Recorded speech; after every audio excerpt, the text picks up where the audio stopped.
never guess the places that I've been. You never guess the places that I've been. 'Cause everything is like a dream, yeah, but only in that dream that I live in. I'm never gonna let the day begin. Never gonna let the day begin. 'Cause everything is like a dream, yeah, but only in that dream that I live in. Oh, don't wake me up before you go, and I'll just make this bed my home. Oh, darling, please just let me sleep. Give me my dreams.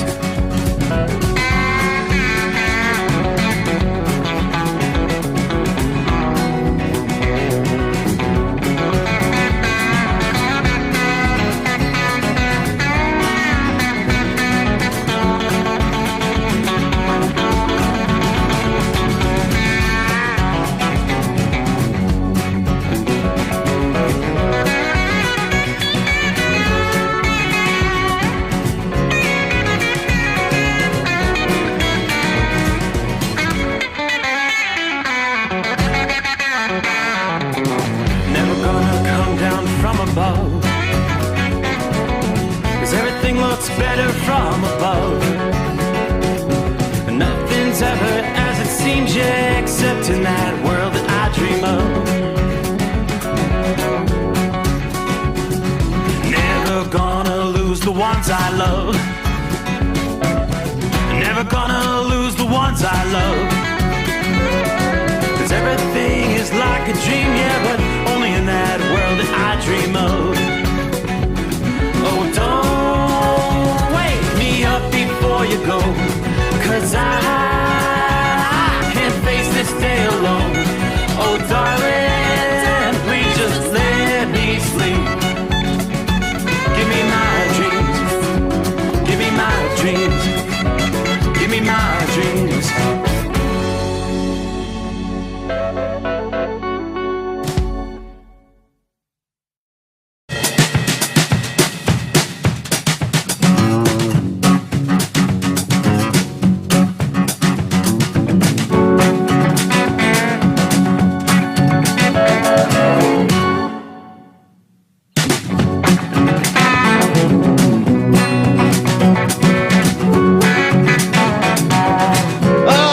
Without further ado, here we go. Roll into a Thursday.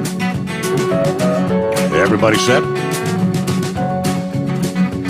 As they say, ready or not. All right, so, hey, we'll start off with the big announcement.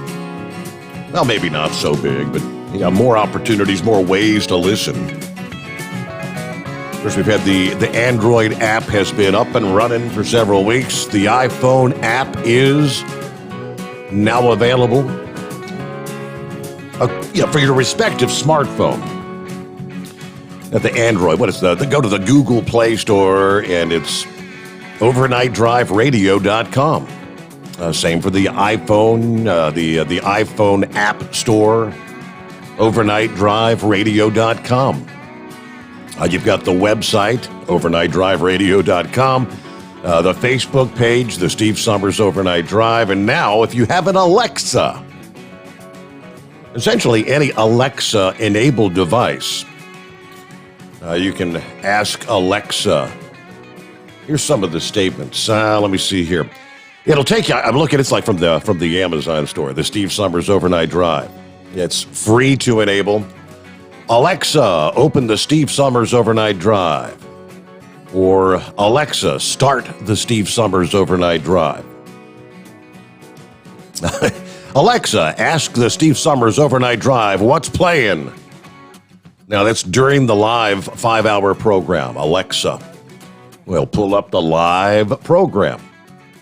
Of course, if you want to catch the podcast, you've got all the different options that have been available for quite some time now, but there you go. Pass the word. Alexa. It's as simple as that. And there's a lot of different Alexa-enabled devices out there, more than just your little Alexa disc. But that's what we'll start off with. And Somebody's got to remind me to mention that more than once, as people will be jumping on board through the overnight hours here.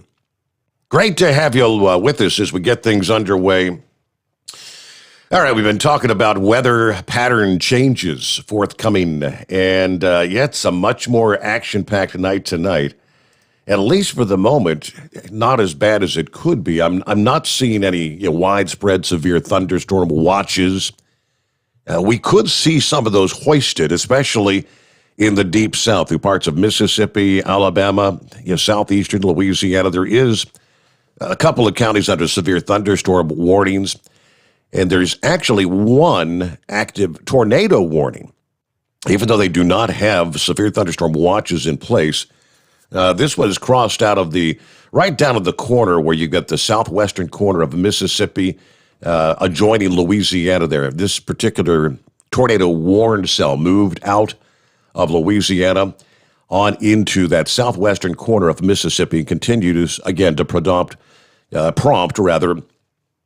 this tornadic thunderstorm, which it's mainly over rural areas in central Wilkinson County. But tornado about 18 miles northwest of Jackson, moving east at 35 miles per hour. Again, this is a radar-indicated tornado, but it's been going on for a good 30 minutes or so. Again, moving out of one state into the other, so we'll keep an eye on things there. But a broad area of showers and thunderstorms tonight, stretching from eastern portions of Nebraska down into central and eastern Kansas. That's on the western side, the wraparound side, the backside of this low-pressure system. You've got the northern side stretching right through the heart of Iowa.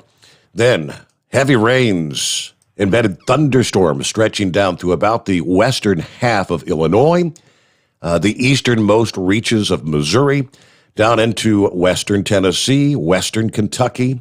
You get on down to some of the stronger cells. That's the ones we're talking about back into, that's Mississippi, down into Louisiana. I'm trying to refresh on the radar so you get the very latest look here.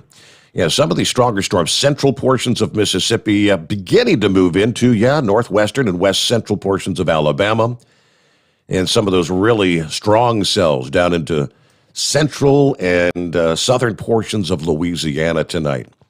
So according to forecasters, it's potentially a multi-day severe weather outbreak that's going to be continuing to intensify Wednesday and Wednesday night. So even through the overnight hours, all forms of severe weather dangers, more than 8 million people in the path of possibly damaging thunderstorms.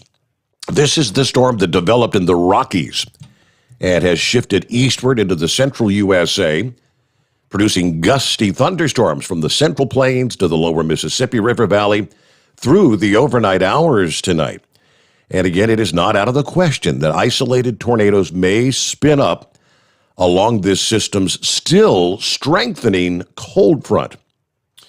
Now, this past day, Wednesday, was supposed to be the busiest day of the week, but forecasters are now kind of upgrading their concerns for parts of the Southeast as we head on into the latter portions of the work week and even into the weekend. We'll take a further look ahead coming up here. As of this past day, the Storm Prediction Center stretched over a wide swath of the central states for severe thunderstorms. They said parts of the expanded risk was added. Memphis, Tennessee, Little Rock, Arkansas was bumped in there, Shreveport, on over to Jackson, Mississippi. So this is like the mid-range. You've got the lowest threat level, level 1. This is a level 3, so kind of an enhanced risk. But rapidly changing weather conditions obviously affecting some of our major interstates, especially in the south. Now, the threat for severe weather begins to shift further eastward as we progress through the overnight hours from central Illinois, stretching through central Tennessee, northern Alabama and Mississippi, even into central Louisiana. That's pretty much right where we are as we speak. The heaviest rains have pushed through Memphis in Tennessee. This line of heavy rains about now halfway between, say, Memphis and Nashville. Nashville watching for more possible flooding issues right on the heels of the flooding rains they saw here a few days back. Many of the rivers, of course, are still swollen with those rounds of heavy thunderstorms we saw in the latter days of March. This severe weather targets the central U.S. on into here Wednesday night. Further north, for the upper portions of the Midwest, severe thunderstorm risk is rather low, but you will deal with locally heavy downpours along this slow-moving warm front that's tied to the area of low pressure over the plains. Portions of South Dakota, Nebraska, Minnesota, Iowa, Wisconsin will see a couple of inches of rain in less than 48 hours' time. Could be talking up to 3 inches of rain, which would likely lead to some flooding issues for those areas. Now, this is going to just kind of pile on. The outbreak will pile on severe weather season that got off to a dangerous start, even a deadly start with some of these storms in the month of March. Now, we did see a brief lull in the severe weather as a new storm began to develop over the central portions of the country back on Monday. So the quiet has been broken. And I mentioned taking a look a bit further ahead here, starting with, as we were just talking overnight, following the severe thunderstorm danger of the plains, the Mississippi Valley through the night tonight. Forecasters now expect the atmosphere is going to kind of reload over the southern portions of the country, the risk of another outbreak of damaging, dangerous storms developing probably late Friday and into Saturday. This late week severe weather threat is going to be pretty much entangled with torrential downpours, aggravating the existing flooding problems and some new issues over the lower portions of the Mississippi and Tennessee valleys. Some locally severe storms may actually erupt later today. Going to be holding off till late in the day and maybe even to the overnight hours. Areas extending from the southern Appalachians all the way down to the central Gulf Coast would be at risk for severe weather. According to AccuWeather, the main threats is going to be, in addition to the flooding, downpours, strong winds, and hail. As a new disturbance in the jet stream going to pivot out of the southeast from the Rockies to the plains. On Friday, more strong storms are going to be possible. It's like one new system every day or so. These storms are going to erupt near the edge of that zone where you got very warm air. We could even be talking about potentially some record highs challenged in Texas on Friday. Now, just how warm is it going to be? Some areas may be within a few degrees of the century mark, 100 degrees. Now, we're going to climb into the 80s and 90s over a broad area of Texas. San Antonio, you'll be probably in that zone. You'll be within a few degrees of 100. So you'll get a fresh influx of Gulf of Mexico moisture with that humid air. You combine that with the wind energy in the middle layer of the atmosphere and this approaching disturbance, all the ingredients are going to come together for severe weather Friday and Saturday. Now, the intensity of these storms, it may kind of depend on just how much sunshine is available to destabilize the atmosphere. Part of the environment Friday and Saturday, you may see clouds limiting the daytime heating in parts of the area, which would kind of reduce the risk for severe weather. But any areas where the sun does break out, some of those tall thunderstorm clouds could erupt, and they may pack a punch. The main batch of severe weather is forecast to erupt in the central and eastern portions of Texas into Oklahoma late Friday afternoon into the evening. Then it all progresses eastward, Arkansas, Louisiana, Mississippi, western Tennessee on Friday night. Just what you needed, another round. Again, all forms of severe weather possible. We could have the potential for strong winds, large hail, lots of lightning strikes, and isolated tornadoes. While a large number of tornadoes does not appear likely at this stage for Friday night, the potential for tornadoes to occur after sunset puts that added risk in. Very difficult to see an approaching storm or a funnel cloud. With any severe weather threat, make sure you've got your severe weather alerts activated on your smartphone device or your emergency weather radios. The threat for severe storms is going to shift further onto the east as we head into the weekend. Saturday, focusing on southeastern Louisiana, southern Mississippi, up into central and southern Alabama, on over into the Florida Panhandle, southern reaches of Georgia. This far out, the scope of the severe weather still somewhat in question for the weekend, but again, there is the likelihood of storms with strong wind gusts and frequent lightning at the very least on Saturday. And thunderstorms possible each day, Friday, Saturday, into Sunday. Oh boy, we've got Augusta, Georgia, where the Masters tournament. Really, they get things underway today, don't they? The Masters typically, that starts on Thursday, Friday, and then you get the cut for action on Saturday and Sunday. The greatest potential for severe weather at the Masters is probably going to be Saturday evening, but any thunderstorm could produce some dangerous lightning there. So there's a look at some of our travelers' weather around the country as we get things underway here on a Thursday morning. Great to have you with us. Lots to cover tonight. I posted there ready for an action-packed show. Well, yes, with your help, we can have an action-packed show here. See who we've got checking in right out of the box. As usual, Dale's one of the first, checking in from Jacksonville, Florida, 65, clear. Headed for a high of 85 today. There you go. All right, men and women, let's truck them safe tonight. Try to keep Steve up and rolling. Chevy guys out there with us as usual. Tim in Texas waving a hand. Thank you, Tim.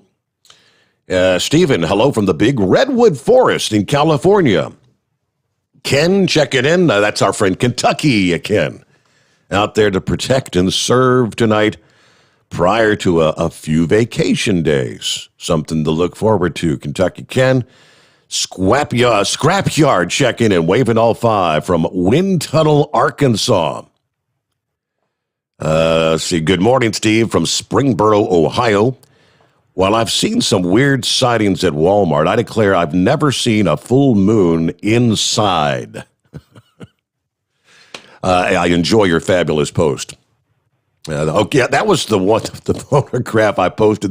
This woman, she's got a pair of stretch pants, I guess you call them, the skin-tight pants, and they're essentially, I guess you'd call the color, the nude color. And she's not the kind of woman that really should be wearing stretch pants. And when you look at the picture, it looks like she doesn't have any clothing on. You have to look closely down to the bottom of her legs where you can see that there's little ties where it's actually pants, but the color, it's like, lady, do you ever look in the mirror? It looks like you're naked sitting there or standing there. All right, a couple more here. What do we have? Scooter, hey, Steve, checking in from Yazoo City, Mississippi, 61 degrees, but it's raining like hell. Let's see. Roy says, tell the Red Mule, jcpenney.com has binoculars. He was asking about binoculars. I didn't get any follow-up on that. All right, checking in from Bowling Green. That would be Scotty. Bowling Green, Ohio, tonight, 64 degrees. As I get ready to roll back to Sharonville, Ohio. Good to have you with us, Scotty, and all of our listening friends out there. We'll get to your calls ahead here. Of course, you want to jump on board. As always, our number is 844-3388. Real quick before I get to some of the industry headlines here, Joe, I believe it is, wanted to be kind of first out of the box. Well, good morning, Joe. How the heck are you? Oh, I'm doing great, Steve. How are you? I can't complain. I can almost see the weekend from here. That's great. Yeah. Well, I just wanted to call and talk a little bit. I don't know if you know a lot about autism, but this month, April, is Autism Awareness Month, and I actually have autism. I think I might have mentioned it to you in the past. And so I just wanted to promote some autism awareness on here. Well, that's you have mentioned that a time or two there, Joe. But yeah, so any I guess there's different events and whatnot that take place around the country for this month, and again, do they try to fundraisers and things of that nature? You know, when you think about those. Well, actually, I used to take part in a lot of them, in fact, because I'm a public speaker, kind of like you. And but sadly, because of this current pandemic, I'm not able to do much because they're not allowing people to be close to each other and be in events. Right. So sadly, this year and even last year, I wasn't able to. But before, I was able to. And you know, we just like to tell people about autism and what it's like and what it's like for us to have it. Well, okay, maybe here's an opportunity for you to share with our audience. Tell us, what is it? What is it like? I mean, I'm familiar with autism. I know it's. Tell us a little bit about what it is, because I don't want to get it wrong. Right. Well, basically, there's a lot of people that have it. There's different types of it. Like one person who's diagnosed with it might have it different than someone else, but a lot of similar traits with it are mostly people who have sensitivities to lights or noise, or a lot of other certain sensitivities to textures or sounds or even food. So there's a lot of sensitivity, and there's a lot of people out there who don't understand it and who think that autistic people are lazy. And there's also a lot of great people out there as well who help us with autism as well. So we just want people to get to know what it is so they can be more understanding if they encounter someone with it. I've got a member of the family, kind of the extended family, that I think one of his greatest fears is water. Have you heard of that one, water? A fear of water? I think I've heard of it. I mean, I don't really know anyone who has that, but I'll pray for that person. That's great. Yeah. He's getting better over the years. Well, thanks for having me on. Yep. Well, thank you. Well, tell Dad we said hello. Tell Paul we said hi. Oh, we sure. Yeah, thank you. All right. Well, thank you so much, and thanks for sharing with us Autism Awareness Month here in the month of April. There you go. Joe gets to be first out of the box tonight. All right. So with that, it's 844-844-3388. Let's get to some of our industry headlines as we get the new day underway. Seems like there must be an awful lot of distracted drivers out there, right? A truck driver involved in a wreck was almost immediately hit by another truck while getting out to assess the damage in West Virginia Tuesday morning. Mason County along U.S. Highway 35, according to WSAZ, truck driver 1 was pulled over on the shoulder when he tried to merge back onto the highway, at which point he collided with driver number 2. As driver number 1 was exiting his truck to assess the damage done in the wreck, he was struck by an oncoming semi. It appears the vehicle 2 pulled over and got out of his vehicle and got out to assess. That's when the driver of vehicle 1 had been struck by another tractor trailer. Probably stepped out very close to being in the road or on the line, but there wasn't a whole lot of room on that section to get off the roadway, they say. Driver 3 kept on driving. It's not clear whether he fled the scene intentionally or simply didn't even notice he had struck a pedestrian. Driver 1 was transported to the hospital, is now considered to be in stable condition. While it's still under investigation, officers say they have very little to go on in finding driver number 3. That could be nearly impossible, they say. That truck could be in Columbus, Dayton, Michigan, Detroit, anywhere.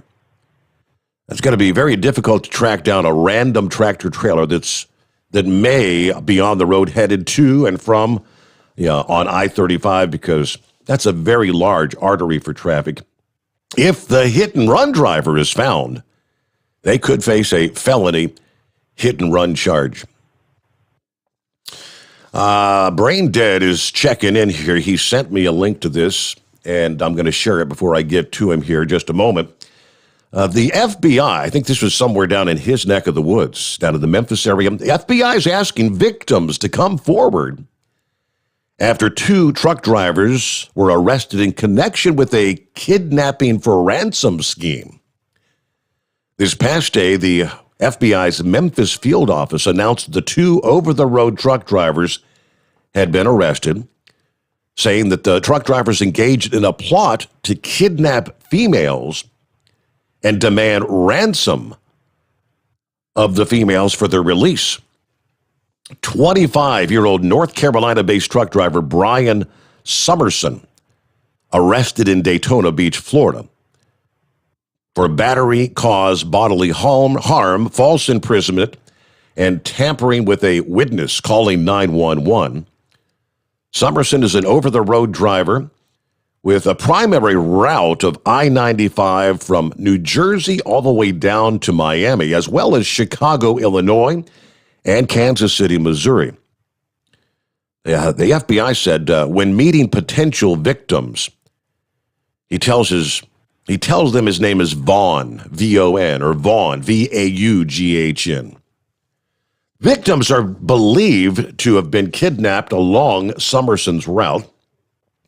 35-year-old Illinois resident Pierre Washington was also arrested in Chicago. Last month, the FBI said Washington owns the trucking company God Got Me, LLC, and works as an over-the-road driver. But his route was not known. They say the investigation into the kidnapping scheme is ongoing because of the discovery of photographs, videos, and text communications of additional women on Summerson's electronic devices and electronic accounts. They're asking anyone who may have been a victim in this scheme to contact them at truckervictims@fbi.gov. So, trucker victims, all one word, truckervictims@fbi.gov. I guess they have no idea how many women ultimately may have been involved in that sort of scheme. So again, it's early on, I guess, in the investigation. Good morning, Brain Dead. Good evening, Steve. It's kind of a bizarre story out of your neck of the woods there in Memphis. Yeah, I tell you, that is something you just don't want to read. You know, it kind of gives our industry a black eye when you scroll across it in the Facebook world. But I heard that lady on before me talking about autism. I've been meaning to tell you this, and talk about having brain farts. My 24-year-old stepson, which is actually I call him my son, he got hired on our docks about a month and a half ago, working over here where I work at.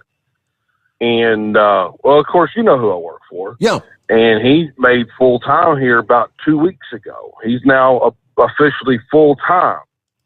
So and he has autism. Yeah, he has a form of autism. So, I mean, I talk very highly of this kid, because last year we had to literally put a gun to his head, threaten to pull the trigger for him to take the trash out. Now he's literally not quite mastered the forklift and the computer system, but he's really impressed me and his mom on what he's accomplished just in the last month and a half. Wow. It's really amazing. I mean, he's like, well, I don't know what I'm doing and whatnot. He was scared of the forklift. They had me train him for like a couple of days on the forklift and how to operate it. And he really's gotten into the rhythm and into the groove of things. And I mean, he was so scared of dirt. Now he's sitting there covered in dirt and comes in and like, hey, you know what? I'm going to take a shower and crash. So, but anyway, Steve, I got a kind of a debate we can kind of kick off tonight. What do you say? Lay it on us. What you got? All right. I work for an LTL carrier. I'd rather not say, because it's one of those nasty union companies. And I get paid by the hour. Okay. Now, you remember here, what was it, three going on 4 years ago, we all went to these ELDs. They were crammed down our throats. To me, being 23 years in this industry, the cents per mile system is so antique, so antiquated. Why can the truck over-the-road drivers be paid by the hour? I mean, are they not tracking how many hours you're driving in a day, in a week? I mean, honestly, can we not take the OTR people off the mileage system and pay them $15 an hour? I guess, just right out of the box, my short answer would be a lot of these companies don't want to pay them when they're waiting to load or unload, right? Because, I mean, you may spend 2 hours here at loading. You may spend another hour and a half or 2 or 3 to unload. And that all those, they don't want to compensate for those hours. Is that probably not the best answer? True, but when you look at things, though, like this, when you're getting paid by the hour sitting in a dock, are you being forced to hurry up to get to the other end? I mean, you look at all these traffic crashes. Look at all these truck crashes we're having now, and look at how they're steadily climbing over the years. Yeah. These companies are forcing these people literally to drive. I mean, literally just drive and drive and drive and drive and drive. Oh, I've got to make 3,000 miles to make my paycheck this week. I've got to have 2,000 miles to this paycheck this week. Yep. Okay, you know what? I get paid by the hour. I make 60 hours a week. Hey, I'm fine. Hey, 70 hours a week. Hey, that's even better. I could care less. But it takes the pressure off of me. I'm not having to literally run people over and scream and shouting at customers. Because I went to one of my normal customers today. There was a gentleman who was from the mother country screaming and shouting and yelling and cursing at these people because he has to go, he has to go, he has to go. And I'm like, wow, dude. Yep. If you're getting paid by the hour, would you be in the same hurry? So why can these mega fleets, and you can pick one out of the blue, not start paying these people by the hour? If they're on e-logs, these companies all know payroll should be able to go over to the logging system and say, hey, Steve Summers drove and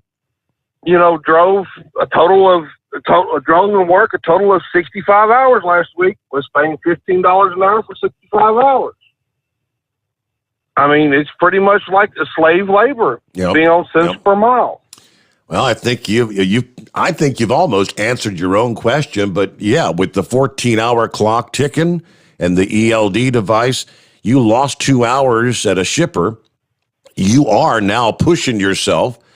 How many times have you heard people saying that's why these certain companies you'll see that are ignoring the speed limits, reduce speeds, especially in construction zones, because that's the only way they can get there. I can't go 55. I got to go 65 or 70. I'll never make it, or I'm going to run out of time, or I'll never get there before my clock says I got to stop. Yep. But now here's a bigger question, Steve. What do we have to do to change the industry?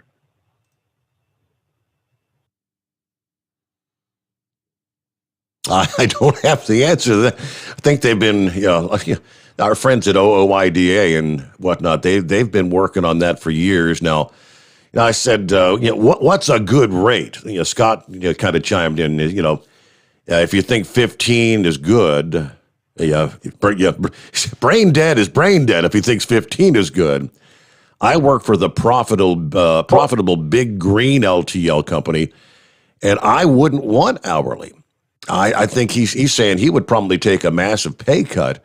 Okay, so, let's hold that thought there because we're up against the news break here, just a little behind, actually. But your comments, your ideas, it's 844-844-3388. The Steve Summers Overnight Drive live from the Hot Shot Secret Studios. USA Radio News with Dan Naraki. President Biden defended his infrastructure plan on Wednesday, saying that the U.S. needs to take bold action on the issue. The president also said that he's willing to negotiate on his proposal to raise the corporate tax rate to 28% to pay for the $2.25 trillion plan. But doing nothing is not an option. Debate is welcome. Compromise is inevitable. Changes are certain. In the next few weeks, the Vice President and I will be meeting with Republicans and Democrats to hear from everyone. And we'll be listening. We'll be open to good ideas and good faith negotiations. But here's what we won't be open to. We will not be open to doing nothing. Inaction simply is not an option. Critics have questioned the tax hike to pay for the plan, as well as a number of measures in the package that they say are not associated with infrastructure. You're listening to USA Radio News. Why do you think bank presidents and jewelry store owners trust ADT to protect their homes and businesses? Because they feel safe, and you can too. How would you like to monitor your home from fire, floods, and yes, robberies without even being there right from your smartphone? That is peace of mind. You may even save money on your homeowner's insurance just by having an ADT system installed. And there's even a money-back guarantee. How about that? We guarantee 100% satisfaction. You have nothing to risk. Why do you think people who have so much to protect trust ADT? Because it works. Call right now for a free quote. We'll even give you a free gift for calling. So pick up your phone and call Protect Your Home, an ADT authorized premier provider now. 800-818-0191. 800-818-0191. 800-818-0191. That's 800-818-0191.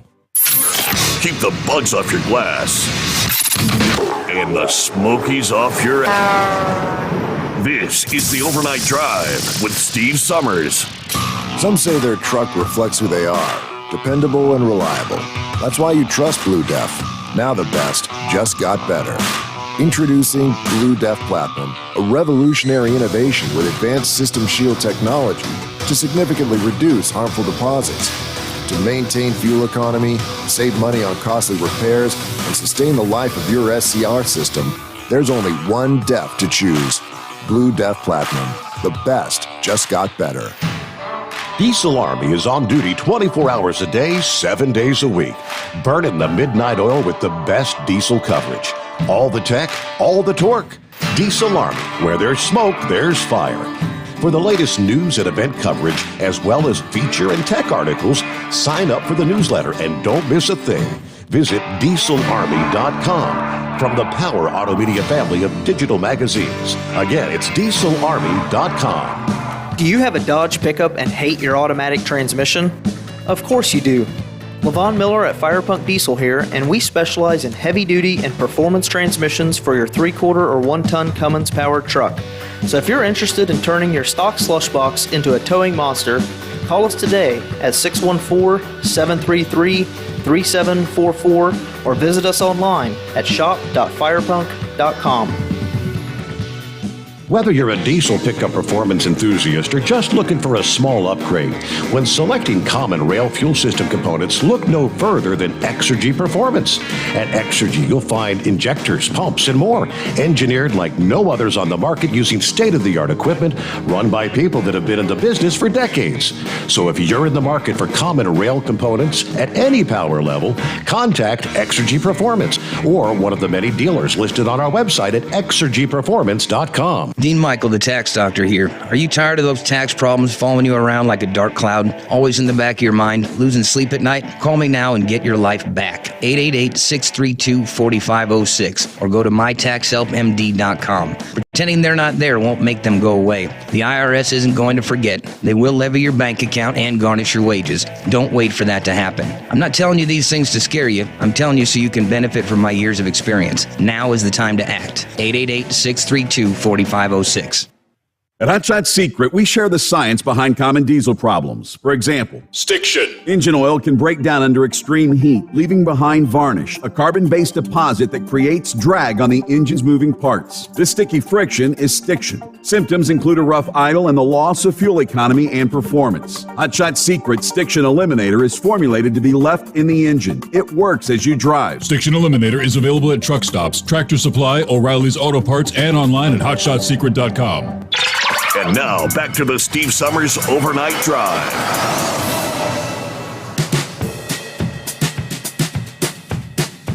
Okay, right back at it here. It's a Thursday morning. Hope your week's going well. Weekend is on the horizon as the gang joins in. Oh, there's Eskimo Mom checking in from I-71 in Kentucky. Dry, 66 degrees, not a bad night.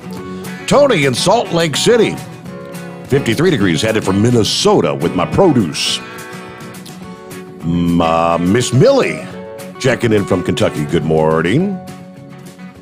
Larry from Southern Virginia, 84 degrees this past day. Nice day. Army is with us out there in northern Indiana.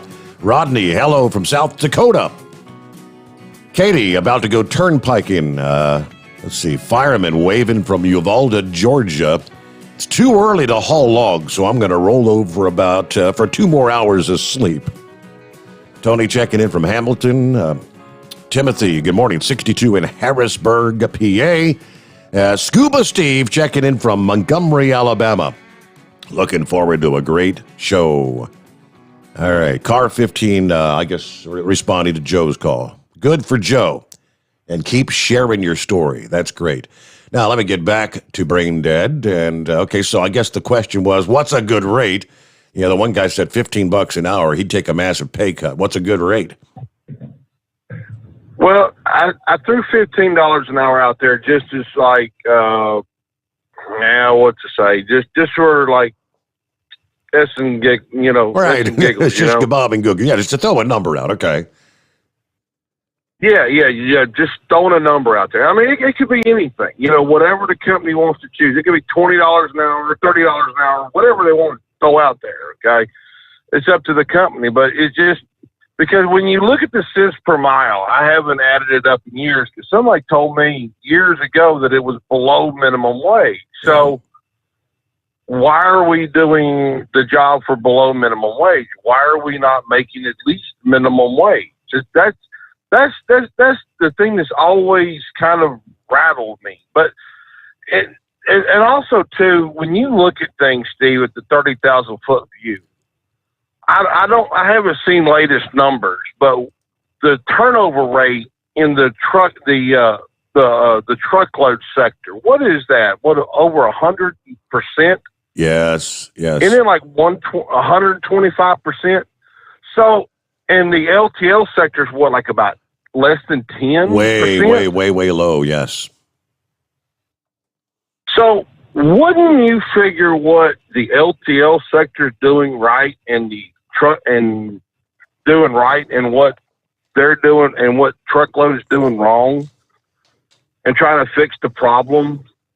I mean, honestly, if you're in business to succeed and you got this kind of a turnover rate, fix the problem.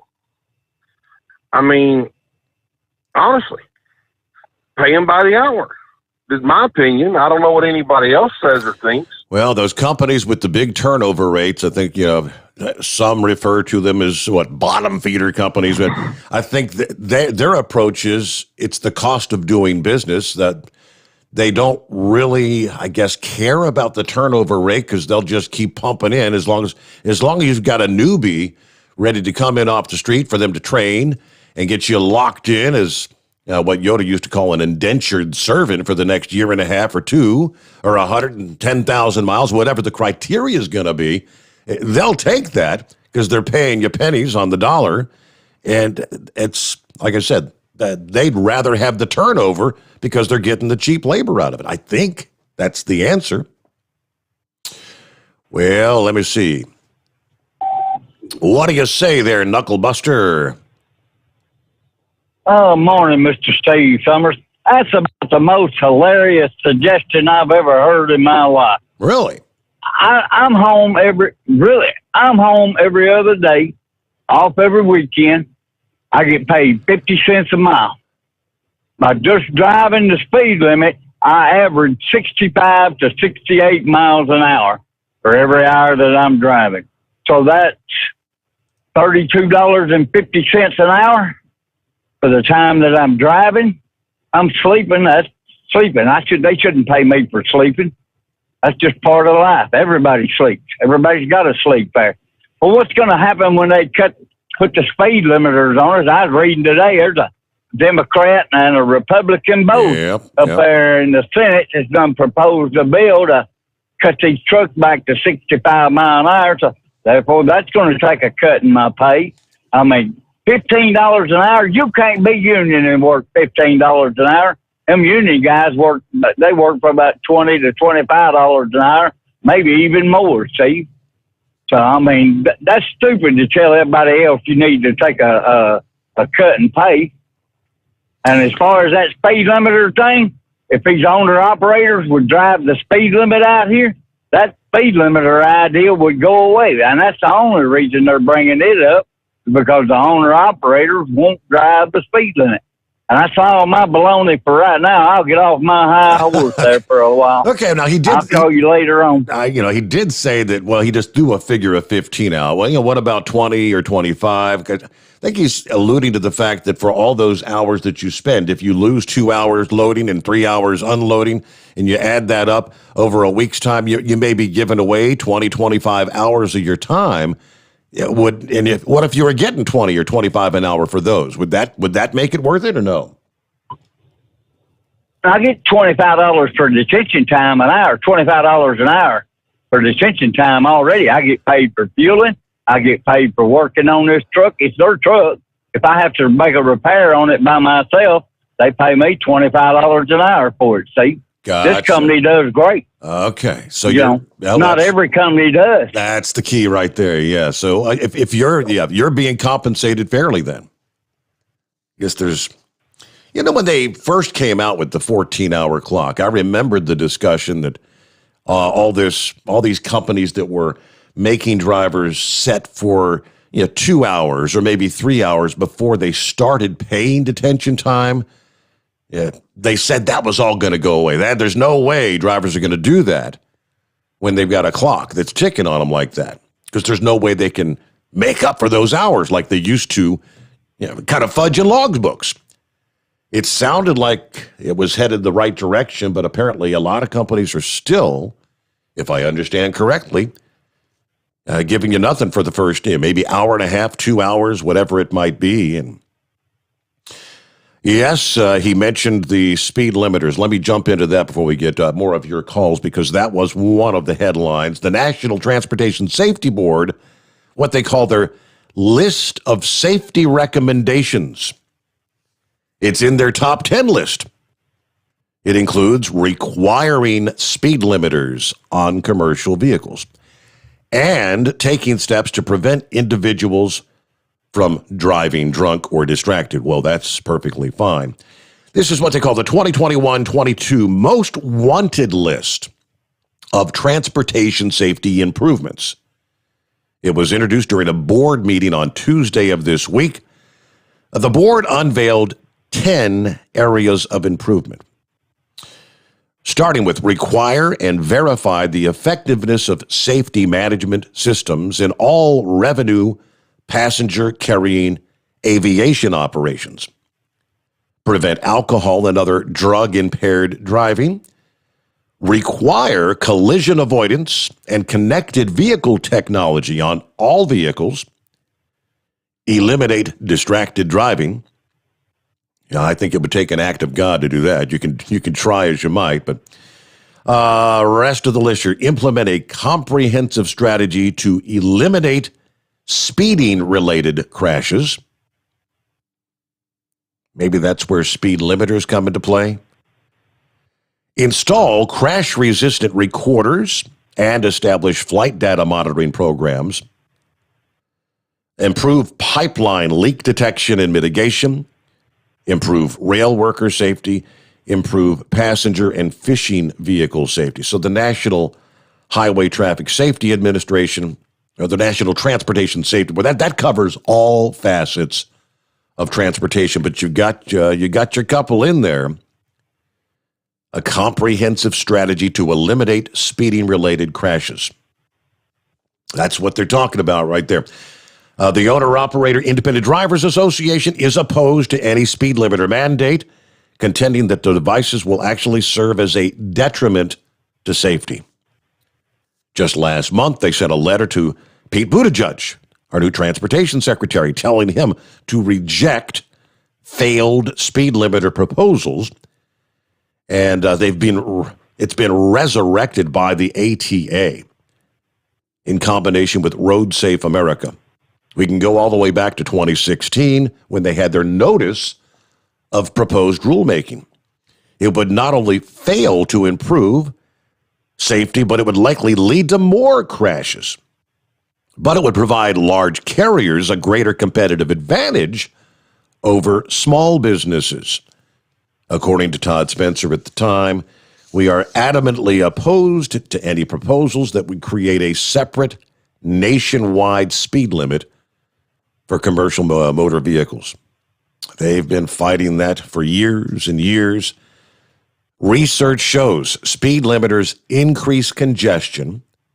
Speed differentials between trucks and cars ultimately leads to more crashes. Point blank. All right, let's get back to your calls here at 844-844-3388. Well, there's Eskimo Mom checking in this morning. Morning, Eskimo Mom. Yeah. Hello, Steve. I kind of fibbed a little bit over here. I'm over here in 71, and it's starting to rain over here by Pendleton. So the rain's on the way to Cincinnati. Thank you. That's what I wanted to hear. But as for the speed limiters, if they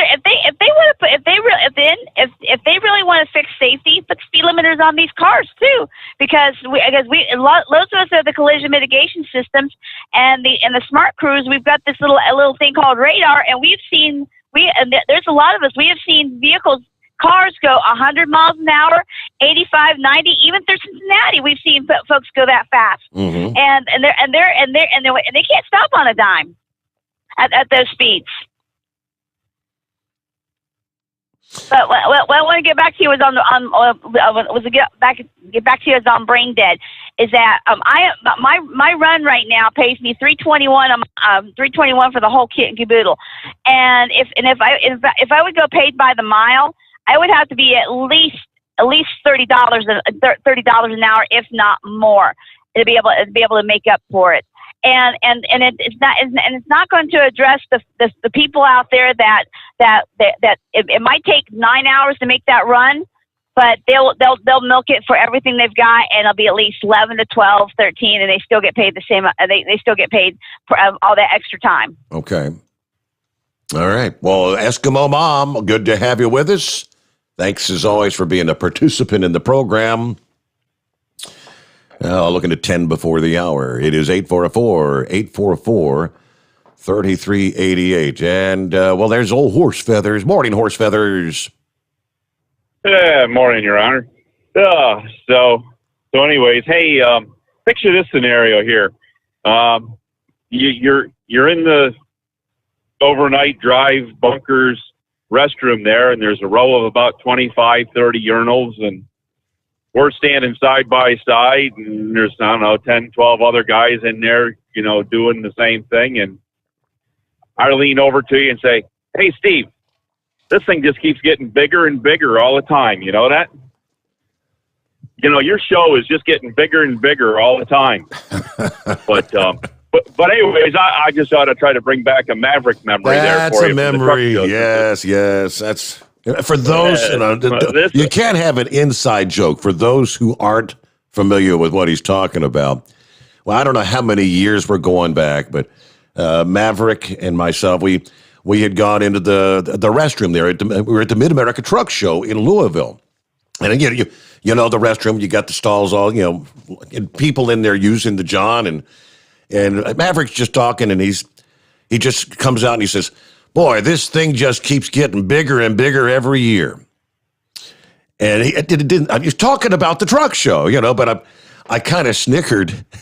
I said, for the guys that might have been sitting in the commodes and sitting down and had no idea what he's talking about. I'm thinking, when we left the restroom, I said, Maverick, do you know what you just said? Do you realize? No, what? I said, we're standing there in the restroom, and you said this thing just keeps getting bigger and bigger every year. Now, I knew what he was talking about. He about bust a gut, but that was a funny moment. We've never forgot that moment there in Louisville. So now it's not an inside joke. So, yeah. But I think your show's starting to grow legs here and do that itself. I mean, every couple weeks, you come up with a new way to being heard out there, and you got more on the way. It's pretty amazing there what this has developed into there. So hopefully the listening base keeps getting bigger with all the new ways to hear, and it helps all the people that are making this happen. Yes. So, yep. Anyways, while I'm riding down the road here looking at these things, they put up these sound barriers, sound walls along the interstates there because all the noisy trucks and cars and stuff that ride around, and because they've decided to build houses right next to the interstates, and the people in the houses say, well, we don't like the noise from the interstates, so you got to put these walls up to block the sound. When we get all electric vehicles here with the Green New Deal, are they going to take all those walls down because they don't need them because the electric vehicles are quiet? Good question. That's a good question. Yeah. And speaking of electric vehicles, now is there a certain speed that they get the optimum use out of their batteries, or do they use the same amount of battery power from like 5 miles an hour all the way up to say 65 or 70 miles an hour? Does it put the same draw on the batteries at the higher speed, or is there like a sweet spot? How we always talk about the trucks having a sweet spot. Is there a sweet spot for these electric vehicles? That'd be a question. I was just kind of wondering that. That'd be a question for Elon Musk, I suppose. But I think no matter what your source of power is going to be, electric or combustion engine, whatever, it's going to take more energy to move 80,000 pounds than it's going to take to move 40,000 pounds. So obviously, if you're fully loaded, I'm thinking you're going to get less battery time out of a full charge than you would if you had a lighter load. Makes sense. Yeah, that makes sense. So it's just interesting, never heard too much about it to know what's going on with that.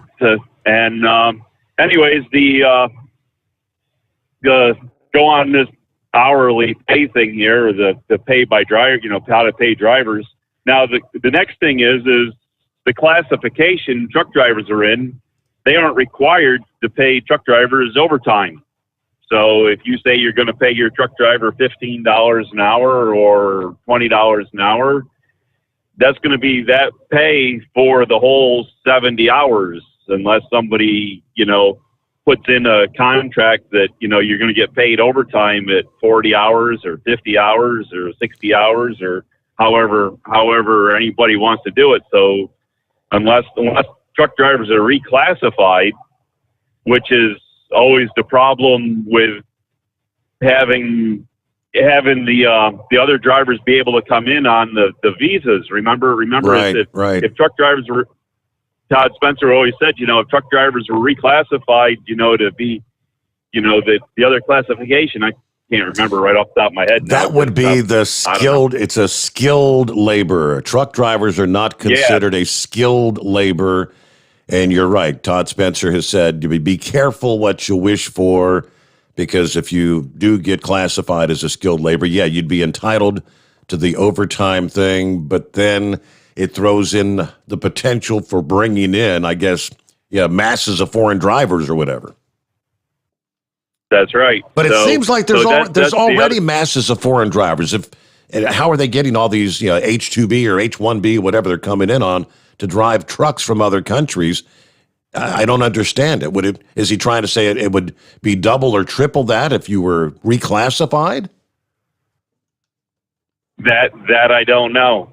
But anyways, the last part of that is just what Eskimo Mom said. I mean, if there's a job out there that takes 9 hours to do, and you have 11 hours to do it in, well, you're going to have some people that want to go home in 9 hours and do it in 9 hours, but you're also going to have the people that say, well, I don't care if I sit out here for 11 and I get 2 more hours of pay. And if the 2 more hours of pay are overtime pay, then not only do they get the hourly, then they're going to get that much more in over top of somebody else that actually does the job the way it should be done. So, I think that kind of goes back to the old scenario. Isn't that for years and years? They said, well, these union construction workers, they stand out there and lean on their shovel for half the workday because they're getting paid for it, whether they're shoveling or leaning on it. Exactly. So I don't know. Do you maybe you pay everybody a certain amount for what each job should take, So if the job should take 9 hours, say, here's 9 hours pay. Go out and take the amount of time you want to do the job. And, if you can, and then maybe if there's a way to document a reasonable delay and, then maybe you could do that to get extra money, but make every run by pay, what the run should take, and then a driver can take as much time or as little time to do it. If they know some shortcuts and can get it done in 8 hours, well, then they'll still get the 9 hour pay. And if they get it done in 10 hours because they're a slow person, then they get paid 9 hours pay, but they get compensated for what the job is. I'm paid on percentage. So that's kind of what I get. I mean, I get paid a percentage of what the truck does, whatever the truck generates in revenue, I get a percentage of that. Yeah. And but that's kind of, in a way, that's kind of fair because the owner of the company, he doesn't get more money if where he gets more money, I get more money. But if the truck, the truck only makes a certain amount of money, and the amount of money the truck makes actually has to pay for a lot of things. It's got to pay for the insurance. It's got to pay for its truck payment. It's got to pay for maintenance. It's got to pay for fuel. It's got to pay driver wages. It's got to pay taxes. Oh, wait a minute. Didn't we hear something about taxes going up about, 7%? So yeah, don't forget more and more. You got your tolls out there too. The tolls, which are undoubtedly a tax. Tolls are taxes. Yeah, you add it all up. Correct me if I'm wrong, but is this debate about how to compensate truck drivers about as old as time? They've been debating this forever and a day. Because when I first started working with my father in 1996, I think we had some of these same discussions all the way back then. But we'll get a news update and back to your calls ahead here on a Thursday morning. It is 844-844-3388. The Steve Summers Overnight Drive live from the Hotshot Secret Studios. USA Radio News with Tim Berg. Day 8 of witness testimony in the murder trial of ex-Minneapolis police officer Derek Chauvin is underway. Los Angeles Police Sergeant Jody Stinger discussing the defense's argument that an angry crowd of bystanders distracted Chauvin. There was some name calling, yes, but and some foul language. That was about the most of it. Did that factor into your analysis? No. Why not? Because I did not perceive them as being a threat. Attorney generals from Texas and Louisiana on Tuesday took the Biden administration to court alleging that it is refusing to take custody of illegal immigrants convicted of serious crimes after the administration set rules narrowing its immigration enforcement priorities. The AG saying that the memoranda failed to prioritize detention of criminal aliens with final orders of removal. USA Radio News. Maybe you've heard about Medishare and you know what it is. It's the affordable alternative to health insurance, but you've wondered, can I really save a significant amount of money on my monthly health care bills? And the answer is an emphatic yes, you can. You can save a lot of money, whether it's just for you or for an entire family. Medishare has an option for you. In fact, the typical family saves $500 a month switching to Medishare. And it really is the gold standard when it comes to healthcare sharing. You get free telehealth services, you get a huge network of doctors, you get great customer support, and you get the sense of security that comes from being a part of 400,000 people who share not just each other's medical bills, but purpose too. Medishare is a community of Christians who pull together and pray for each other, which is Very refreshing right now. If you want more info, it's so simple. You can get a price within 2 minutes. Call 833-34-BIBLE. That's 833-34-BIBLE. 833-34-BIBLE. President Biden says his new sweeping infrastructure plan will create many good new jobs. Biden promoting the American Jobs Plan, calling it a blueprint for the future. Biden also saying he's open to compromise with Republicans, but says doing nothing is not an option. Florida Republican Governor Ron DeSantis and Florida's Emergency Management Director spent nearly 30 minutes on Wednesday blasting CBS and 60 Minutes for its segment questioning the state's vaccine rollout. That Publix was rewarded with exclusive rights in Palm Beach County is something that even the dimmest bulb in the New York corporate media constellation would have been able to realize that was false. The governor saying back in December, dozens of locations in Palm Beach were administering the vaccine with Walgreens and CVS to senior centers to inoculate residents. You're listening to USA Radio News.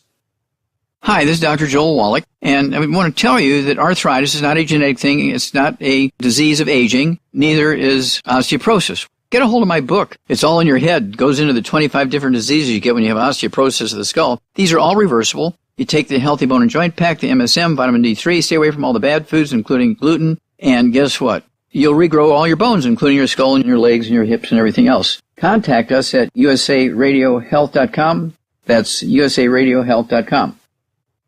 High unsafe speed is the cause of Tiger Woods' crash in February, according to Los Angeles County Sheriff Alex Villanueva. Estimated speeds at the first area of impact were 84 to 87 miles per hour, and the final estimated speed when the vehicle struck the tree was 75 miles per hour. The posted speed limit on the stretch of road is 45 miles an hour. The vehicle's black box data shows that Woods put his foot on the gas instead of the brake as the crash occurred. California is enacting a new law regarding inmates. Just over 1% of California's prison population, or 1,129 inmates, have identified as non-binary, intersex, or transgender people. A September 2020 California law now allows prison inmates to request a gender-specific prison based on their personal identity. There have been 261 requests for transfers since SB 132 took effect January 1st. That's according to the California Department of Corrections and Rehabilitation. The new California law follows other changes in the state's treatment of transgender prisoners. In 2018, a law took effect for prisoners to change their name and gender. And in 2015, California became the first state for the incarcerated to apply for state-funded gender-affirming surgery. From January 2015 through February 2021, 65 out of 205 requests for surgery were approved. 9 were completed. For the West Coast, USA Radio News Bureau, I'm Lance Pry. For USA Radio News, I'm Tim Berg. At Hot Shot Secret, we share the science behind common diesel problems and their solutions. For example, ultra-low sulfur fuels. The primary function of diesel fuel is combustibility. One of the little-known aspects of fuel is its role as a lubricant to metal-on-metal moving parts. The introduction of ultra-low sulfur fuels diminishes the fuel's ability to lubricate because sulfur, which has been mostly removed, has lubricating properties. Hot Shot Secret Everyday Diesel Treatment with LX4 delivers unmatched lubricity. Third-party testing confirms that it takes 3 times the amount of leading fuel treatment to match the lubrication benefit of 1 dose of Hot Shot Secret. Everyday Diesel Treatment is a fully formulated 6-in-1 premium fuel treatment for every fill-up, every time. Everyday Diesel Treatment is available at truck stops, Tractor Supply, O'Reilly's Auto Parts, and online at HotShotSecret.com. Hot Shot Secret, powered by science. Keep the bugs off your glass and the smokies off your ass. This is the Overnight Drive with Steve Summers.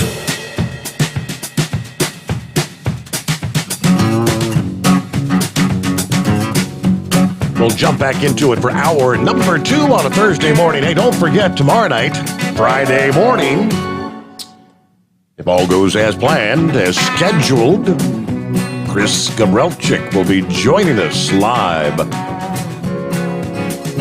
Your opportunity to check in, say hi to Chris. Of course, we'll be talking about Hot Shot Secret products, what's going on with the company. They've got some big expansion plans. We'll see how the construction's going there. what all's happening. Yeah, he's always happy to take questions about not only the products, but he likes to help out if you've got issues. And they've got a whole plethora of products that can address a number of problems with the engine, the transmission. Yeah, talk about the stiction eliminator, getting the most mileage, getting the best fuel economy with the Hot Shot Secret Diesel Extreme, the everyday diesel treatment. We'll talk about it all. Plus, it'll be a chance for some of those who have just found the program. Chris is responsible for resurrecting Steve Summers, creating the overnight drive program itself. So we would not be here on any given night were it not for Chris. All right, so can't tell you how thankful I am, and many of you, I think, are as well. And it's your chance to call in and say, hey, right? I hope you'll join us for that. All right, the Idaho Lottery announcing a retired truck driver, the winner of a $311,000 jackpot this week. J. Ned Paffel. He worked as a long-haul driver for his family's produce farm all of his life before retiring.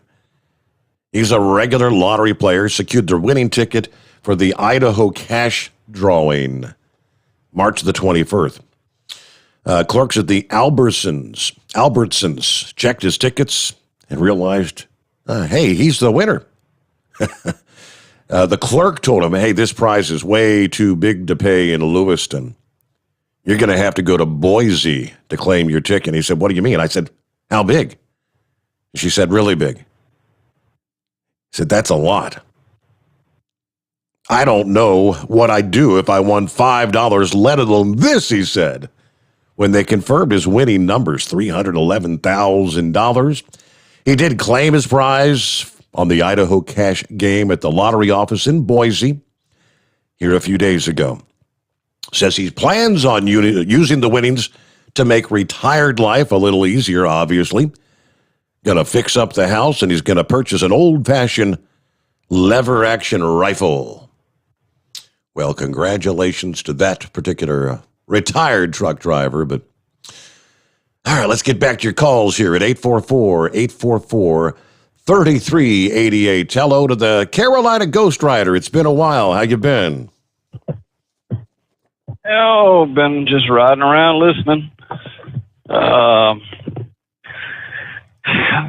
I guess starting point, my first job, I came out here, I earned percentage like Horse Feathers was talking about. Then I transitioned to hauling mail for a contractor. Now, the way that worked was whatever run you were assigned to was figured at X number of hours, and it paid X number of dollars per hour. So if you could get it done quicker, then, you know, it worked to your benefit. Right. If it took you longer, well, then, you know, against you. Work for a LTL company now. On the P&D side, obviously it was hourly, and starting next week, the particular company I work for is going to start paying our P&D drivers overtime for anything over 45 hours. Going to pay them time and a half. Okay. I'm on the line haul side, and they calculate our vacation pay based on what we did the previous 6 months, and, you know, calculate it out based on if you spent 45 hours a week out here. Well, my vacation pay is $41 an hour right now. So I say all that not to say, hey, I'm making really good money, but I say it to these drivers that may be out here working for these bottom feeders. Position yourself. Don't work for these people that are not paying you any money. It may take a while. You may need to get to know somebody that works with a company that makes good money. Work your way into it. You know, there's no need to ride around here spending all this time away from your families and not make any money. You know, I couldn't even imagine being out here all week and bringing home $600, $700. Mm-hmm. Isn't that kind of the key right there, though, where so many of these companies, you've got to start somewhere. If you're a new driver, for the better paying companies, they want a year and a half, 2 years, 3 years. I know the numbers have been coming down because they're having a hard time finding drivers, but they still want several years of experience. So, and you've got a lot of these, bottom feeder companies that they know they've got you over a barrel. They'll bring you in. And a lot of times a driver gets 6 months into it and they toss in the hat. I know OIDA's kind of thrown out some of the percentages about that, but a lot of people who try to get into the biz, you can't survive in that first year or two. You're, like you said, coming $600 a week for what I'm doing. They say, screw that. I'm going to find something else to do. Yeah, when I came out here, I paid for truck driving school myself. And I started with TMC, flatbed. And, I ran hard. I ran really hard, harder than the law would allow, to be quite honest. But, I knew I had to make money. I had to take care of my family. And, I would definitely not recommend anybody go sign up with one of these companies that does their own training because, again, with the indentured servant statement earlier, you got to get in, you got to pay your dues a little bit, but it just is, soon as, never stop looking, always look for something else. And right now, companies are hiring. Last night I was passing by some fast food restaurants. Out on the sign, there was a Burger King, $300 hiring bonus. McDonald's right down the road, $400 hiring bonus. So, there's people needing jobs. Yep. Needing employees. Should I say. Yeah. Absolutely. Touch base real quick with you on the swimming pool. I know I just put up a above ground pool in the past month there at the house, and went with the saltwater system. And I'll tell you, I know you said your pool was probably getting to the point where you were going to need to be replacing it. Yes, sir. I would highly recommend you go that direction. That little setup, it's got a control box on it, and you just dial in. If you need more chlorine, you just turn the dial on it, and there it goes. And very, very nice little process. And you don't have all the deals with algae problems and all those things, the cloudy water and all that we tend to deal with? No, sir. I had a cheaper pool. Actually, one of those like Coleman's you see at the Walmart. Mm-hmm. Had that up for 4 seasons, and I ran salt on it, and it just absolutely destroyed the framework on it because, it's not made for that. But when I pulled the cover off on it at the beginning of the season, it looked like a glass of drinking water in there, just clear as could be. And, throw some salt in and let that little, it was a cheaper salt system on it. But, man, there was no work to it. Just no chasing chemicals, none of that. And no algae issues. But just thought I'd throw my recommendation in on that. You get around to having to replace yours. Yep, I can add you to the proverbial laundry list of people that have been telling me for years that salt water's the way to go. I know, when Paul got their place down there in Tennessee, I had the above ground, and I don't know, I think they may have replaced the pool, or just maybe it was the liner, but they did go to the salt water thing, and he says the same thing. That's the way to go. All right, who's next up here? Let's get down to it. Would that be the Grump by chance? Maybe I hit the wrong button. Let me see if this one's that's the right button, the green button. Hello, Grump. What's up, Steve? How you doing, man? Doing well. What's happening? I think I'm going to go to the saltwater system. Just, hanging in there, just trying to stay busy, which we're, doing. I was listening to guys talk about this pay system. stuff. Yeah, we've talked about it for years, on Yep. here and other venues. But it's been around since 1938. How in the Fair Standard Labor Standards Act it was written by Hugo Black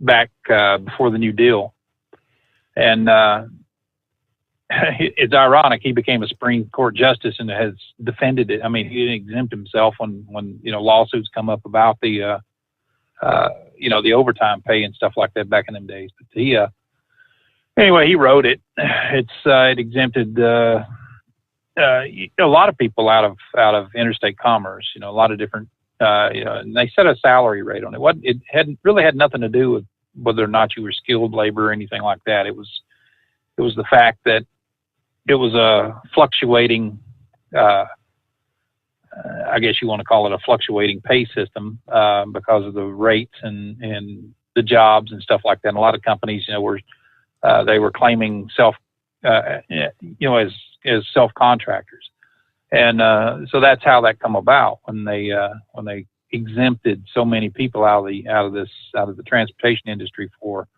overtime pay. California, I think, was one of the first that went back in and said, hey, we're going to start paying. There's nothing to stop it. I mean, but companies don't have to. But another thing about it is that 40-hour work week, if a driver's not getting paid past 40 hours, he actually doesn't have to work past 40 hours. If he thinks that, hey, I want my overtime and somebody says no, I mean, he could lose his job. Yeah. But legally, the way the act was written was that, you could cut it off at 40 hours and say, look, I'm not working a damn minute past 40 hours. You're not going to pay me overtime. So they kind of went with this piecework pay system and that's exactly what by the mile is. And I don't understand where all these wrecks and stuff are coming from. I mean, hell, if you're cruising along there, you can only work so many hours during the day. Even, out here strutting along the highway, I think that's one of the reasons why the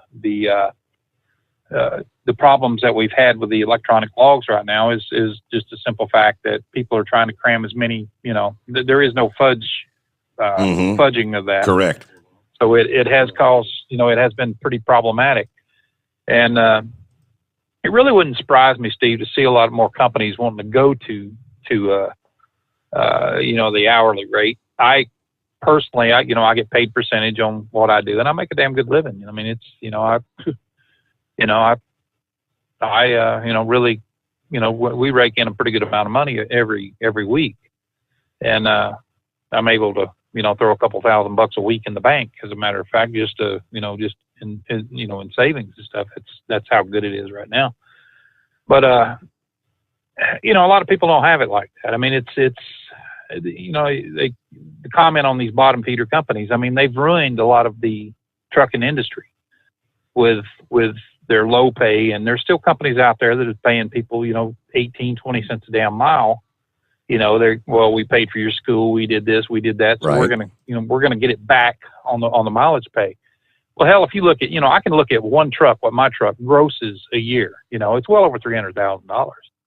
And that's before my percentage. My percentage is, I'm up there about 300,000, anywhere from 250 to 300,000. I've always been like that.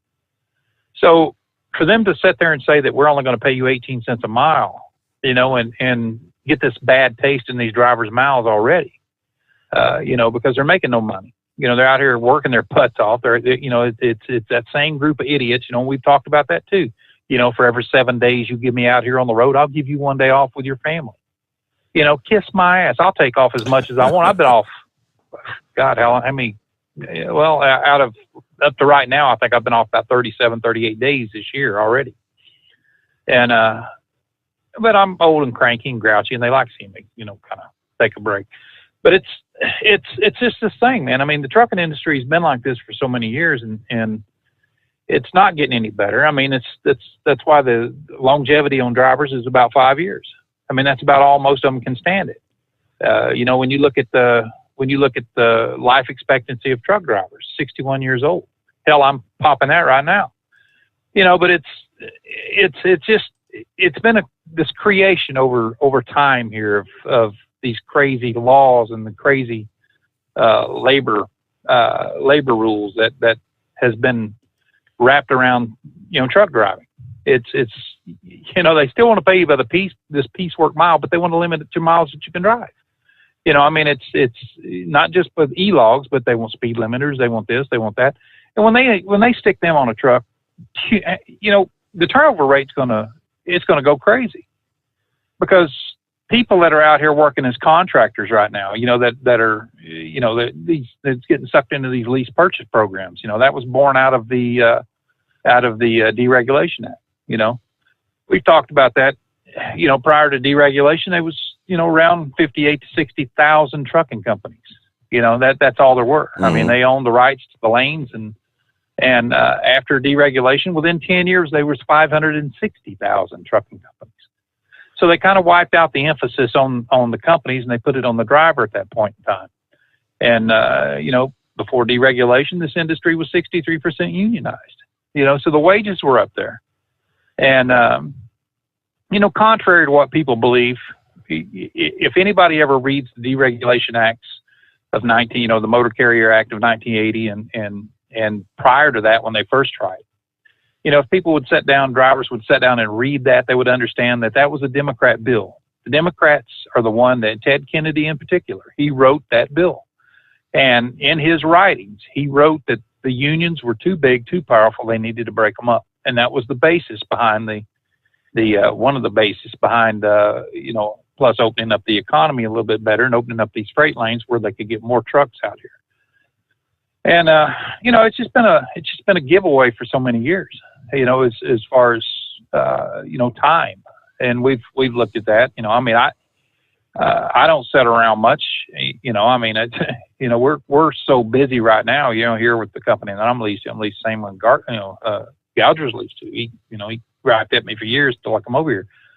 And this is a profitable company, but they schedule you, 5, 6, 7 loads ahead of time, and they, and it's just the way it is. I mean, when one thing gets out of whack, they all get out of whack. So they have to go back through and reschedule it. If everything works right, you got a pocket full of money at the end of the week, and I'm talking, averaging around $7,000 a week, and you're not working that hard. I mean, that's probably 2,800 to 3,000 miles a week. But I'm, like I said, paid on a percentage. But I see guys that come in and picking up the same stuff, doing the same thing that I'm doing, that are broke. They're just flat ass broke. They, companies that they're working with or leased to, they take most of the damn money off of it.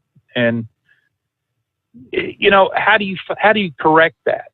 You remember that guy that come on there a while back, was talking about the guy that went to Washington was talking about the rates and everything, and how the rates, brokers are bidding the rates down and everything like that. Well, my question to him was, are you bidding on the loads on the load board? Yes, I am. Well, they talked about one load that was $3.23 a mile. By the time it got down to the driver, it was paying $1.12 or $1.15 a mile, something like that. That's because drivers sit there and they determine their own worth. They determine what they'll haul that load for and whether or not they can make a profit off of it. Some of them don't even care about making a profit. All they want is fuel money to get them back to where they came from, so that they can, pick up a load from a shipper or wherever that they know is going to pay them. The old backhaul thing. And you're not going to stop that. Yeah, you're not going to stop that. It's that mentality. I mean, when they just keep bidding these loads down, then they're bitching about the brokers are coming in here and taking all the money. Well, the brokers do take a chunk of change. And I've fought with, a couple of them. I just won't haul their crap, but, when you got brokers, or when you got, when you talk about it yourself there, you're talking about these foreign labor coming in here. This industry's flooded with foreign labor right now. You'd look at 64% of the trucks coming out of California right now are being driven by drivers that are not born in the United States. And that includes the amount of produce that is coming out of there. I sat and talked to a broker one time about call centers in India who now are logging on to these websites for, some of the brokerage sites. And they're cornering the market on certain, bidding on these loads for their trucks that are over here driving. Who in the hell is that fair to? I mean, it's, it puts the small truck driver out of business, which he's got to go out and find his own loads and his own, his own customers and things like that. and hopefully these cutthroat bastards won't come in there and take it. But this is a dog eat dog industry, Steve. It always has been. It always will be. Yep.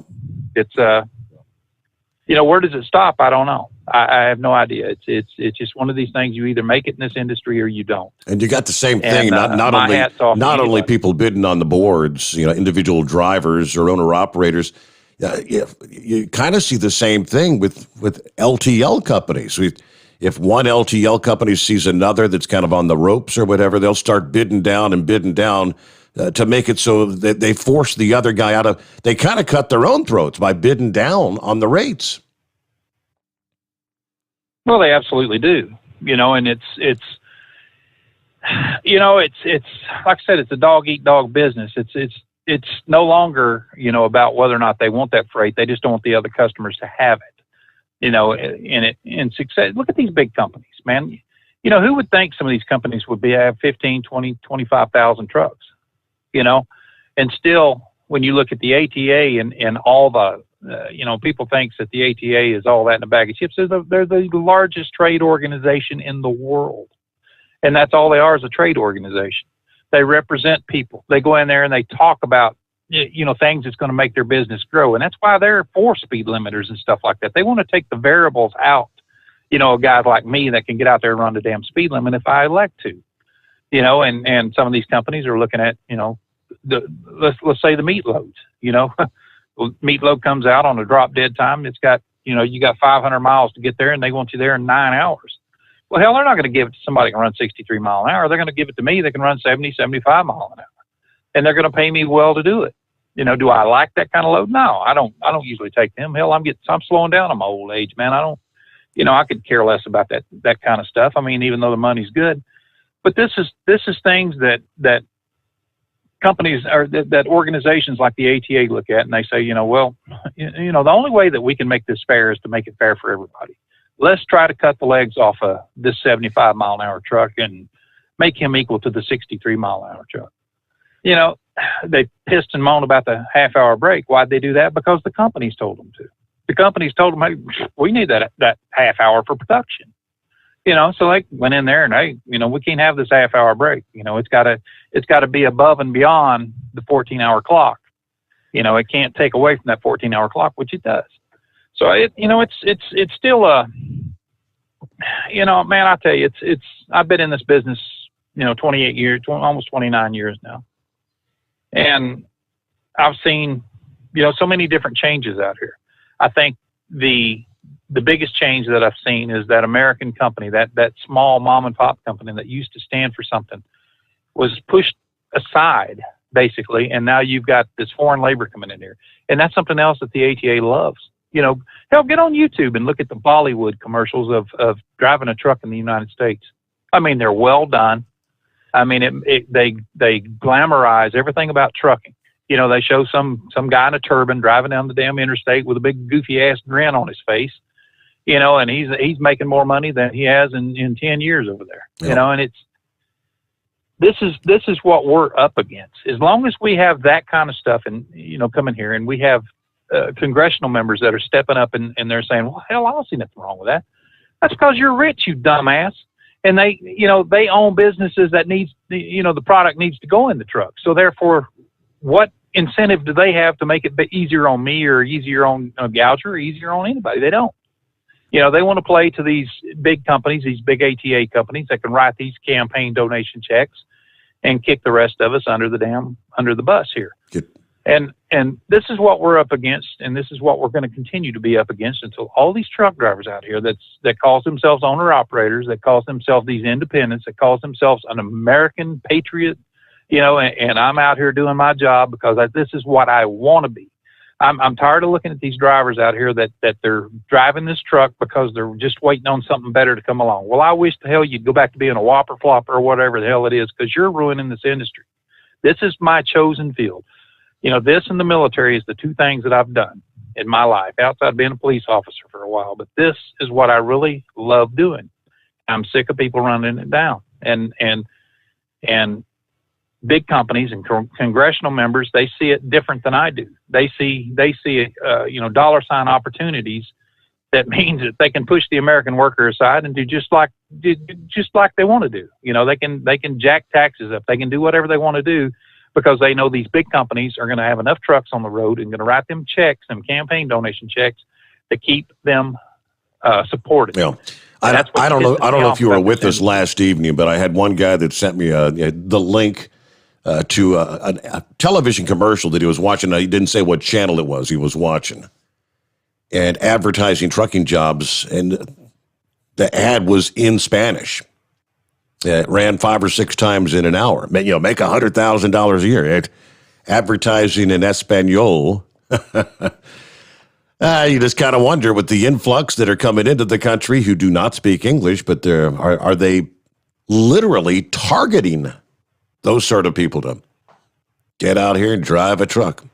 100 grand. All right, one of these days, Grump, maybe I'll share your post. One of these days we'll ask you how you feel about the great American pastime. Major League Baseball, which continues to be in the headlines, and we'll give you more on that coming up here. I think it was Dan that called last evening. He said, did I hear you correct, Steve? Did you say that the Major League owners were not aware or were not consulted with before the commissioner pulled the All-Star game out of Atlanta? The answer was yes, and some of them are speaking out now. They say we were blindsided. What the hell are you doing, Manfred? All right, news break. It's 844-844-3388. The Steve Summers Overnight Drive live from the Hot Shot Secret Studios.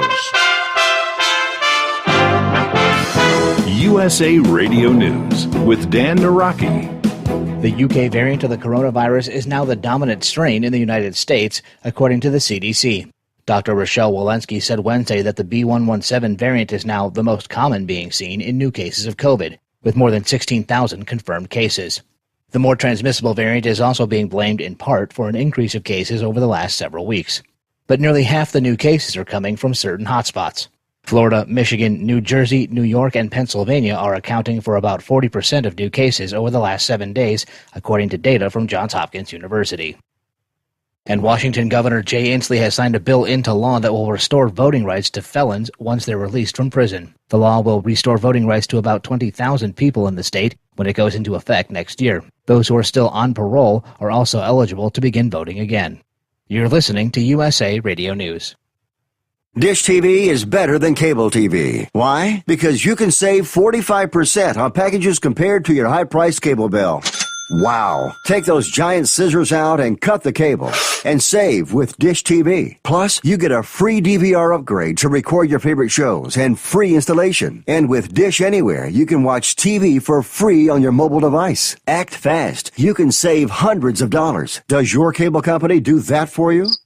I don't think so. Get all the best TV programming at your fingertips at a fraction of the price of cable TV. So say adios, arrivederci, goodbye to the high cable bill and save up to 45% on Dish TV packages today. These are limited time offers and can change at any time. Call fast. 800-610-5739. 800-610-5739. 800-610-5739. That's 800-610-5739. 5739. Live from the Hot Shot Secret Studios, the Steve Summers Overnight Drive. Dean Michael, the tax doctor here. Are you tired of those tax problems following you around like a dark cloud, always in the back of your mind, losing sleep at night? Call me now and get your life back. 888-632-4506 or go to mytaxhelpmd.com. Pretending they're not there won't make them go away. The IRS isn't going to forget. They will levy your bank account and garnish your wages. Don't wait for that to happen. I'm not telling you these things to scare you. I'm telling you so you can benefit from my years of experience. Now is the time to act. 888-632-4506. For anything diesel, take it to Shy Diesel. They provide a wide variety of services and diagnostics to determine what the problem is with the latest technology. From simple oil changes and preventative maintenance to fuel system diagnostics and repairs, engine rebuilds and cylinder head repairs, and rebuilds with our in-house machine shop. They also have on-site DPF cleaning for exhaust issues and DOT inspections. If your diesel is asking for some attention, Shy Diesel has the specialist you need for anything diesel. Located in Terre Haute and Lafayette, Indiana, and Effingham, Illinois. Shy Diesel has you covered. Getting a good night's sleep while on that long haul can be quite the challenge. That's why Commercial Vehicle Group has partnered with Serta Mattress to bring you the Bostrom plus Serta mattress for the best night's sleep possible while you're on the road. The Bostrom plus Serta mattress, manufactured with Serta's patented Cool Gel memory foam, acts to dissipate body heat and eliminate pressure points, which reduces the tossing and turning that can be so disruptive to your sleep. The Bostrom Serta mattress comes in 2 thicknesses, 7 and 10 inches, offering support to drivers of all shapes and sizes. The mattress comes in the standard 80-inch length with 4 widths, 32, 36, 39, and 42 inches. For more information on the mattress or where to buy, call us at 800-459-7328. That's 800-459-7328. At Hotshot Secret, we share the science behind common diesel problems. For example, Fuel additives.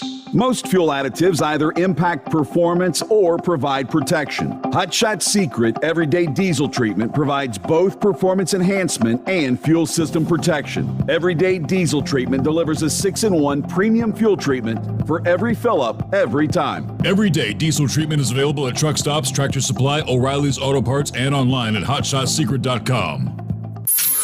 Keep the bugs off your glass and the smokies off your ass. This is the Overnight Drive with Steve Summers.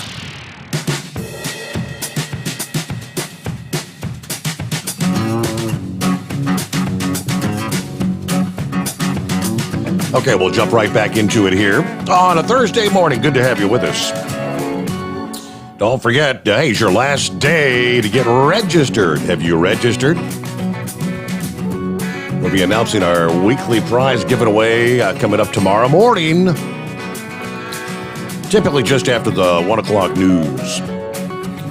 And, of course, we're talking about top prize, our Pluto Duo headset from Stellar Electronic. That's your grand prize. Premium sound quality using Stellar Electronics Noise Armor technology of 99% noise reduction, 32 hours talk time. You connect the Duo, you get full stereo conversation, a battery bank, extending talk time up to 60 hours. That's a $200 value. And second and third place prizes. This time around, we've got second place. We call it the Semi-Prevention Pack. 64-ounce bottle of Hot Shot Secret Stick Shit Eliminator, 2 64-ounce bottles of Diesel Extreme, just what you need to clean out both the oil and your fuel systems on your rig. That's a $120 value. Third prize, the Semi-Performance Pack, a 64-ounce bottle of FR3 Friction Reducer, and a 32-ounce bottle of Everyday Diesel Treatment, $78 value. All you have to do is go to overnightdriveradio.com, enter your email address, and that's it. You're set. You're registered to win. Countdown clock is ticking. If I flip over, click on contest, it actually tells you how many hours before they'll close things out. 14 hours, 17 minutes. That's what you got to get it registered. There you go. And hope you'll be with us live for the program there on Friday morning with Chris Gabrelchik. Meanwhile, it's 844-844-3388. Hello to the Chevy guy. Good morning. Good morning. Yeah, I'm surprised you didn't mention the knuckle buster. You know, yesterday morning we were sort of discussing his second career choice, you know. Right. But I guess he said he makes $30 an hour. I don't know if that would pay that much as a brawl fitter, $30 an hour. To go on what you were just saying, yeah, I'm setting up Minneapolis, St. Paul back in the late 90s. And I called, you know, I'm out of West Virginia, took a load of flooring up. And I'm sitting there. Well, I'm there at 7 in the morning, and they say, well, they don't have any loads, go to TA. I did. I was sitting at TA. Oh, I'm sitting there, and I call back. So that company paid 21 loaded, 17 empty, to drive a truck.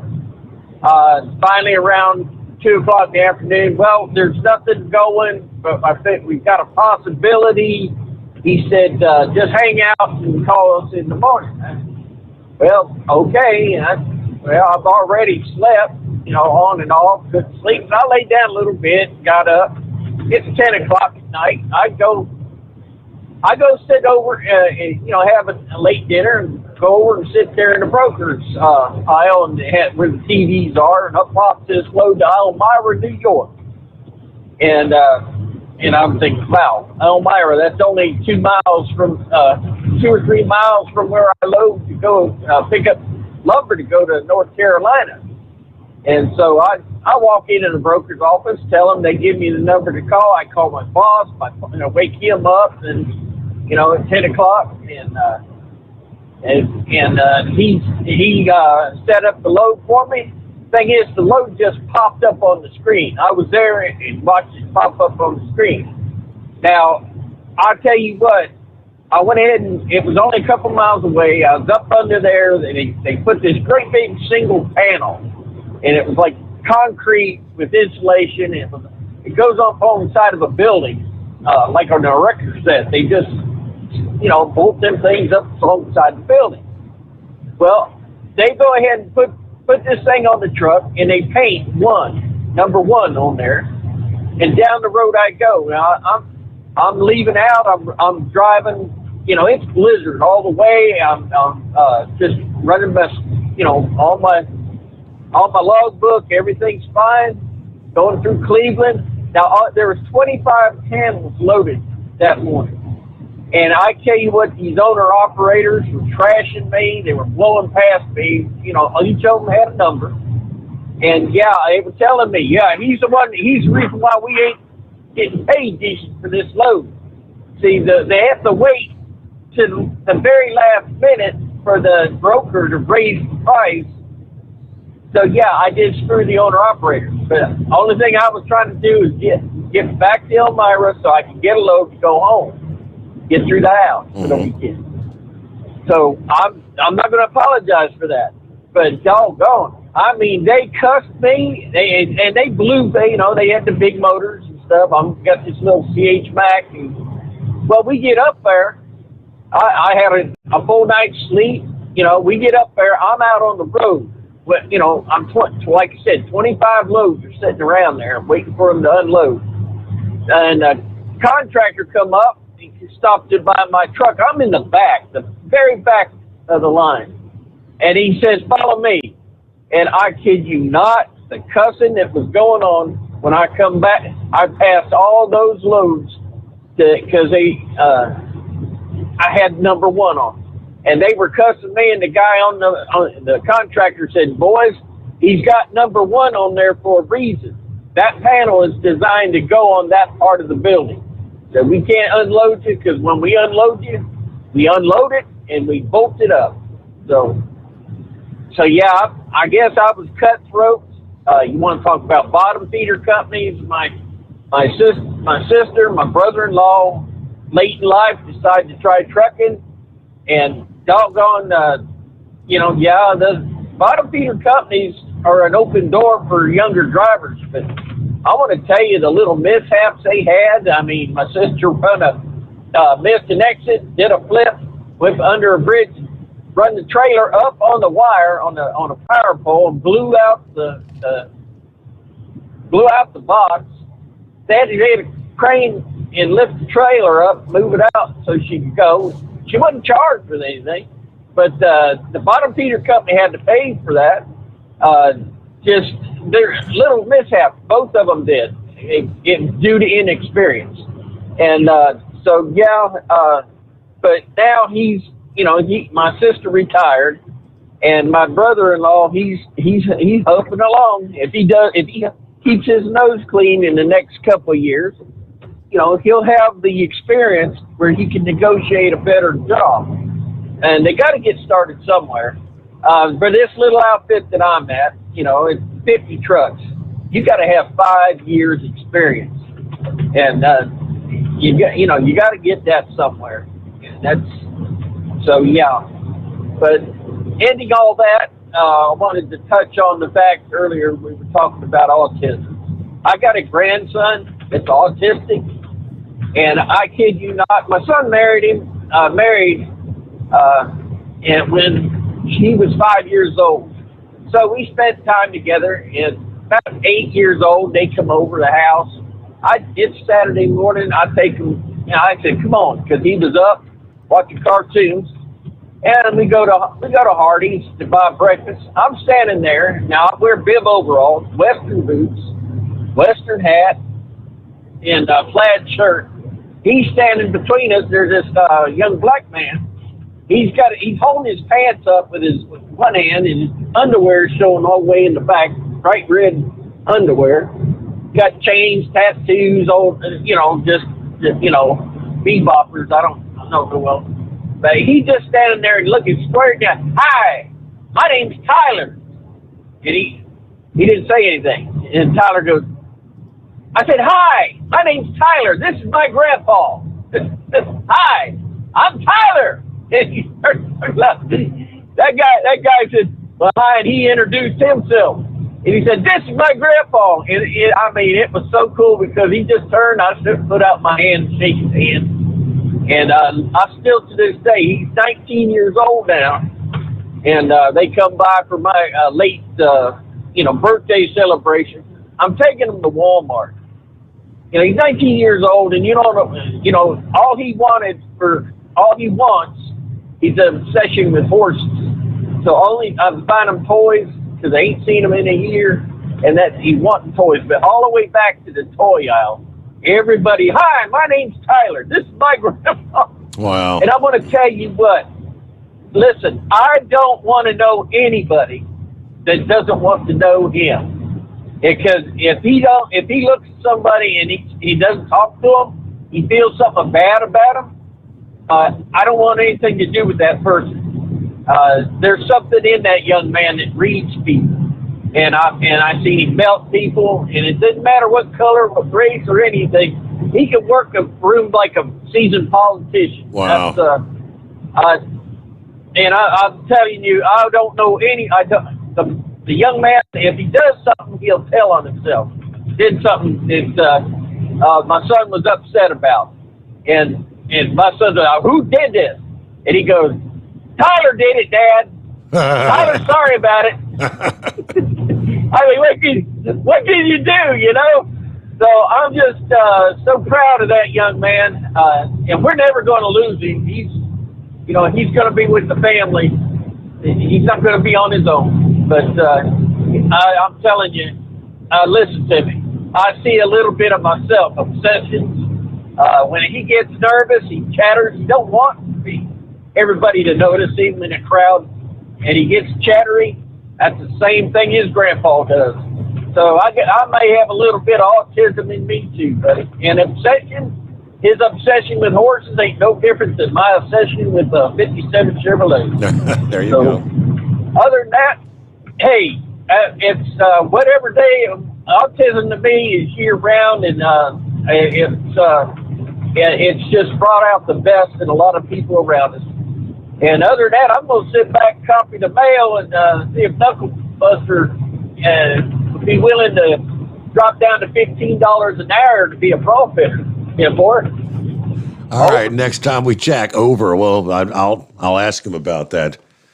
Thank you so much, Chevy Guy. All right, Army got you coming up here next. Paul, hang in there. I know you wanted to talk about, what was it, bringing back some old memories or whatever. Yeah, Maverick, he was indeed the one that drove, with John the Monkey out there. First, real quickly, I mentioned Major League Baseball. Dan had questioned last. You couldn't believe that the MLB commissioner made that decision to pull the All-Star game out of Atlanta without even consulting with the team owners. According to Fox Business Network commentator, team owners were surprised by the league's commissioner pulling the All-Star game out of Atlanta. Scoop at Major League Baseball sources say owners were blindsided, at least by the timing of the decision to pull the All-Star game. They also said his decision came after speaking with Stacey Abrams there in Georgia, which is kind of odd since she said she's against the boycott. Gasparino posted a reply to that tweet mentioning the league's owners now fear backlash from fans. You think? Following Manfred's decision. Yes, that backlash is, significant. Scoop at Major League Baseball. This is the tweet. Executives also fearing significant fan backlash over Rob Manfred's decision on moving All-Star Game out of Atlanta. Stacey Abrams, of course, formerly served in the Georgia House of Representatives. She pinned that tweet to her Twitter, apologizing for the loss of income to the people of Georgia that's going to impact them. I mean, they're talking something akin to $100 million of losses in the Atlanta area. As I have stated, I respect boycotts, although I don't want to see Georgia families hurt by lost events and jobs. According to Sean Hannity, moving the All-Star Game from Atlanta to Denver, there it is, will cause Georgia to lose out on $100 million. Joe Biden, Stacey Abrams, Major League Baseball, Delta Airlines, Coca-Cola, they all lied about Georgia's election laws. That has now cost the people of Georgia almost $100 million in revenue. And the fallout continues to grow. I'm not real familiar with JCN, something called the Job Creators Network. Ever heard of that? Well, JCN sent a letter to Rob Manfred this past day, criticizing his decision to move the game from Atlanta to Denver. The letter sent from JCN President and CEO Alfredo Ortiz, addressing Rob Manfred, called out the organization's decision to cost Georgia businesses $100 million, which JCN concludes would have helped the small business community recover from the pandemic. Small businesses in Georgia are hurting, and the MLB commissioner pulled a multi-million-dollar rug from underneath them. Manfred justifies his decision by echoing false claims made by others who argue Georgia's new election law is simply Jim Crow 2.0. That rationale could not be further from reality, he says. Georgia election rules make it easier to vote and hard to cheat. In contrast to the incendiary rhetoric and accusations of racism from politicians and activists, these rules simply bring Georgia's voting standards in line with other states, including Colorado, no less. He also called on Manfred and the Major League Baseball to reverse the decision, warning that if they do not, small businesses are going to pay the price. The commissioner should flip the switch on his selective outrage and allow the All-Star Game to return to Atlanta where it belongs, or small businesses are going to pay the price. He said for some small businesses that have disproportionately suffered through government-imposed pandemic lockdowns over the last year, the financial loss is a punch to the gut. It's going to have an outsized impact on minority-owned businesses. We demand that you reverse your decision. Okay. The fallout, you think? Okay, we knew that was going to happen. Hello, Army. Howdy, Steve. So, yeah, this woke cancel culture looks like it's about to turn around and bite these people in the butt. This stupid fad. And here we go again. We're talking about driver pay. Yes. Oh, this has been going on since, I don't know, when I first started listening to you and your dad. Yep. Back in the day, what was it, 01? Maybe 02, something? And then I started calling in circa, 06? So, 2 generations of trucks? Yeah. We've gone through since then? Anyway, I think the LTL carriers keep their people better because they can guarantee pretty much that you're going to be home every night or on weekends. You go out, you do your job, you come back, you're home, and that's that. The Bravo Sierra level is a lot lower. Whereas if you're working for one of the finger quotes bottom feeder meat in the seat companies, as Yoda and Brooklyn used to call them, the Bravo Sierra level is a lot higher. You know, I still clearly remember back when I worked at those companies. I worked at one with the circle and two F's and an E in the middle, and the other one with an arrow and a German name in there. The Qualcomm was constantly going off all day. The truck's governed at 65, and you got the guy up your butt constantly. You know, where are you? How come you're not driving? How come you're not up your butt constantly? You know, trying to push you down the road, and how frustrating that was as a work environment. So yeah, I can understand why people would ghost from those companies. You know, don't want to work for them, et cetera, et cetera. You know, Right. only do a little while with them. Yeah, I can fully understand why. And what Maverick said about your show getting bigger. weren't we at wasn't that the Louisville show where the FCG booth was like literally right off the hallway from the bathroom? I think I remember being at that show. Yeah. That was a long time ago. There was something else I wanted to touch on. I can't recall what it was off the top of my head, so maybe it'll come back to me later. But anyway, I just want to get in there and say that, you know, it looks like cancel culture. Just, you know, I guess the bottom line there is when you run out of stuff to cancel and you run out of stuff to be woke about, what's next? And with that, I'll leave everybody to think about that for a minute. Have a good You one, got bro. it. All right. Out. Yeah, I think that's what some are beginning to realize. Yeah. Isn't that what conservatives were saying? Where it all began. I shouldn't say began, because it's been going on for several years now, as we're trying to cancel or change America's history. Bringing down the monuments, bringing down the statues, everything is racist. Then you start with the social media banning Donald Trump. And if you're going to ban Donald Trump, I mean, hell, the president of the United States. If you can ban the president, who can you not ban? You can censor anyone. And things change over time. Those that feel like they're jumping for joy over Donald Trump being banned may find themselves on the end of being cancel cultured, erased, making it appear as though you never even existed. Be careful what you wish for sometimes.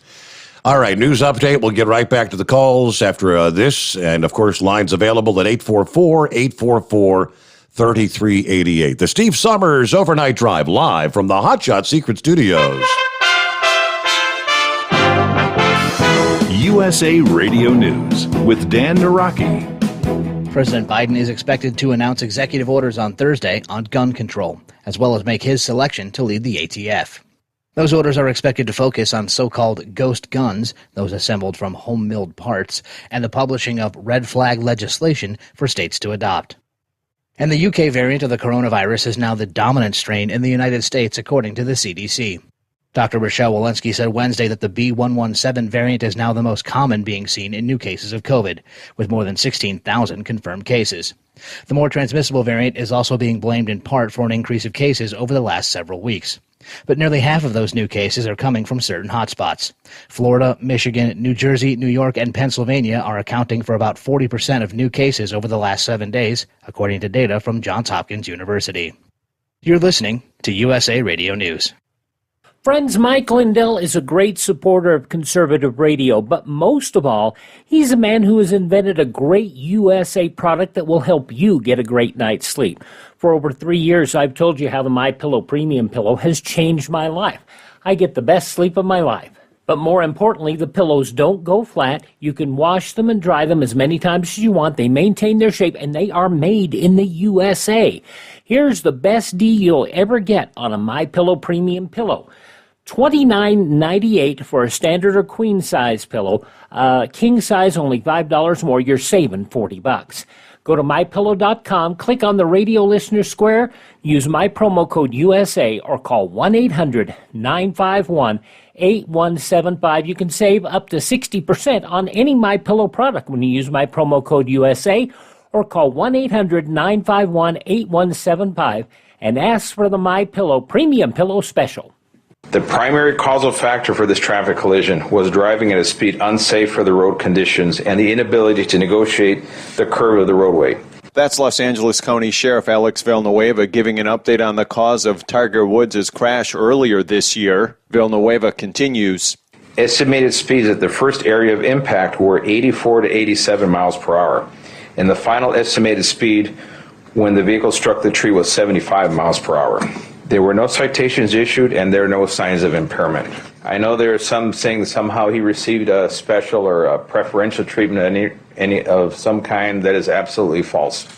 There was no signs of impairment. Our primary concern, once we obviously at the scene of the collision, was his safety. Tigerless Masters begins in Augusta, Georgia on Thursday. And your final numbers on Wall Street at the closing bell, the Dow ticking up 16 points to close at 33,446. USA Radio News. Now you can fly anywhere in the world and pay discount prices on your airline tickets. Book a flight today to London, Paris, Madrid, or anywhere else you want to go and pay a lot less guaranteed. Call the International Travel Department right now at Low Cost Airlines. 800-215-5141. 800-215-5141. That's 800-215-5141. Illegal crossings on the southern border are at a 15-year high, according to Border Patrol data. Republican lawmakers say the current surge is because of President Biden's reversal of the border policies of the previous administration. Congressman Michael McCall says the result has been a humanitarian crisis. The Texas Republican tells Fox News that cartels and smugglers have taken advantage of families looking to get to the U.S. And we've seen this movie before in 2014, 2019. We're seeing it again now. They have not made conditions more humane. They have created a humanitarian crisis. By rescinding the political asylum agreements we had with Mexico to remain in Mexico and Central American countries, we kept these applicants outside the United States. The reversal of that policy under the Trump administration, with Biden reversing these policies, he has created a boondoggle for the traffickers where they exploit these children. They separate them from their parents in Central America and take them up this very dangerous journey. And the Vancouver Canucks continue to deal with a rapidly spreading COVID outbreak, with 19 of the team's 22 active players now on the NHL's COVID protocol list. All team activities have been shut down, with 4 games already postponed and more possible. The NHL says it believes the team will be able to finish out its schedule, but there's no timetable for the Canucks to return to action.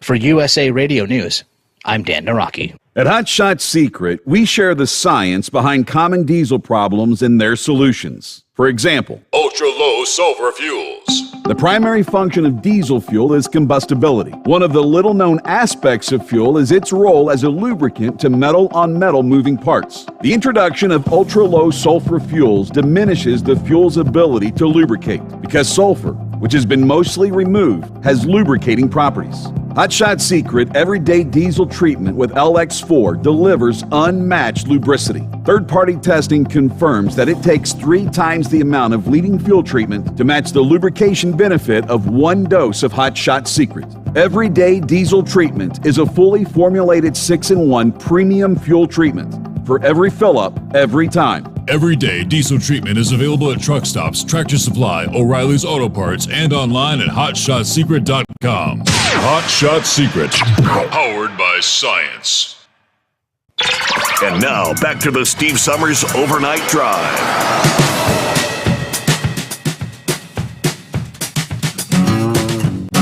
Yes, indeed. Right back at it here. Okay, we'll get back to the calls. Paul's been patiently waiting. Hey, thanks for hanging in there. Good morning, Paul.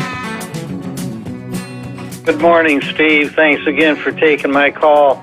That earlier caller talking about Maverick and everything, I believe I may have been at that truck show. I brought my son there, and we wanted to meet your dad. You were just doing weekends back then, I believe, weren't you? Yeah. I mean, I did weekends from 96 to 04 is when he stepped aside.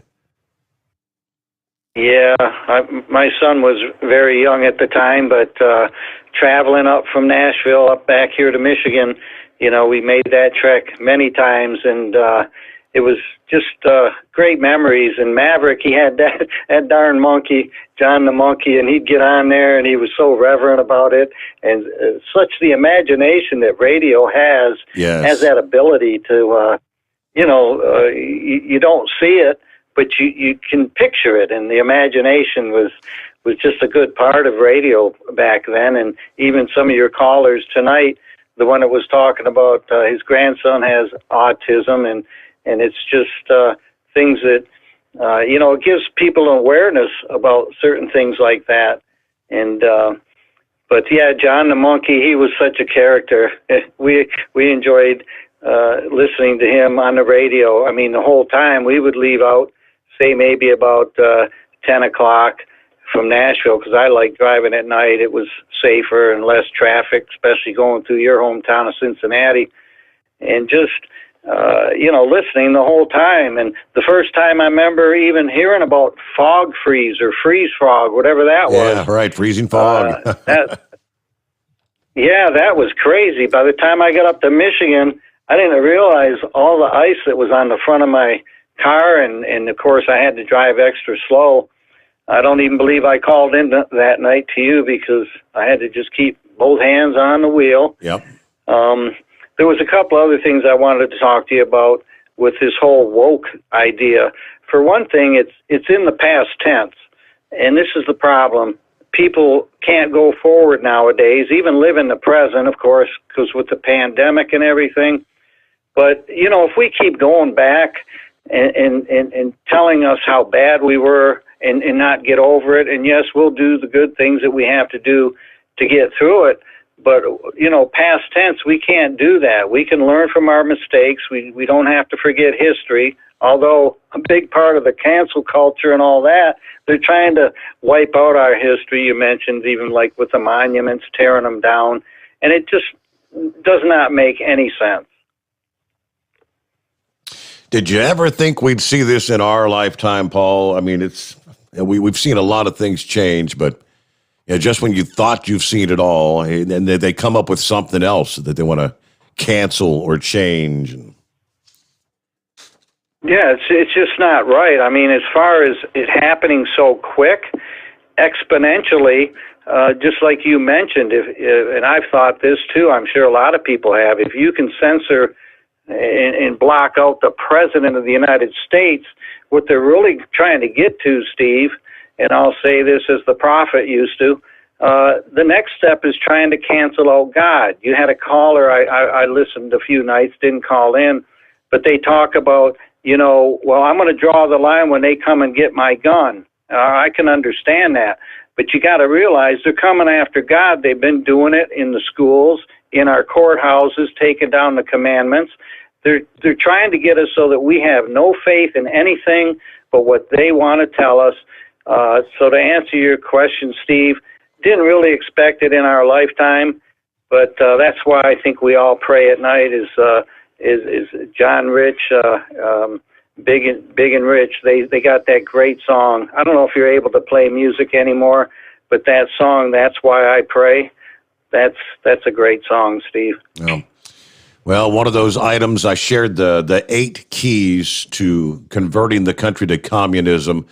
And on that list from Khrushchev back in 1959, on that list of 8 items was removing God from the country, convincing the people that all they need to trust and rely on is the government for their survival. And that's exactly the path they're taking us down, trying to we're working our way toward the socialism and eventually communism. Yeah, that's you're right there, Steve. And just to say one more thing and say goodnight to you and all the safe drivers out there.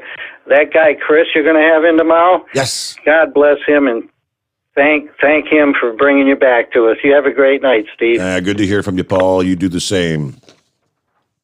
Like I said, you say, well, what's next? What's next?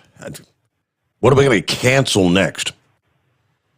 Yeah, you've got the governor of Oregon, the Democrat governor there, Kate Brown. Does that ring a bell?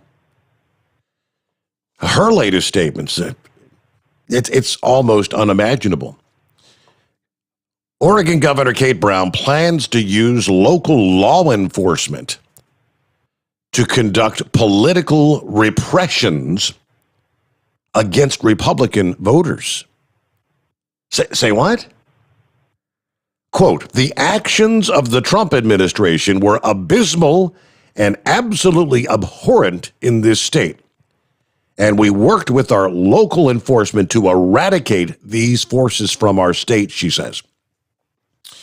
In a recent interview, Governor Brown pledged to wipe out Trump supporters from Oregon for their political views.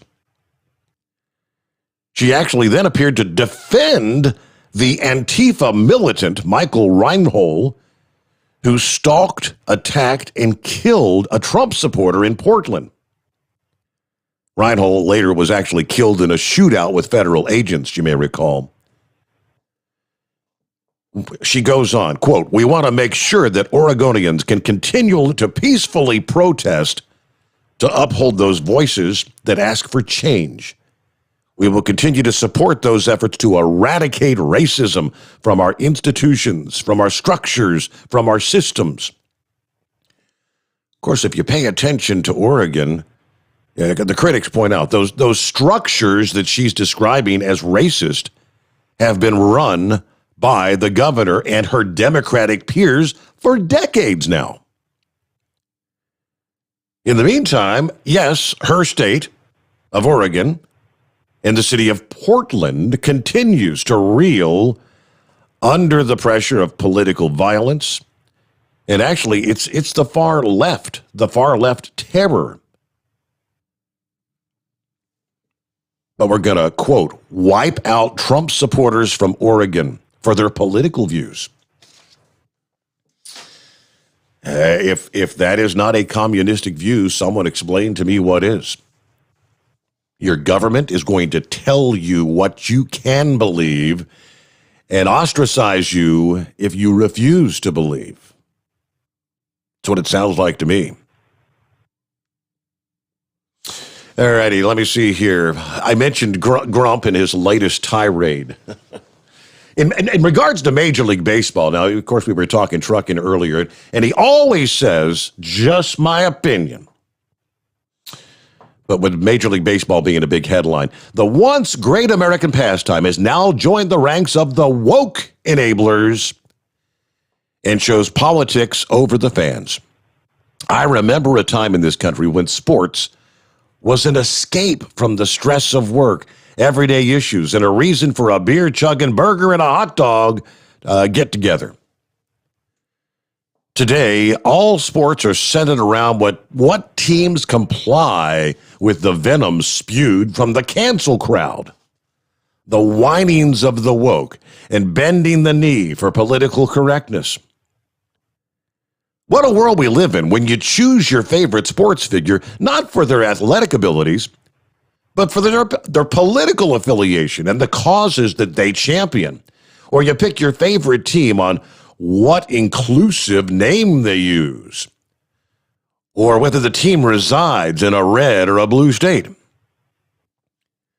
Georgia had much stricter voting laws in 1974, but it didn't stop people of all colors from filling the streets of Atlanta to celebrate Hank Aaron, a black man's 714th home run, tying Babe Ruth, a white man's home run record that stood for decades. Moral of the story is people have allowed themselves to become victims of irrational rhetoric. social media, unchecked comments from politicians, and unwillingness from the news to be fair and balanced. It's those failures that have become the catalyst for division in this country. And it's the people who have accepted this all as all things are normal today. To me, sports leagues have become nothing but another political arm of the progressive side of the Democrat Party. And it's unknown if players' excessive salaries are representative of their playing skills or maybe their political speech. Again, just my opinion from the grump. All right, speaking of Major League Baseball. Hello, Dan. Hey, Steve. I just wanted to add, I have another topic, but, to show you the idiocy of that Manfred is he goes from a city that has 51% black population to a city that has 9% black population, Denver. Now, who in their right mind can possibly believe that this guy's doing it in the name of racial justice? Right? I mean, 9%. I mean, are you kidding me? I doubt if there'll be a black vendor there or some, you'd have to really, to come up with blacks working in these jobs supporting the All-Star game in Denver versus I've been to Atlanta. I go to Atlanta all the time and it's, as it says, 51% black. Seems to be all right with me.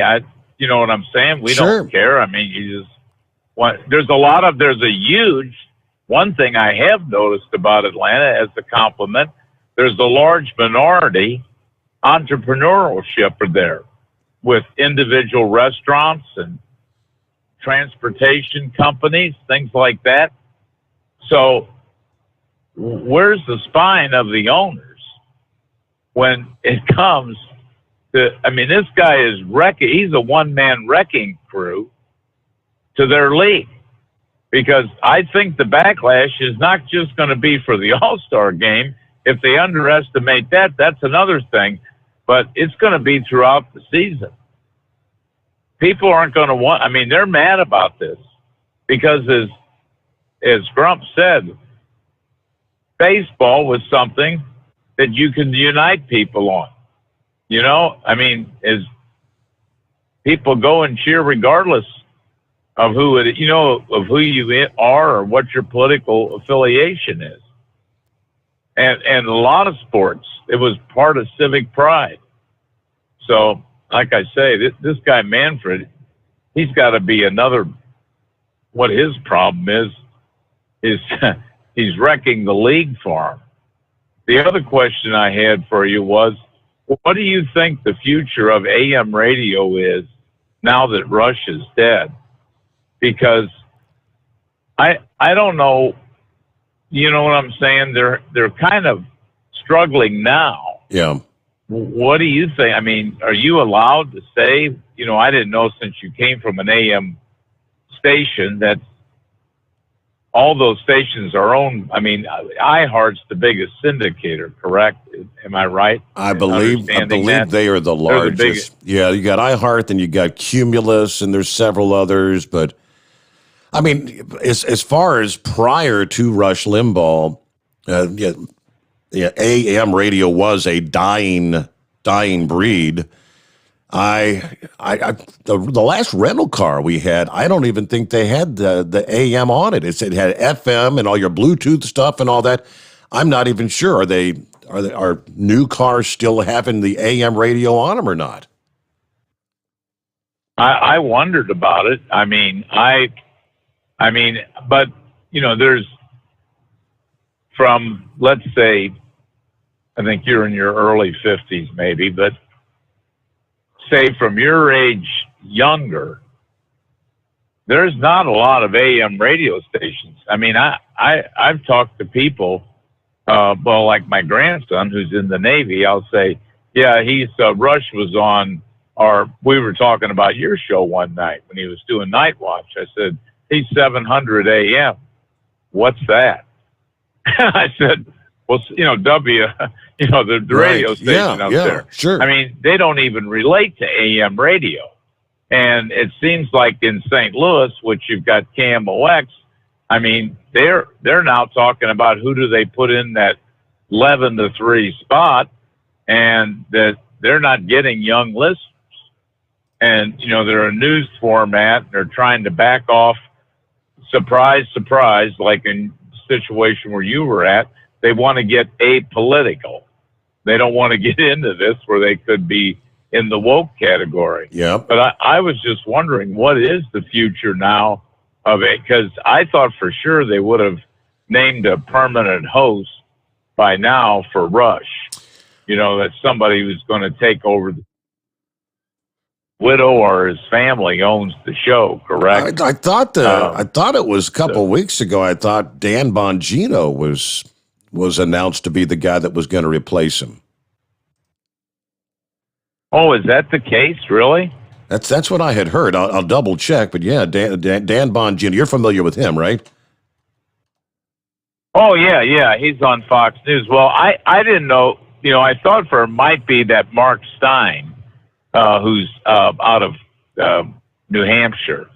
I thought he might be the one, and they've had some other fill-in hosts, and I really didn't know. I mean, reason I say I don't know who owns it because surprisingly, Rush did not have a prenuptial agreement with his widow. When they got married, they did not have a prenuptial. Wow. And I mean, so I don't know if she owns it or that was owned by a group or a syndicate of whatever. He's buried in St. Louis at Bell Fountain Cemetery, which is a very historical cemetery. But I didn't know. I mean, I just don't know what the future of these AM radio stations, as far as that's concerned, even FM. I mean, you're a perfect example. You leave that station, and within 60 days, you're back on the air, and now you got your app. I've got to download it. You know what I mean? Mm-hmm. You can get it other places, and I can listen to the podcast easier. So I mean, it's the method of getting your signal out there is a lot different, and you're probably right. Maybe these new cars don't even have an AM radio dial in them. I mean, that's all I remember is it had the big, like the television screen dash or whatever. Now that was all screwed up on the car we had. It kept flashing from one screen to the next, but it had Bluetooth. I had a Bluetooth button. It had an FM button. It had the satellite radio button for the Sirius XM, but I don't recall seeing an AM on it unless I just missed it. So. Well, is that what they called terrestrial radio when you were on the AM? Is that what that is called? Yes, terrestrial AM and radio? AM and FM that's terrestrial radio. Yeah, well, I can see maybe in some small towns where they've got a feed with the agriculture report. But, nowadays, Steve, I listen to you because I enjoy listening to you. But if I want news, I don't have to wait around a radio station to get the news. You can just go to your smartphone and look at the stock market or look at sports score. I can get the information a lot quicker. And so I watch whatever I want to watch really on it.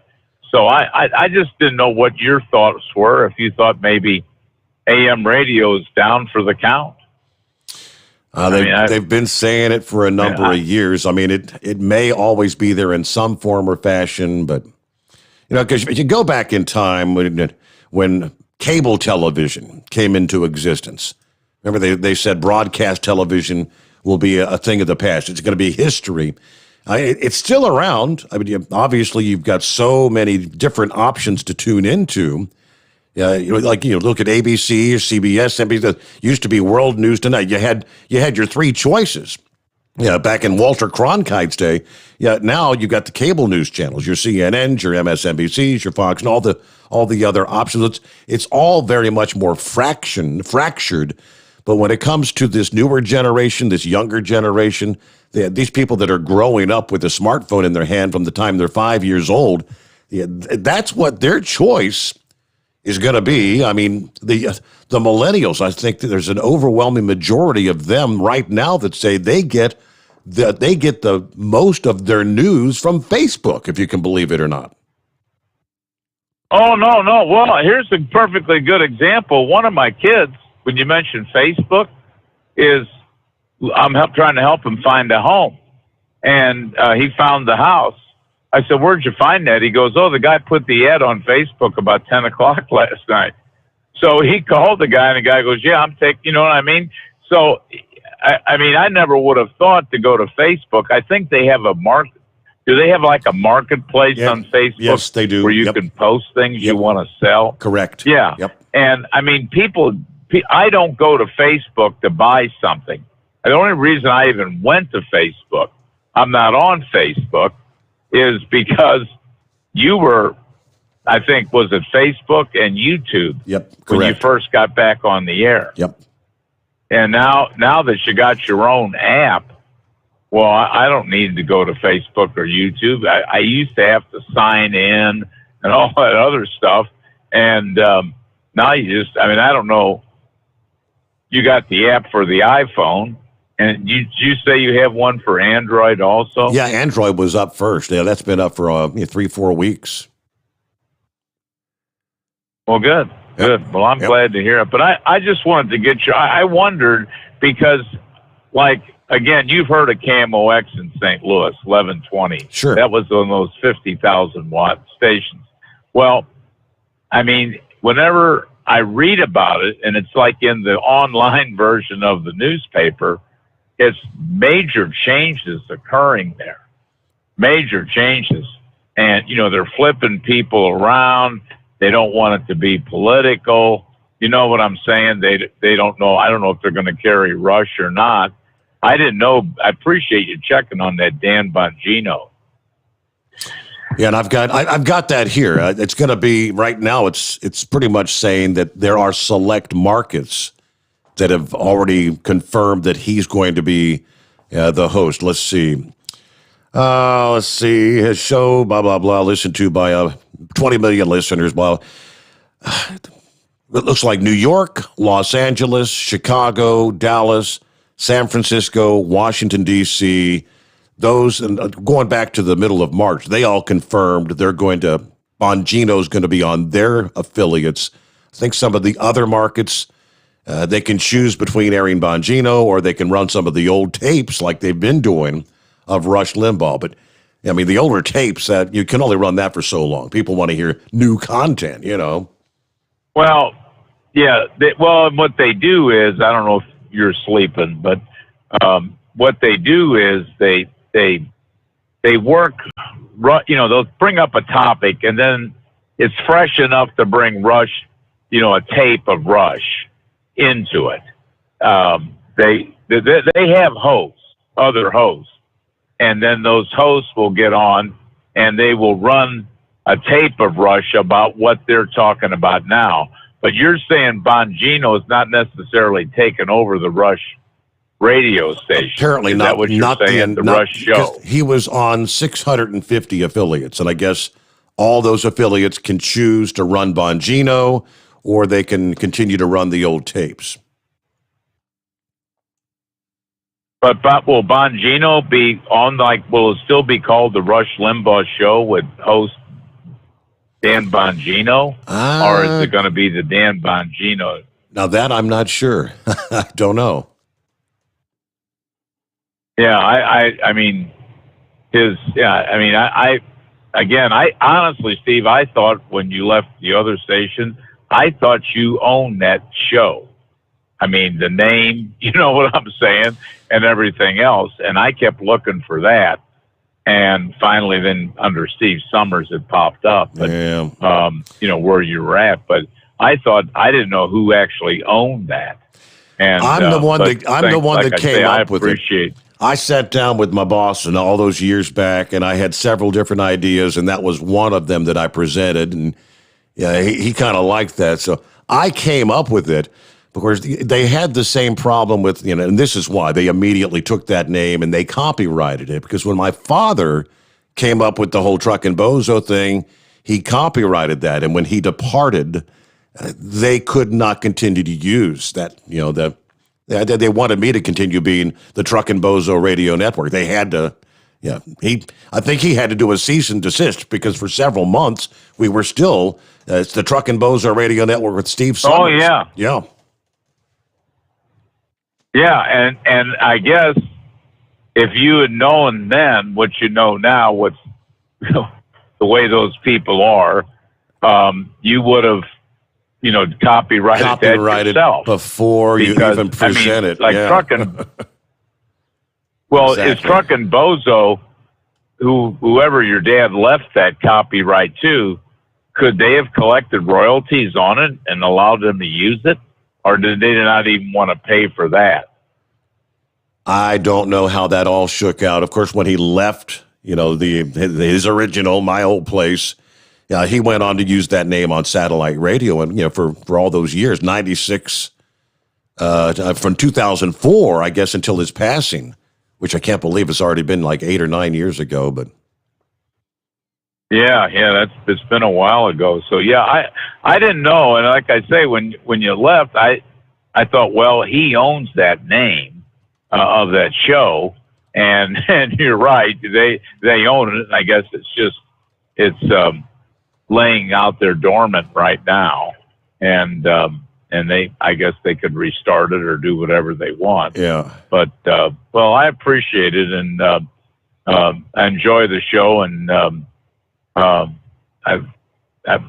the MLB, I mean, as Jack Buck said, the stupid things people do to mess up a good thing going, it just, without checking things, it kind of reminds me of the January 6th deal. Everybody reacts to that. And have you heard of any felony charges coming against anybody? No. You understand what I'm saying? Yep. But people reacted immediately. And then how do they backtrack? Now, these owners, they're under the gun right now. And I didn't know that till I just heard you say it, that to get that All-Star game moved back to Atlanta. And I'll tell you who's also under the gun is Stacey Abrams. Because if they're saying, well, if you've got so much influence with these people, why don't you get them to move the game back? It's been less than a week. Certainly Denver hasn't made that many preparations like we did. So anyway. How many times can you flip-flop, I guess, is the question. Well, thank you so much. Yeah, Dan, great to hear from you. And we got to get a news break here. Back in a moment, the Steve Summers Overnight Drive, live from the Hot Shot Secret Studios. USA Radio News with Dan Naraki. The UK variant of the coronavirus is now the dominant strain in the United States, according to the CDC. Dr. Rochelle Walensky said Wednesday that the B117 variant is now the most common being seen in new cases of COVID, with more than 16,000 confirmed cases. The more transmissible variant is also being blamed in part for an increase of cases over the last several weeks. But nearly half the new cases are coming from certain hotspots. Florida, Michigan, New Jersey, New York, and Pennsylvania are accounting for about 40% of new cases over the last 7 days, according to data from Johns Hopkins University. And Washington Governor Jay Inslee has signed a bill into law that will restore voting rights to felons once they're released from prison. The law will restore voting rights to about 20,000 people in the state when it goes into effect next year. Those who are still on parole are also eligible to begin voting again. You're listening to USA Radio News. Dish TV is better than cable TV. Why? Because you can save 45% on packages compared to your high-priced cable bill. Wow. Take those giant scissors out and cut the cable and save with Dish TV. Plus, you get a free DVR upgrade to record your favorite shows and free installation. And with Dish Anywhere, you can watch TV for free on your mobile device. Act fast. You can save hundreds of dollars. Does your cable company do that for you? I don't think so. Get all the best TV programming at your fingertips at a fraction of the price of cable TV. So say adios, arrivederci, goodbye to the high cable bill and save up to 45% on Dish TV packages today. These are limited time offers and can change at any time. Call fast. 800-610-5739. 800-610-5739. 800-610-5739. That's 800-610-5739. Keep the bugs off your glass and the smokies off your ass. This is the Overnight Drive with Steve Summers. Some say their truck reflects who they are, dependable and reliable. That's why you trust Blue Def. Now the best just got better. Introducing Blue Def Platinum, a revolutionary innovation with advanced system shield technology to significantly reduce harmful deposits. To maintain fuel economy, save money on costly repairs, and sustain the life of your SCR system, there's only one DEF to choose. Blue Def Platinum. The best just got better. Diesel Army is on duty 24 hours a day, 7 days a week. Burning the midnight oil with the best diesel coverage. All the tech, all the torque. Diesel Army, where there's smoke, there's fire. For the latest news and event coverage, as well as feature and tech articles, sign up for the newsletter and don't miss a thing. Visit dieselarmy.com from the Power Auto Media family of digital magazines. Again, it's dieselarmy.com. Do you have a Dodge pickup and hate your automatic transmission? Of course you do. Levon Miller at Firepunk Diesel here, and we specialize in heavy-duty and performance transmissions for your 3/4 or 1-ton Cummins-powered truck. So if you're interested in turning your stock slush box into a towing monster, call us today at 614-733-3744 or visit us online at shop.firepunk.com. Whether you're a diesel pickup performance enthusiast or just looking for a small upgrade, when selecting common rail fuel system components, look no further than Exergy Performance.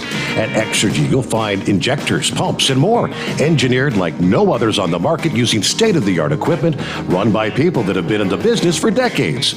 So if you're in the market for common rail components at any power level, contact Exergy Performance or one of the many dealers listed on our website at exergyperformance.com. Dean Michael, the tax doctor here. Are you tired of those tax problems following you around like a dark cloud, always in the back of your mind, losing sleep at night? Call me now and get your life back. 888-632-4506 or go to mytaxhelpmd.com. Pretending they're not there won't make them go away. The IRS isn't going to forget. They will levy your bank account and garnish your wages. Don't wait for that to happen. I'm not telling you these things to scare you. I'm telling you so you can benefit from my years of experience. Now is the time to act. 888-632-4506. At Hot Shot Secret, we share the science behind common diesel problems. For example, stiction. Engine oil can break down under extreme heat, leaving behind varnish, a carbon-based deposit that creates drag on the engine's moving parts. This sticky friction is stiction. Symptoms include a rough idle and the loss of fuel economy and performance. Hot Shot Secret Stiction Eliminator is formulated to be left in the engine. It works as you drive. Stiction Eliminator is available at truck stops, Tractor Supply, O'Reilly's Auto Parts, and online at hotshotsecret.com. And now, back to the Steve Summers Overnight Drive.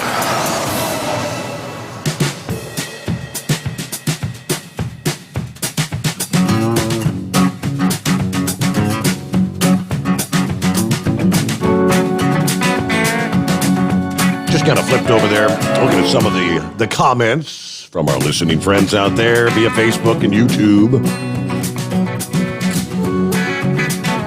Going to the...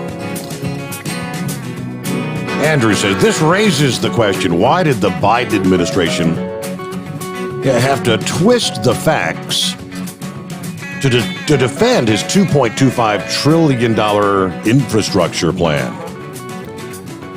Well, maybe because the real estimate of just 2.7 million jobs is increasingly damning. That comes out to roughly $833,000 and some change in taxpayer dollars spent per job created. Suffice it to say, that is not the best return on investment. You are very correct, Andrew. Yeah, it's looking more and more like that infrastructure plan has no chance of survival. You had Joe Manchin. First of all, he was talking about he's not going to vote to eliminate the filibuster. And I guess yesterday he said he's also opposed to using what they call reconciliation to pass legislation without Republican support. That could be the fatal blow to the $2.3 trillion infrastructure bill. Manchin said, I simply do not believe budget reconciliation should replace regular order in the Senate. It's almost hard to imagine, but you've got a couple of... Christian Sinema out in Arizona was the other, as far as the filibuster is concerned. You've got two that aren't going to go along with the Democrats. They're not going to get it. Senate Democrats have to avoid the temptation to abandon our Republican colleagues on important national issues. Now, they did use reconciliation to shove through that $1.9 trillion COVID relief bill. Simple majority in the Senate. They've been talking about doing the same thing with this new piece of legislation, the infrastructure package. See, normally it would take 60 votes in the 100-person chamber to overcome a filibuster. Now, Manchin is what they call a moderate on some issues, willing to cross party lines, so his support would be crucial to any bill in the 50-50 Senate right now. Technically, the Democrats control the chamber because you've got the vice president who breaks the tie in Kamala Harris. The Senate parliamentarian, the rule that Democrats could use reconciliation to pass more legislation this year. So they were immediately considering using that to pass this latest investment package. He wants to spend $2.3 trillion on, quote, roads and bridges. But as we've been talking, there's a whole hell of a lot more in it than roads and bridges. Caring for the elderly, building, domestic, high-speed rail, all kinds of stuff. And it's more or less the new Green Deal. The proverbial new Green Deal is that's what it boils down to. Let me see here. Timothy said, back in the day, everybody called from phone booths. Yeah, if you were listening back then, Timothy, you've been a long-time listener. Yeah, because back in the day, cell phones essentially didn't even exist. And for those people that got the early, remember the old bag phones? Cost you a couple $1,000s. Yeah, we had many of our callers. What was his name? Kamikaze. He used to like to screw with me when I was doing weekends. I wouldn't have any calls on hold. And I'd look over there, and all of a sudden I'd have one line ringing, two lines ringing, three lines ringing, four lines ringing. Well, what's going on? And pick up one of them, and lo and behold, Kamikaze sitting there at you had the phone banks in the truck stops. You had a whole row, a whole wall. He'd pick up one, dial the toll-free number, set the handset down. He'd go to the next phone. He'd dial me up on all the lines. Like, you jackass. But he got a real charge out of doing that. Everybody called on cell. And those were the days when, in many cases, the cell phones, you weren't always necessarily inside. Had the cell phones, outdoor cell phones on the corner or whatever. They used to be everywhere. And when the wintertime months rolled around, drivers weren't going to stand out there next to the phone pole on the cell phone or the pay phone and hold for 20 or 30 minutes and freeze their pajamas off to get on and talk on the program. Phones were very, very, in the summertime, you'd be willing to stand out there on a nice, comfortable night. Those were the days. Modern technology's changed everything, hasn't it? So let's get back to our calls here. I think Big Sexy's on the line. Doesn't say that, though, but I see from the last call. Hello, Big Sexy. Yeah, it's me. Well, what's going on this morning? Did it not say my name? It says search. Search, okay. Search. That's a new one. Yep. Did I hear you say a while ago it's been 9 years on your dad? Yeah, but when I stopped down there at the London Auto Truck, I mentioned where they've got our pictures on the wall, then they got another little photo of him with the dynamite or whatever on the wall in there, and it had his year of birth and the year of passing, and I thought at the moment, I said, man, next year it's going to be like 10 years. Wow, it don't seem like it's been that long. I used to listen to him when I drove a truck, back on the AM radio. It's been a while. On this cancel stuff, you talking about a while ago and wanting to cancel God and all that. If Jesus was alive today, Facebook would cancel him out, wouldn't it? Yeah, that's true. I mean, it's getting ridiculous on this stuff. I don't know where. It's not going to be long to, they keep wanting to, you talk about them wanting to cancel God out. You cancel him out enough, and he's going to say that's it. It ain't going to be long. And the way it looks. One day at a time. One day at a time. Right? They're thinking about trying to move that All-Star game back to Atlanta. Well, the pressure is on. The pressure's on Manfred big time. I think some of the owners are even, they said they were blindsided by this. It's hard to imagine he didn't consult with them before making the call on that. I mean, he didn't research it because look at the voter laws and where he moved it to. They're not much different than where he moved it from. Well, the rules there, the voting rules aren't hardly any different. But Dan brought up the bigger point when he's talking about for racial justice. Quote, racial justice is why he moved the game from Atlanta. When it turns out Atlanta's got 51% black population, Denver's got 9%. What he did by moving that game was he pulled literally tens of millions of dollars out of black entrepreneurs and black employees and workers in the Atlanta area. The unintended consequences. That's where they just fly off the handle and do something, and they're not thinking. That's the way it is these days. People they do something and don't think about what the consequences are. There's consequences for every action you do. Yeah. And you might want to stop and think about them before you do them. But it could come back to bite you. Yeah, it's definitely coming back to... That may be what happened to him. He may be a former commissioner before long. Dan mentioned that the other night, that it's that the owners could actually tell him that you're looking for a new job there, Manfred. Yeah. Yeah, that's what they need to do. But right now, with the way they're going, I know you're a Reds fan, right? Well, I'm from Cincinnati, so yeah, pretty much that's what I've been all my life. I grew up in the era of the Big Red Machine. Well, figure this one out. I'm from Arkansas, but I'm a Dodger fan. Okay.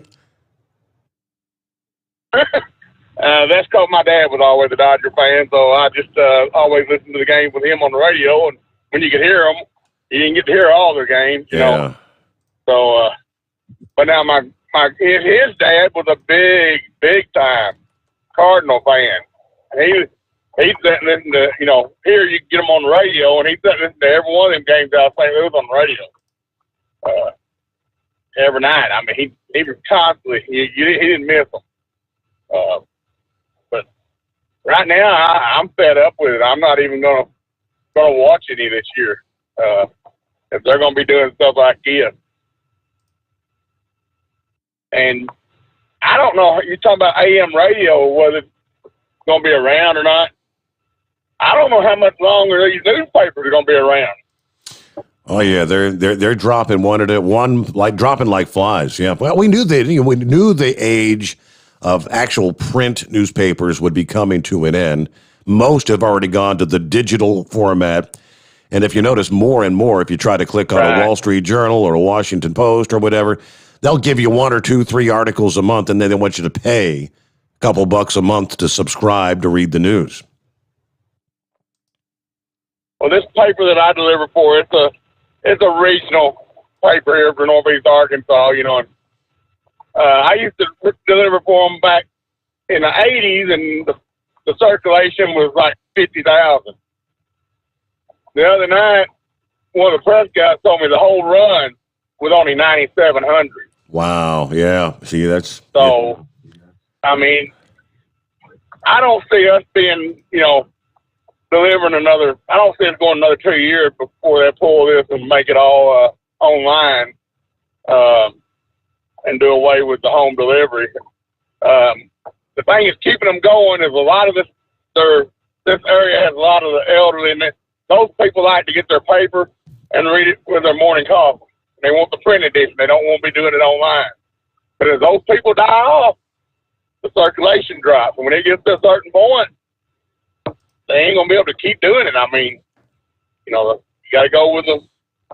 Can't lose money on the delivery, so it had to go online, you know, or it'd be cheaper on them. I mean, when the paper guy comes through our neighborhood, I mean, if I'm happening to be up and I see out, you know, he may throw, you know, in the 2 blocks that I can see him, he may throw 3 papers out, you know, it's just, and it's normally the older people. I've got something like on the road I'm on right now. It's a gravel road.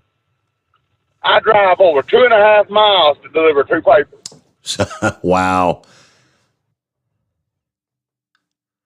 My first hour and a half has been out in a rural area like this doing that. Now, once I get into the towns, I may get 5 or 6 on the same street, you know, and it goes a lot quicker. But half of my night is out driving these gravel roads. So I guess for the eventually that's not going to... For the print publication, for the print paper that you're throwing out there, obviously no way they could be making a profit by the number of papers they're delivering. I guess what the chief revenue generator is people that pay to have ads in the paper, right? Right. And one thing is keeping this company going. The paper that I deliver, it used to be a daily. They cut back to only 5 days a week now instead of 7. We don't have a Saturday or Monday. And they done that when the pandemic hit because the ads dropped off. Ads are starting to come back. A lot of the ads are coming back. You know, and Jonesboro took a big hit from a tornado about the same time the pandemic hit. So, you know, that really blocked out the business district. So all that ads are starting to come back. But, you know, they're not delivering to as many people as they used to. But this company owns 5 or 6 different papers in this area. A lot of them are daily, you know, weekly papers, and there's a couple of them that like 2 days or 3 days a week. And this is the big one that I deliver for. It's 5 days a week. Okay. But they put them all out of the same building. They don't have a staff here that does the plates like they used to. All the plates are done electronically for this whole company that owns all these papers and owns papers in other states. They do all of them in one place, I think in Illinois. And send it electronically every night to the printing presses, and then they print it. So, you know, we've been doing 5 to 7 papers. I can't remember exactly how many out of that one building. That's another thing that's helping them keep their, you know, the cost down. Yeah, yeah. They don't have to have as much staff. But, you know, used to they had, I don't know how many reporters and, you know, cars with a paper name on it and all that out there. You don't see no cars with a company name no more. Yeah. And I don't think it's hardly a reporter there, you know, maybe 1 or 2 local reporters. But, you know, it's not like it used to be. Well, we'd have a whole sports section. Right. Now we got 2 pages on the back of the paper. Your print edition of the newspaper is going the way of the Sears and Roebuck catalog or the JCPenney. Yeah, remember when you used to look forward to the big Sears catalog when, you know, the holidays were approaching? And you'd get it, September, October, whenever you'd get that. And it'd have that whole Christmas section in there and the big toy section. I'd say as a kid, you'd grab that Sears catalog and go through all the toys and circle the ones you wanted. And then they started getting thinner and thinner, and they're gone. Print catalogs, it's ancient history. All right, a couple minutes before we hit top of the hour news update, after which we will get back to your calls, and we'll check in with Eagle. Big Moose is on the loose. I heard in the last news break. Here we go. President Biden expected to announce at sometime today, this being Thursday, a series of executive actions aimed at curbing gun violence. According to The Hill, Press Secretary Jen Psaki appeared to indicate this past day that Biden is going to address gun violence. She wouldn't elaborate with any specifics. Politico first reported that the new actions will focus on tightening restrictions around so-called ghost guns. Democrat senators and various groups have pushed Biden in recent weeks to address that particular aspect through executive order. Facing mounting pressure to act unilaterally to address gun violence following the shootings in Atlanta and Boulder, Colorado, both of those reignited the whole debate around gun laws. Not clear whether there is a path for Congress to pass any stricter gun laws or even expanding background checks. But the White House has previously indicated Biden's open to using executive action to enact some things. Now, I'm not real familiar with what a ghost gun is. Ghost guns. Let me see here. Do they explain? Here it is. The term ghost guns refers to guns that are available for purchase, typically without a background check or a serial number, that are not fully finished or may have a missing part. Through executive order, Biden could also change or expand the definition of who is in the business of selling guns and prioritize funding for community violence prevention programs. Now, you've got two gun violence prevention bills that were passed in the House last month. They do not tackle the issue of ghost guns, apparently. One would strengthen background checks. And both of those bills, though, are facing an uphill battle because in the Senate they would need the 60 votes, meaning 10 Republicans would have to cross the aisle to overcome the filibuster.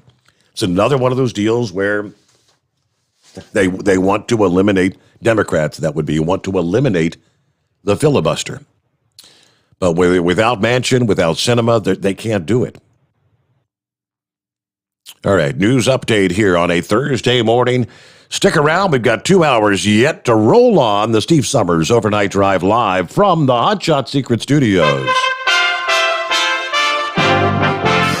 USA Radio News with Dan Naraki.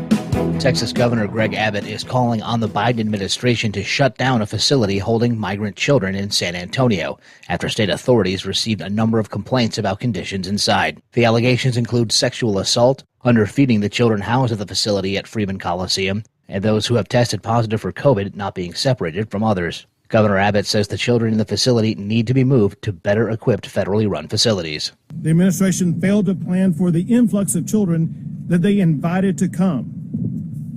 Now they face allegations of despicable child abuse and neglect. This must end. The Biden administration must act now. This facility should shut down immediately. Abbott says the Texas Rangers are investigating the allegations. This is USA Radio News. Friends, Mike Lindell is a great supporter of conservative radio, but most of all, he's a man who has invented a great USA product that will help you get a great night's sleep. For over 3 years, I've told you how the MyPillow Premium Pillow has changed my life. I get the best sleep of my life. But more importantly, the pillows don't go flat. You can wash them and dry them as many times as you want. They maintain their shape, and they are made in the USA. Here's the best deal you'll ever get on a MyPillow premium pillow. $29.98 for a standard or queen size pillow. King size only $5 more. You're saving $40. Go to MyPillow.com, click on the radio listener square, use my promo code USA, or call 1-800-951-8175. You can save up to 60% on any MyPillow product when you use my promo code USA, or call 1-800-951-8175 and ask for the MyPillow Premium Pillow Special. A Taliban spokesman claims insurgents targeted an airbase in southern Afghanistan. John Clemens reports from the USA Radio News Texas Bureau. The Taliban spokesman claimed the attack at the Kandahar airfield was targeted with multiple missiles, causing heavy human and material losses. Not so, says Pentagon spokesman John Kirby. There were no casualties, no damage, and in fact, preliminary indications are that these rounds didn't even fall inside the perimeter of the airfield. The Taliban appear to be pushing the Biden administration to make good on a promise to pull all U.S. troops out of Afghanistan by May 1st. DoD spokesman John Kirby says the attack hurts the chance for peace. Clearly, as I said, we condemn the attack, and we believe that this decision to provoke even more violence remains disruptive to what we believe is an opportunity for peace. From the USA Radio News Texas Bureau, I'm John Clemens. And you're listening to USA Radio News. You've heard me talking about MyPillow for 3 years, folks. It's the truth. I get the best sleep of my life with a MyPillow. You can do it too. 60-day money-back guarantee, 10-year warranty, made in the USA. You'll sleep well or you'll get your money back. Go to MyPillow.com, click on the radio listener special, use my promo code USA, get 2 MyPillow premium pillows for the price of one, or call 1-800-951-8175. Get the best sleep of your life and do it now. A new report says that the Biden administration may be restarting construction on the southern border wall. The report from the Washington Times says that Homeland Security Secretary Alejandro Mayorkas is considering filling gaps left in the border wall when President Biden signed an executive order halting all construction. White House Press Secretary Jen Psaki confirmed Tuesday that some construction has already been funded, possibly giving DHS the option to finish particular projects. Congressman Jim Jordan visited the southern border wall on Tuesday, and the Ohio Republican tells Newsmax TV that agents working on the border want the wall completed. Well, it never should have been off again. In fact, every single agent we talked to today, they said walls work. When you build the wall, it forces people who are trying to come here to actually come to the ports of entry and try to enter our country in a legal fashion. So walls work. But remember, President Trump called this. He said, if you undo our policies, there will be a tidal wave on our border. That is exactly what happened. They undid 3 key policies. They said we weren't going to keep the Remain in Mexico policy in place while they process people. They said we're not going to deport anyone. And then they announced to the world that we're going to finish the wall. You do those 3 things, and you get the chaos, you get the crisis, you get the tidal wave that we now see. And so we've been touring all day long, talking to Border Patrol agents, meeting with people who are doing their job, working their tail off. But they are stressed, Grant. This is not a crisis. This is chaos. This is a chaotic situation. But God bless the border agents who are doing the best they can. For USA Radio News, I'm Dan Naraki. At Hot Shot Secret, we share the science behind common diesel problems and their solutions. For example, ultra-low sulfur fuels. The primary function of diesel fuel is combustibility. One of the little-known aspects of fuel is its role as a lubricant to metal-on-metal moving parts. The introduction of ultra-low sulfur fuels diminishes the fuel's ability to lubricate because sulfur, which has been mostly removed, has lubricating properties. Hot Shot Secret Everyday Diesel Treatment with LX4 delivers unmatched lubricity. Third-party testing confirms that it takes 3 times the amount of leading fuel treatment to match the lubrication benefit of 1 dose of Hot Shot Secret. Everyday Diesel Treatment is a fully formulated 6-in-1 premium fuel treatment for every fill-up, every time. Everyday Diesel Treatment is available at truck stops, Tractor Supply, O'Reilly's Auto Parts, and online at HotShotSecret.com. Hot Shot Secret, powered by science.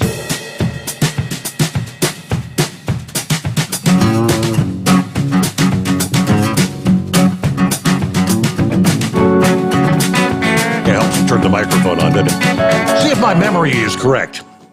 When you have federal laws. The states pretty much have to adhere to the federal law. Now you can implement state laws. State laws can be stricter than the federal law. But the federal law is pretty much like the minimum standard. Guess what an easy example would be back when you had the federally mandated 55 mile per hour speed limit. All right, so as a state, you could implement a 50 mile per hour speed limit, but you couldn't implement a 65 because the federal was 55. And I think that's what's coming up, because here's just the latest state is going to be the state of Arizona, where you may be hearing where the governor there, Governor Ducey, this past day signs a new law that would prohibit federal gun laws that would violate the Second Amendment. House Bill 2111 signed into law by, again, Republican Governor Doug Ducey, ensuring the rights of gun owners to be protected from potential overreach for gun laws sought by President Biden's administration. The law seeks to prohibit police and sheriffs from enforcing new federal gun laws, which critics say will undermine the rule of law and discourage law enforcement officers from enforcing federal gun laws to protect the public. Critics say that this would not be constitutional, and this is going to cost Arizona's taxpayers to defend it in the courts. Gun control advocates from Everytown for Gun Safety delivered petitions urging the governor to reject the legislation. Everytown for Gun Safety advocates for universal background checks, gun control measures. Yeah, this is a group that is backed by the one and only Michael Bloomberg, who has billions of dollars to support these anti-gun coalitions. So I don't know where it would go. Yeah. President Biden has talked about banning certain firearms and certain magazines. Chuck Schumer plans to take the two House-passed bills expanding background checks. But again, without the filibuster, that doesn't really stand a chance of passing. Right now, people can buy kits that contain the components and the directions to put together firearms in as little as 30 minutes, according to one official. Is that what a ghost gun is? They can't be traced by law enforcement because they don't have a serial number. So whatever Biden announces today, his actions today will tell the Justice Department within 60 days to issue a proposed rule making clear that when a stabilizing brace is used to effectively turn a pistol into a short-barreled rifle, it would be subject to the requirements of the National Firearms Act. Going to be several other pieces to what Biden announces today, but okay, so I get the whole ghost gun thing. You can buy like one component at a time to build your own AR type of gun, if I understand correctly, or whatever. These kits. There you go. There's the ghost gun. So where do we go? Eagle, are you hanging with us this morning? Eagle, what's going on? Well, I would presume that means no. Oh, sounds about like that. Sounds like an orca.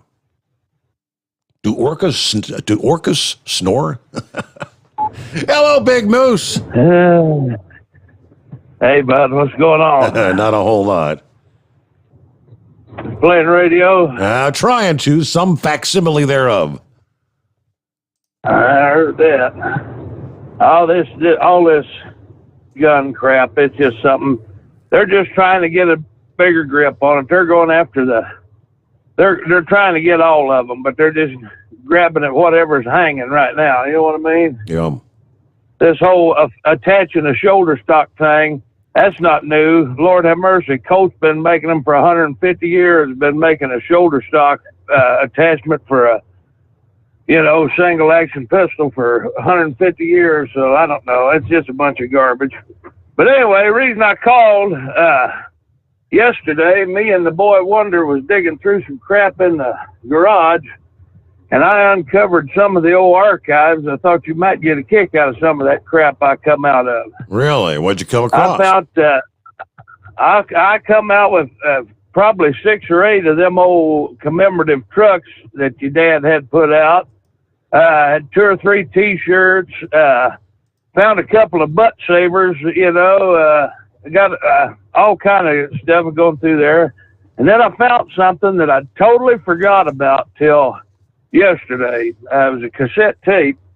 But you remember years ago, there was a disc jockey up in New York City called Cousin Brucey. You remember hear him? Yes, I do. Yes, absolutely. Okay, well, I couldn't find a date on it. I wish I could have found a date on it, because it had to have been probably somewhere in the late 80s or early 90s. But I was working for a contractor for an environmental company, and when they would redo them old radio studios, they had a lot of barium in that old electronic crap, and it was hazardous material. I mean, the way the law saw it. And I was trying to get up there to radio station to haul out an old console that they had quit using because it had all them old barium vacuum tubes and all that crap in them, you know? Right. And I didn't have a number for this outfit. So I called in. I found the number in the phone book, and I called in. And I called in on this cat's radio program and I wasn't even intending to talk to a disc jockey. I was trying to get a hold of somebody to give me directions to get up there to pick up his load, Well, he got such a kick out of the fact that I was lost on Long Island trying to find that radio studios. He actually put me on the air, and he would give me directions to the next phone booth, basically. When you get to this point, call us back. So I've got a cassette tape there. It's like 47 minutes long of me wandering around New York calling this radio station, and the only thing on the tape is the on-air segments, Right. And I had to play it and listen to it. It was hilarious.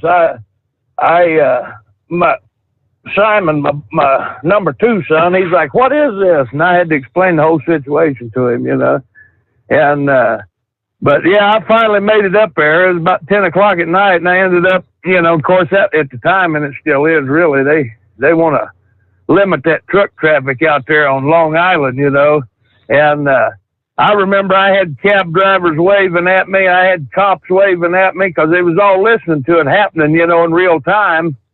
And I was wandering around there like an idiot trying to find this radio station. But it was kind of neat. That was kind of a neat thing to uncover, Wow.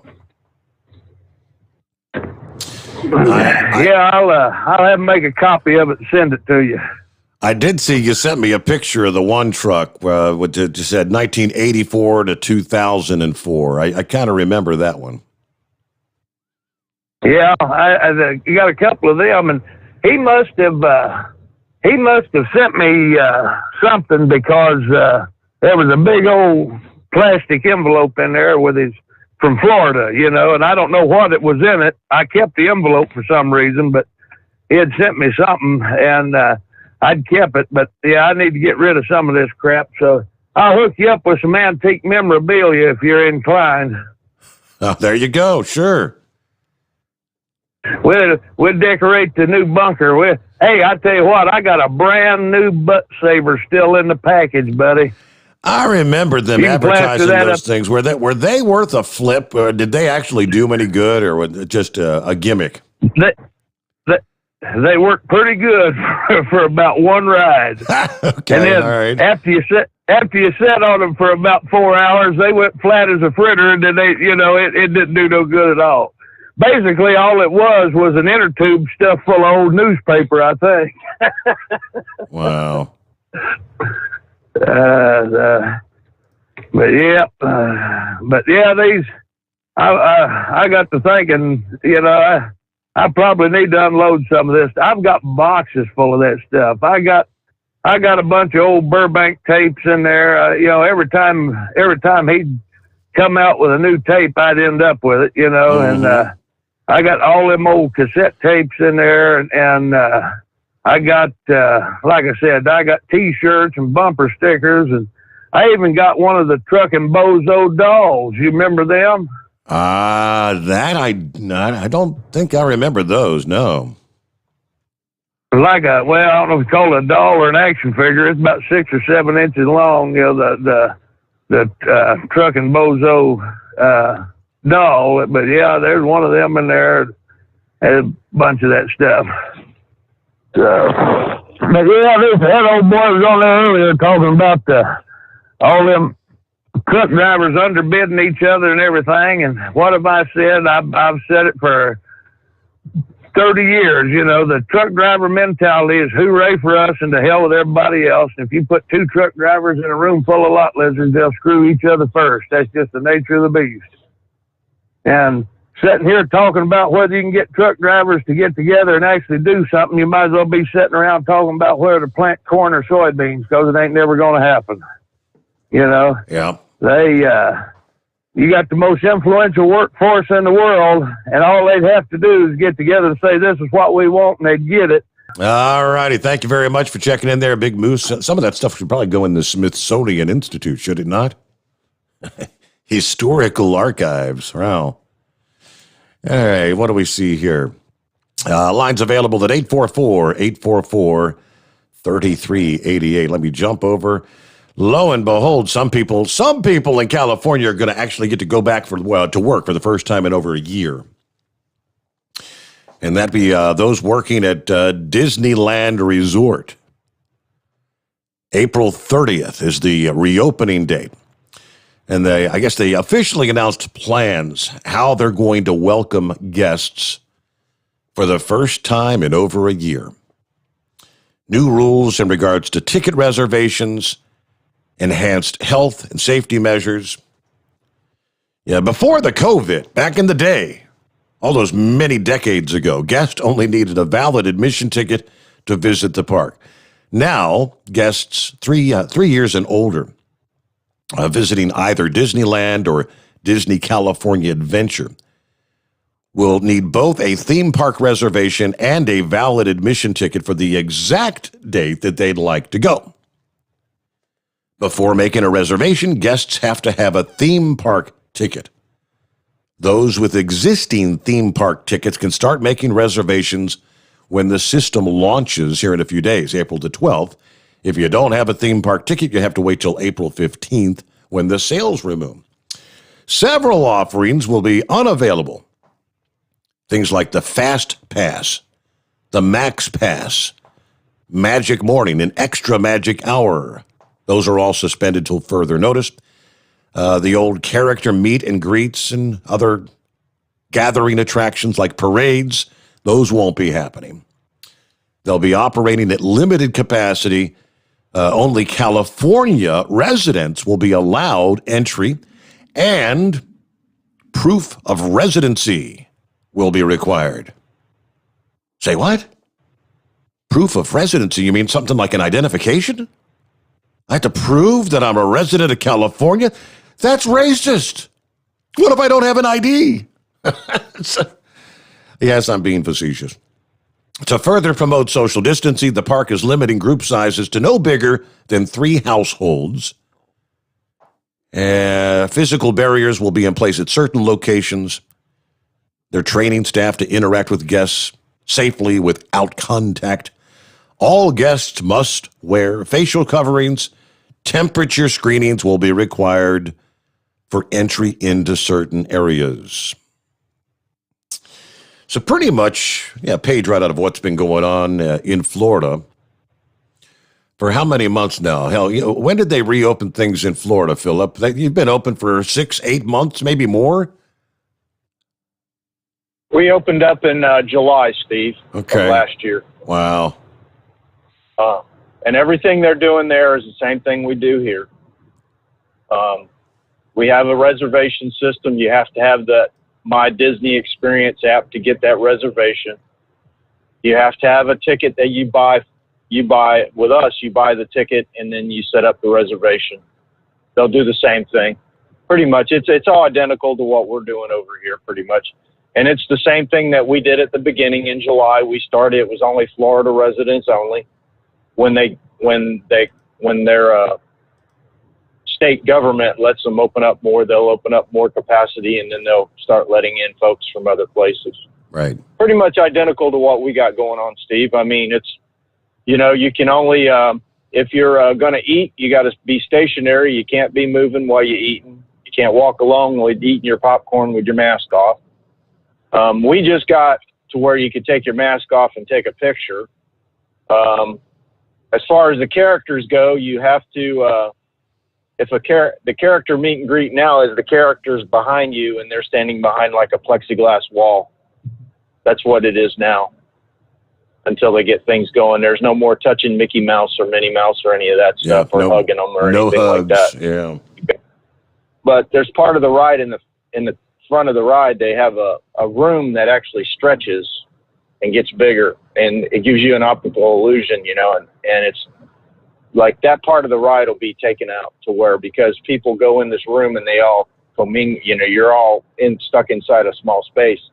Well, due to the social distancing, they take that room out until we get our capacity back. When we get our capacity back, they'll bring it. Like certain rides will have that going on. Those lines on the ground that tell you how far you got to go, just stupid stuff like that. I mean, I call it stupid, but we used to know the numbers. Can't tell you the numbers because of security reasons, but we're nowhere near that. I can tell you that by just looking. I mean, you work there so long, Steve. It's like you see how big a crowd is. You know exactly how many people are going in that place. You work in there so long.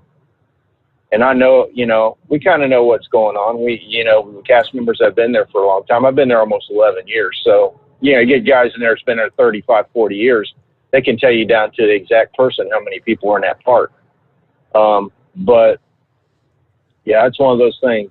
Hey, Moose was talking about the truck drivers not sticking together. It ain't just truck drivers. It's everybody out here, buddy. I mean, this me and I thing that's been, everybody's got to make as much money and do everything they can and all that stuff for years. It's kind of nipped us in the butt, so to speak. What do you think, Steve? To some extent, yeah. Yeah. Hey, somebody sent me a message asking, any word on the SN15 launch? That SN15 launch is going to be a while. Oh, they really? Haven't even rolled it out yet. Yeah, and what they're doing now is there is a pad out there, the orbital pad that they're working on. They're putting a lot of work on that pad right now. They're putting all kinds of ground servicing tanks and all kinds of things on that, and they're emphasizing a lot on that. But that SN15 hasn't even rolled out yet. It's supposed to be rolling out pretty soon, but It's going to be a while before it takes off. Musk is going to... He's taking his time with this one because it's a different one than the ones we've seen in the past. It's got a lot of different features on it and everything. So, yeah, but yeah, the orbital launch pad, they're building that right now out there, and they're putting a lot of emphasis on that right now. And I think they're trying to get that up before they put another one up there and blow it up around it, because when this orbital launch pad gets done, he's going to have a ton of money into it. A ton of money. I mean, a lot of money in concrete and a lot of money in stainless steel tanks and all kinds of stuff. Steve, he's making his own place to where he doesn't have to buy propellant. The propellant's going to be made right there. And everything is going to be self-sufficient right there. He's not going to have to ship in propellant like he's been doing. So, I mean, he's a pretty smart dude. He's doing a lot of crazy things. Did you hear we had a launch yesterday over here? I did not, no. Yeah, we had one. It was a little bit after 12. I didn't see it, but they had another Starlink mission went up yesterday. And then at the end of the month, they're going to do the second crew mission up, or the next crew mission, is going up. On the space station the other day, they actually had to move the capsule, get out, move the capsule, move it to another location on the space station so they can bring this next crew mission up to the space station. So it's kind of like moving the car. You got to move it to another area so you can bring another one in. So they did that the other day. Did you hear about the little helicopter up on Mars? No, and I talked several days ago that they were getting ready to, launch that thing. It was about like 10 feet up in the air. Did they do that yet, or?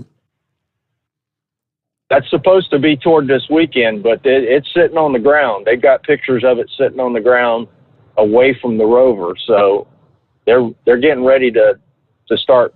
There's only a certain elevation that the helicopters can go up, and then the atmosphere gets so thin they can't fly. So, I mean, what do you think the atmosphere on Mars is? That's going to be, if they can make this thing fly, that'll be a hell of a task. Yeah, my question about that situation is, we see pictures of Mars, they show it, and stuff, but to the human eye, it would be, would it be like fog out there? You know what I mean? Yeah. I mean, it's just, with these pictures, it's hard to tell with pictures because, we're not there and there's no way we can be there right now, but it's unfathomable how to think what the atmosphere would look like on another planet. Much to figure out how to make something work in it. That's what always amazed me about all this stuff. Did you hear about the Artemis one? It's getting pretty close to where they're going to start doing their launch pretty soon, that program. So all of a sudden we're going to have some competition all of a sudden. Yes, we're going to have a lot of competition. Those guys are kind of looking down on SpaceX, but because they're more NASA, that's a lot more of the civil contractors that worked out there at NASA working on that program. But I got news for them. They laugh at Elon Musk right now blowing all that stuff up out in Texas. But you know what? They could do this in the day, man, at a lot of those pre-Apollo rockets that they had. I mean, heck, even the first satellite we launched, that rocket blew up. So, I mean, they need to chill out with what they think about their competitor. I've heard a lot of mixed bags from a lot of people that work over there, and I'm really proud of Musk. He's doing a lot of things that are really cool. So, Steve, well, that's all I got for the day, bud. Appreciate it. You have a good one, man. Hey, good to hear from you. Thank you so much for checking in. We'll get a news break here, and Pappy, hang in there. We'll get you coming up next. And lines available at 844-3388. The Steve Summers Overnight Drive live from the Hot Shot Secret Studios. USA Radio News with Dan Naraki. President Biden is planning on announcing a number of executive actions Thursday to address gun violence. He will also announce his pick to head the Bureau of Alcohol, Tobacco, and Firearms, David Chipman. The actions will include a rule targeting so-called ghost guns, constructed with home-milled components without serial numbers, as well as asking the Department of Justice to publish a version of a red flag law the White House hopes that states will adopt. And China has issued a warning to the United States about boycotting the Winter Olympic Games in Beijing. The Chinese foreign minister promised a robust response should the U.S. lead a potential boycott. The White House said Tuesday that it was not planning on boycotting the Games, but was consulting with its allies to form a response to China's record of human rights abuses and its treatment of Tibet, Hong Kong, and their Uyghur minority. Several human rights groups have called for a boycott of the Games that begin in February of 2020. This is USA Radio News. Do you have an idea for a book, fiction, nonfiction, or a children's book? We can help you put it together and bring it to market at Dorrance Publishing. We have thousands of testimonials from people just like you that we've helped get their books sold in stores and online. We've even got a service called The Writer's Coach. It's perfect for people that have a book idea in their head and they just need someone to help them put it on paper. Dorrance Book Publishing has been helping people just like you who have a book idea, written or not, for over 100 years. Imagine being counted among the most famous authors in the world with your very own book. Call right now and let us help you turn a book idea into reality. It's easier than you think. You just need a little help. Call us now. 800-876-9035. 800-876-9035. 800-876-9035. That's 800-876-9035.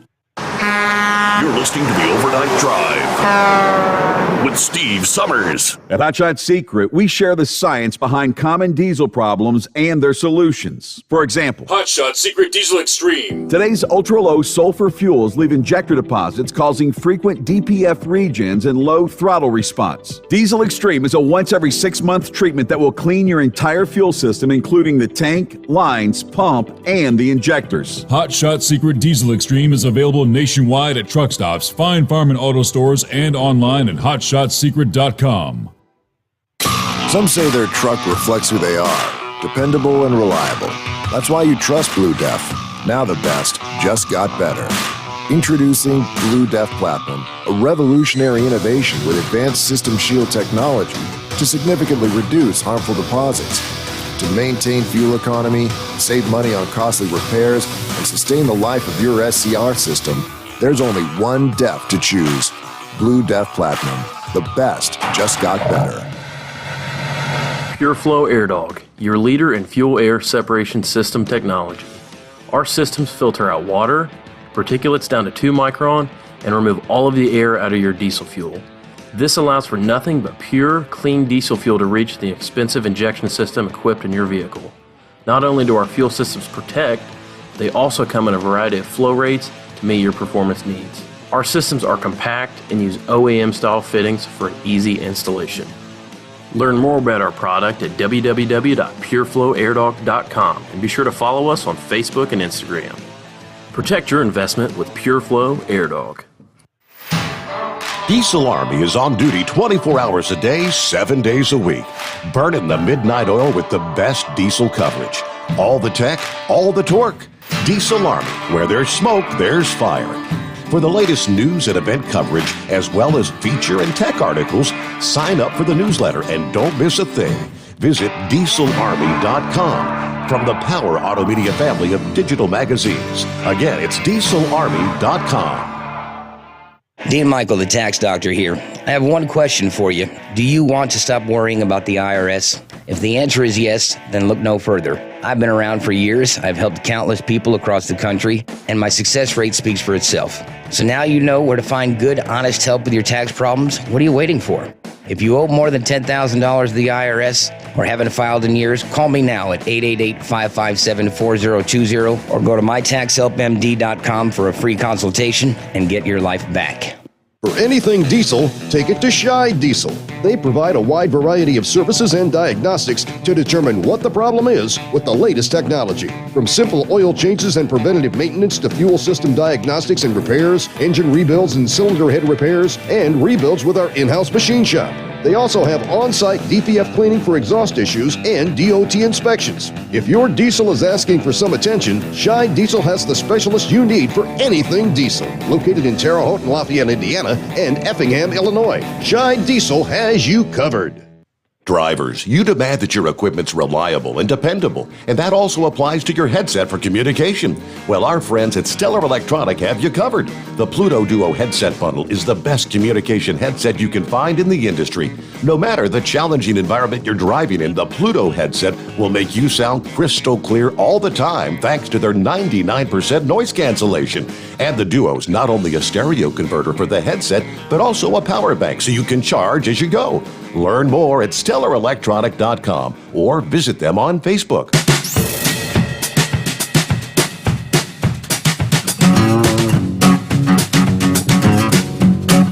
All right, where we leave off there? That's right. Left off with lines available at 844-844-3388. All righty, what's happening this morning, Pappy? Thanks for hanging in there. What's going on, Steve? I just went into DEF CON 1. Oh, boy. Now what? Yeah, well, listening to you, got the night off, sitting here rolling cigarettes, and I'm out of tobacco, man. You're out of tobacco. Oh, no. Yeah. Steve, I haven't bought a pack of cigarettes in, man, I don't know, 7 or 8 years. Now I'll survive. I got a few to make it till tomorrow. Anyway, Stevie's Ghost Guns, man. Number one, they're already illegal. Firearms today are put together with, machinery, Steve. And what some of these companies do is they sell these frames and parts, and they can get away without putting a serial number on the lower receiver, okay, because they're not put together or whatnot. And they think they can sell these, and somebody's going to buy them and take it into their basement and take their little cordless drill out and drill a couple holes and put these things together and have themselves a firearm. Once you put it together, it's illegal. And we've confiscated a few of these things, and they don't work, Steve. Really? Anybody that thinks that they would go out and purchase these things and put them together and carry this thing for a home defense gun is just plain ignorant. They don't work. They're fine-tuned machines. They just flat out don't work. But once you put them together, the ATF says they're already illegal. It's like tannerite. You know what tannerite is, right? Yeah, I thought that was legal. I know people that shoot that stuff. Is it legal? I thought it was. I've had people over the years talking about it comes in a little canister or something. You shoot it and you get an explosion out of it, right? Yes, sir. You can buy it all day long, Steve. Here's the problem. It comes with two materials, right? Once you mix them two ingredients together, it's now a felony 2 bomb. It's illegal.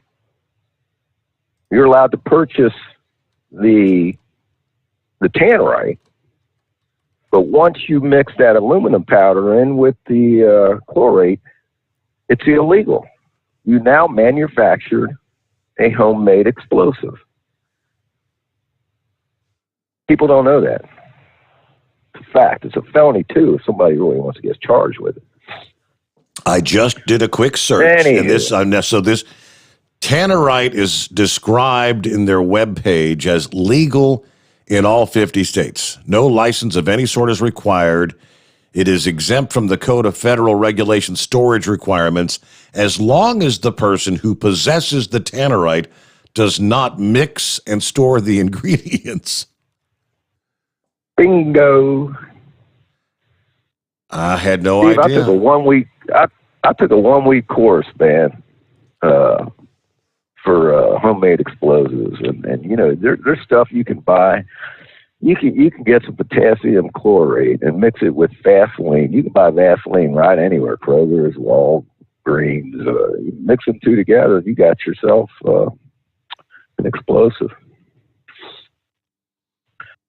So Biden's doing the old smoke and mirror things. That's all. Hey, but listen, man, Moose is quality. Let me tell you something, Steve. I'm going to tell you the reason I love you and I love your show. We got real Americans calling into your show, Steve. The reason I connect with all these people, your callers are the backbone of this country, man. I mean that with all my heart. When you got Moose calling in, and giving his story that he gave, I don't know if it was last night or the other night, how he's on that payphone dropping quarters, to talk to his family on Christmas Eve back home. I don't know, man. It touched me, when he says, you're listening to your kids grow up. I know what he's talking about. But and he seemed like he had a little bit of regret. But let me tell Moose something. Let me tell you, when them kids grown up and they got older, don't think for a minute that they don't know and appreciate what that old man done for his kids. I'll tell you another one. You remember this when Big Ed called your show? And he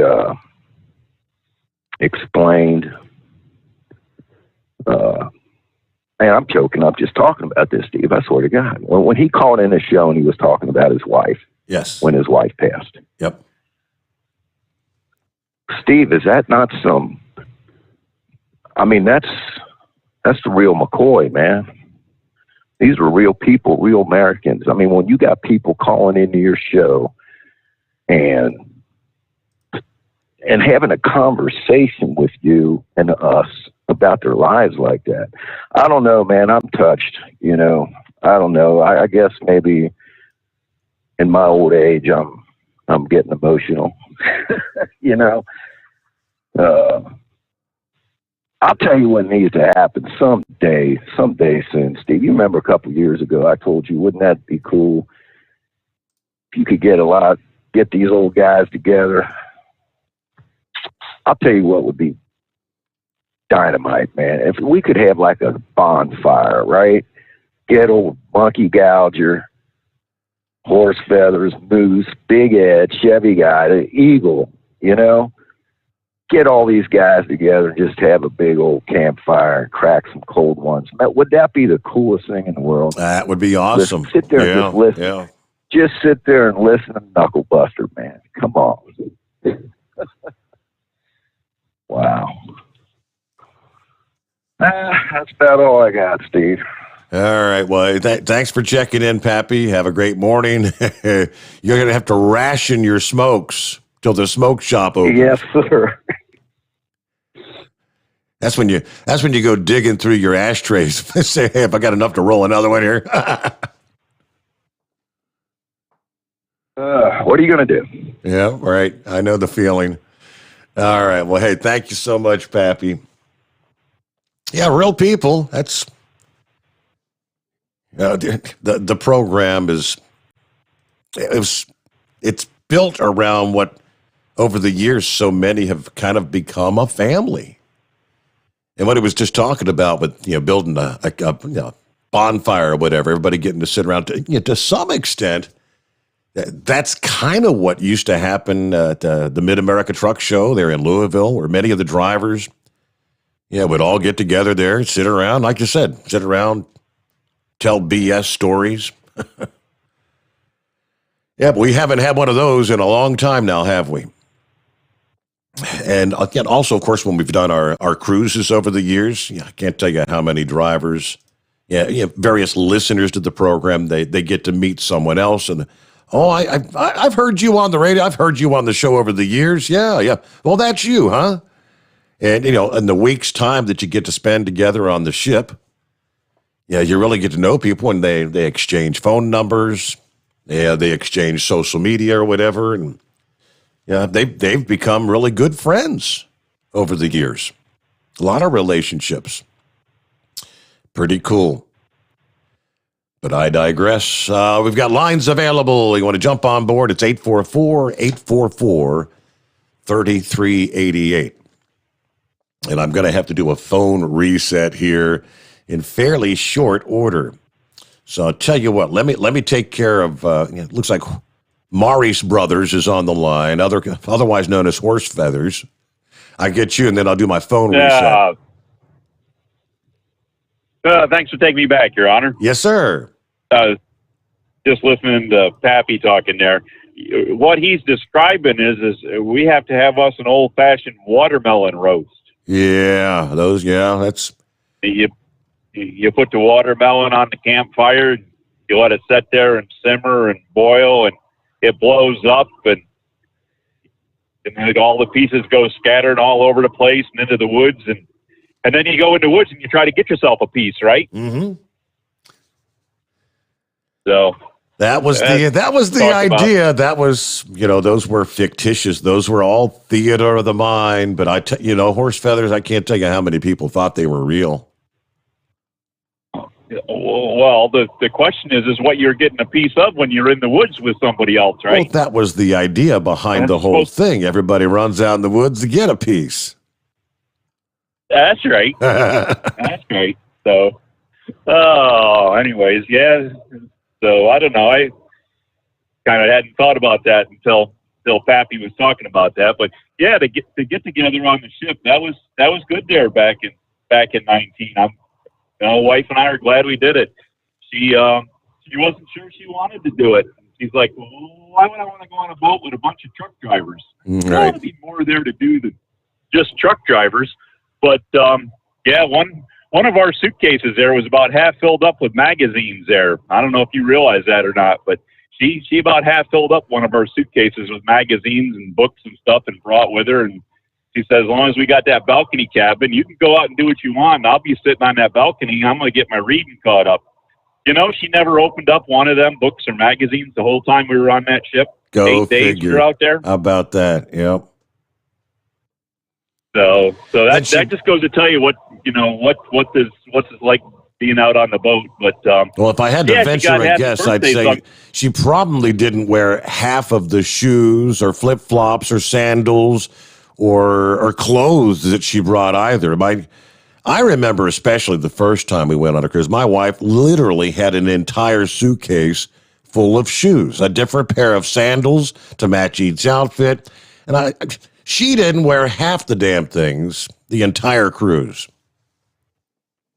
Yeah, I remember trying to help Ranger Jack and Lucky Penny there. It was their first cruise, and they looked like they came with a U-Haul or a Mayflower or something like that to get on the ship. And it's like, anybody planning on going to do that, don't ever bring enough bags that you have to pay the extra bag fee for the airlines. Because if you're paying for an extra bag on the airlines, you're bringing too much on the ship. But no, I was going to say, for the people we met in that, back the middle of last month, there was my wife's birthday, and got a phone call from Mississippi, and she got happy birthday sung to her all the way from Mississippi. Can you believe that? Really? Yep. So Jeff and Dawn caught up with us again. Of course, we really got to know them good because we shared the dinner table with them and Wanda and is it Greg? Wanda's husband's Greg. Yeah, right. Yeah, Wanda. They're not together anymore, but yeah, Wanda. Yeah, that's correct. Well, I tell you what, that's what happens. You don't have Facebook. You don't keep up with these things. Yeah. But anyways, and of course, we shared the table with Dean Michael.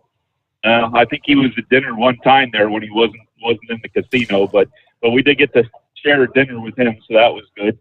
And but yeah, it's really kind of interesting, and I think the dinner hour was probably the most gathering, because I used to wander around and the wife's there. She's like, stop bothering people. They're trying to have dinner and be with the people they're at. And I'm like, no, this is when we do go bother everybody.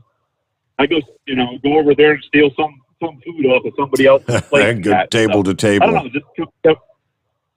Can we still do that with COVID? Can we walk over and steal food off other people's plates anymore?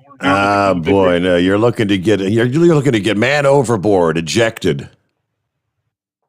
Yeah, right. Well, I say, hey, careful how you say that. We get in trouble for saying that. That's like saying iceberg, Don't be on the cruise ship yelling iceberg.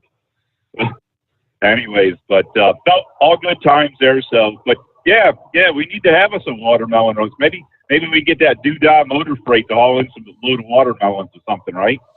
Well, I tell you, we can bring back all kinds of these memories. See, you're showing how old you are as well, Horse Feathers. See, you're showing your age.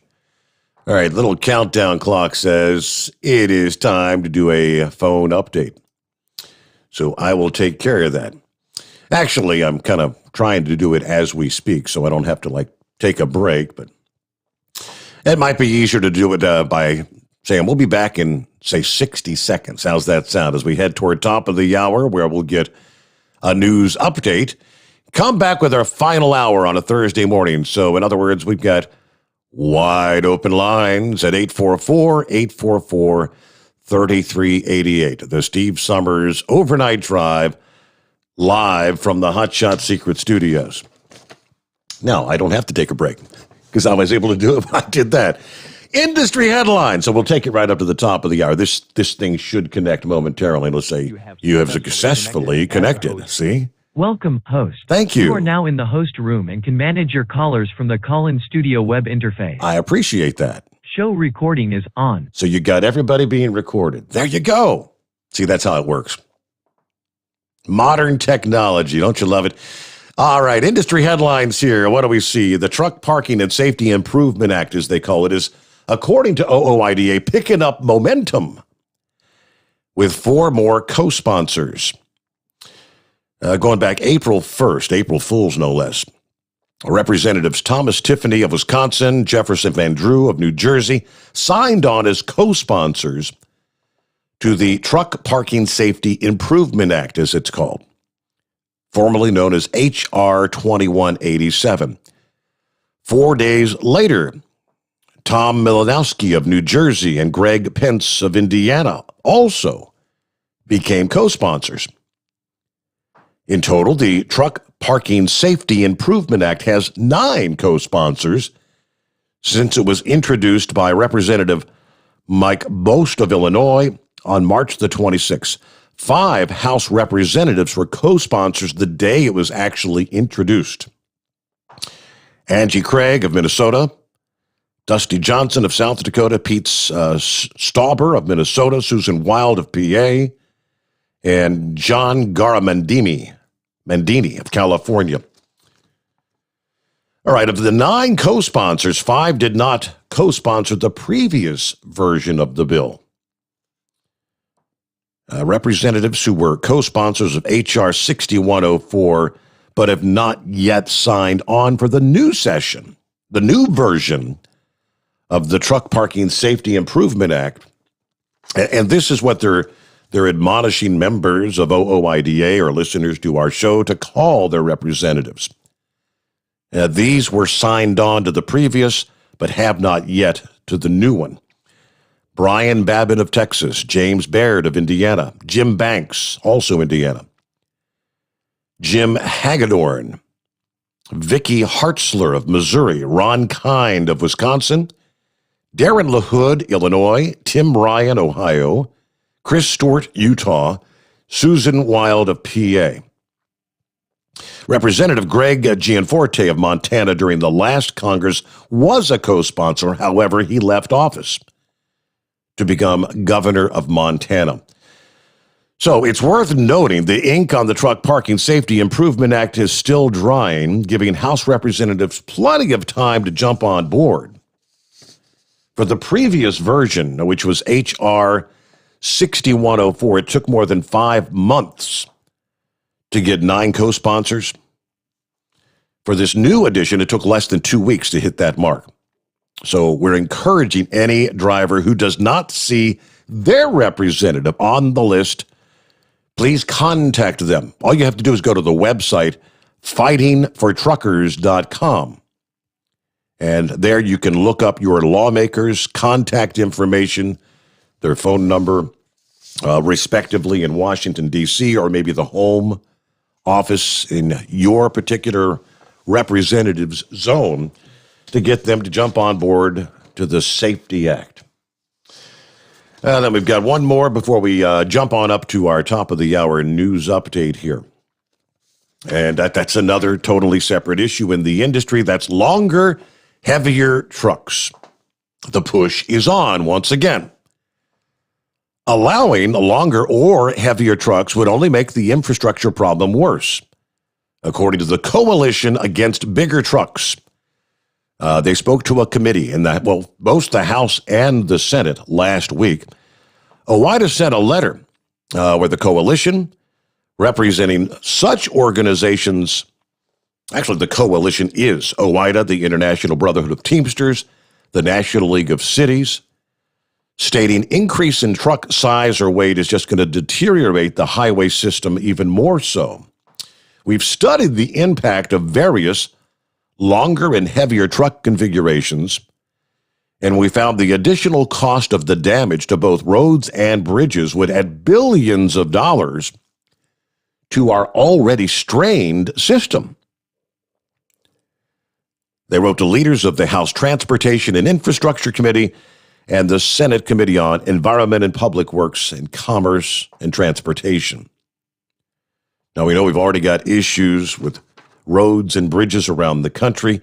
The American Society of Civil Engineers gave our nation as a whole a C- on our infrastructure report card. Most notable for truckers, the United States received a C on bridges and a D on roads. More than 600,000 bridges in this country are at least 50 years old. More than 40% of the nation's road system is in poor or mediocre condition. Longer or heavier trucks certainly is not going to help with infrastructure, according to the coalition. So, urging not to go down that route. We've talked about this push.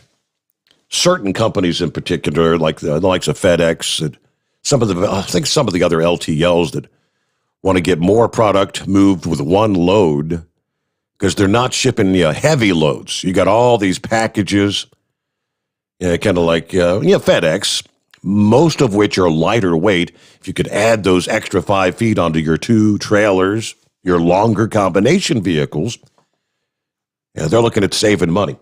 With that, though, top of the hour has arrived. All right, we got lines wide open as we head into our final hour. Jump on board. Steve's got an hour to roll. Help us out at 844-3388.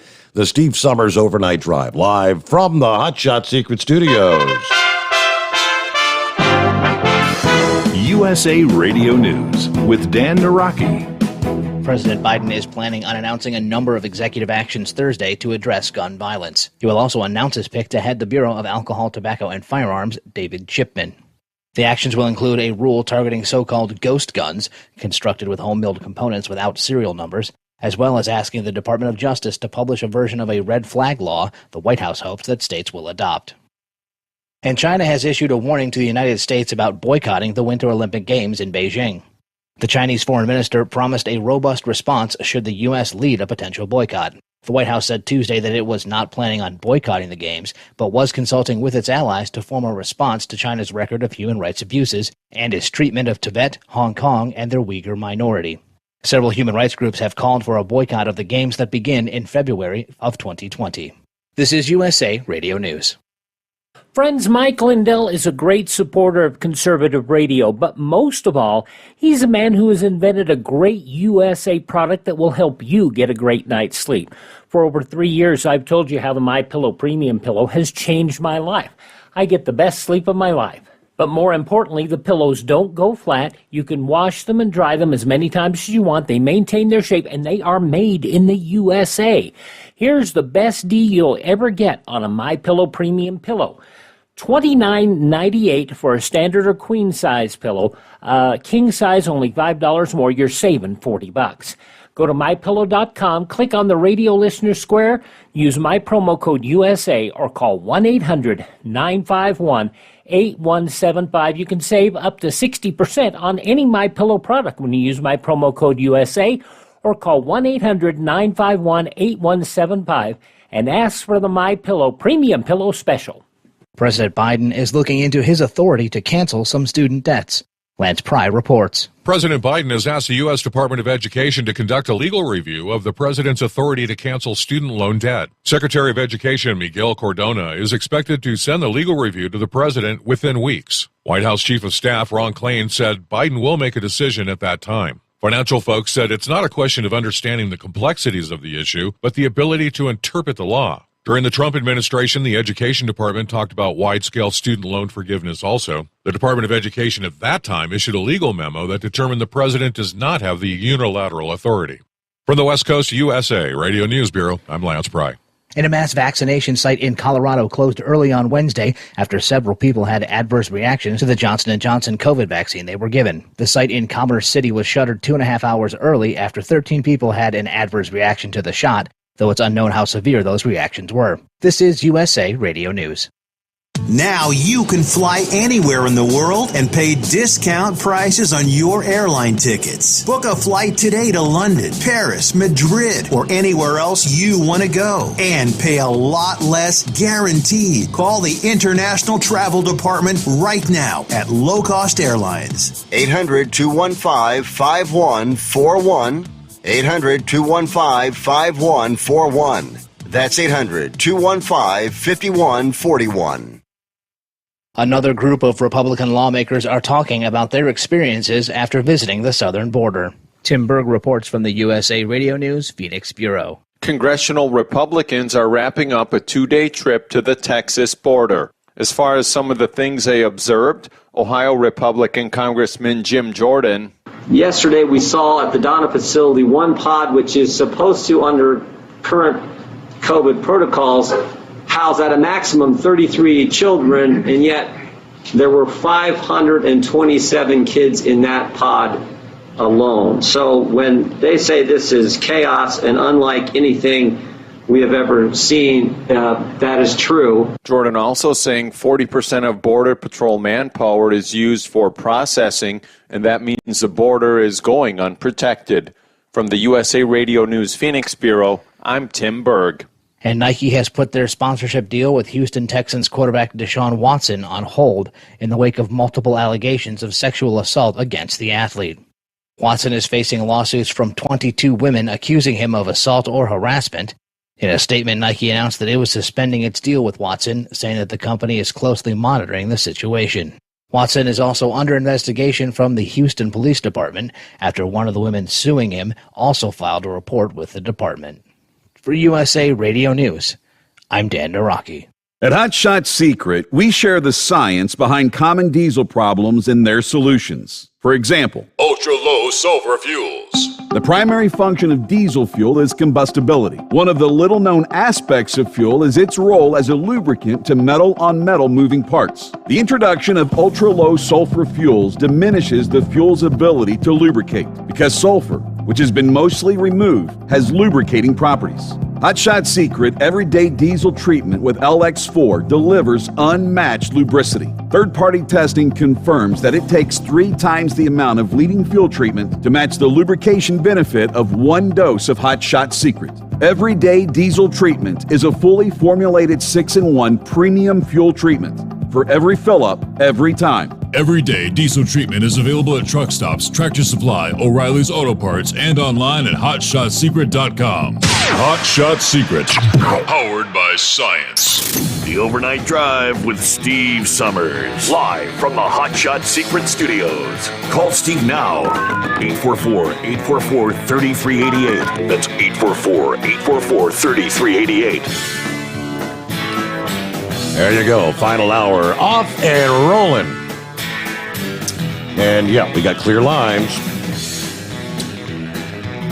Thursday morning coming on. Now we'll get more on our travelers' weather coming up here. Let me pass this your way because I know there's a number with us at this hour that were not with us in hour number 1. And that was kind of like, I don't know, call your big announcement. Another way to be able to listen to the program. I don't know, I guess primarily for people that are listening from their home or whatever, rather than having to listen on a tablet or your computer or your smartphone. If you've got an Alexa device, anything with Alexa. Hey, we're live with Alexa now. If you have an Alexa-enabled device, simply say, Alexa, open the Steve Summers Overnight Drive. Or Alexa, start the Steve Summers Overnight Drive, whatever it's going to be. All right, first, I tried that before we started the show tonight, and whatever she heard me say the first time, it was kind of like the screener thing that we've got. She was way off base, something about climbing a ladder, and it's like, so you might have to do it a time or two. You have to be very, very clear, though. Alexa, open the Steve Summers Overnight Drive. And she got it the second time.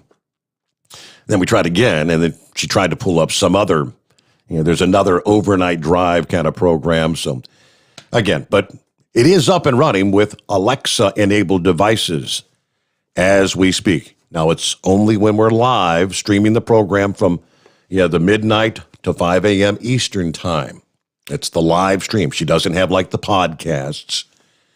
When I was doing that before the midnight hour, and she recognized the show, she said, it doesn't appear that we're streaming live at this moment in time, So, but that was the big announcement. Check that out. Another way to listen in. And thank you so much for being with us. Meanwhile, let me flip over to the email bag. Got a few emails here in the last hour or so. First off, hello, Steve. This is from Larry. Longtime listener, way back since the Bozo days. Great show. I'd like to thank Hotshot Secret for bringing you back. If you get a minute, could you maybe look up this Missouri Senate Bill 528 to bring back Minutemen? I'll pull that up momentarily here. Larry, that does bring back some memories. That was a rather controversial thing. The Minutemen, they're the ones that went down to the border, correct? Trying to assist with the surge along the border, which was not nearly as significant as what we're dealing with today. But, I'll pull that up here. Tell you what they have to say. Big Moose. He was talking about the suggestion of a bonfire. He said, I'm down for the bonfire, but somebody's going to have to bring the Blatz beer. I can't handle that St. Louis beer. It gives me the craps. It's too sweet. Okay, well, Big Moose, no doubt. We don't want you to be at our bonfire and coming down with the craps. Boy, oh boy, that would be ugly. Do they still make Blatz beer? Blatz. I remember Schlitz malt liquor way back. You'd find me and my uncle we got into the whole beer can collecting thing. He had a pretty decent collection way back when. My uncle was the one. He was really into it, but he had the Schlitz beer, the Blatz beer, and all right, one more here. Morning, Steve. Happy Thursday. Right on, Steve, and all the drivers and callers from the past, present, and future. It brings back some fond memories of your dad and the cast of characters that used to call in, some of whom have since passed. Unbelievable how fast 34 years has gone by. The annual Memorial Day, 4th of July, or Labor Day watermelon roast at the Pickle Park north of Cincinnati. One time I called in and said we should have a watermelon roast at the Pickle Park up there on US 33 in Bellefontaine, Ohio. Yeah, what fun times. Anyway, headed out from Fort Wayne to Sterling Heights, Michigan, as we count down the days till Christmas. Have a safe trek this morning there, Truck and Phil. Great to have you with us. Rhonda, hey, good morning there. Well, you almost caught me at a bad time right there. I had a big E pass me on the east of the gorge. All the way through the gorge. He's got to get in the way. And now he's got a burr under his saddle because I was flipping the high beams at the cracker heads going the other way. He thinks I'm flashing them at him because he's got a guilty conscience. Anyhow, boo-hoo, boo-hoo. Big Moose, every time he gets on here, I think he and I must have started about the same time. Because every time he gets on there, I have major flashbacks. I think if he's going to send you a cassette, he needs to send you that bozo doll so you can adorn your studio with it. I don't remember that, I think that would be a cool idea. I don't recall that one, but maybe if I saw it, I'd remember it. Yeah, I think that ought to be part of your collection now. But I think about that. He brings up all the stuff that he finds and stuff like that. When every time he gets on here, I hear something that flashes me back. Payphones. Mm-hmm. Payphones on Long Island. Directions to a payphone. And I'm laughing because we used to get out of the truck and walk to a gas station to get to a payphone. I wouldn't do it now on a bit. I mean, I am cell phone spoiled. I will grant you that. But Big Moose, you keep calling because I just love listening to you. And the whole thing with blaming the e-logs for the accidents, I don't agree with that. My thing is the only reason that, and I've told you this before, the only reason the e-logs were shoved down our throat was so that they could allow illegal people in this country to drive these trucks so that they wouldn't have to be able to read, write, communicate in English, so they didn't have to fill out a logbook. All they have to do is push a button on a screen, and anybody can do that. Yeah. Okay? A lot of these accidents and a lot of the stupid stuff that goes on, I think that has to do with lack of training. And when we've also discussed the fact that the federal government took away the guys at the scales and the inspectors the authority to shut these people down when they don't read, write, or communicate in English. There was a rollover up there at exit 29 today tonight when I come through at Monroe. There was another one down in Kentucky on 75.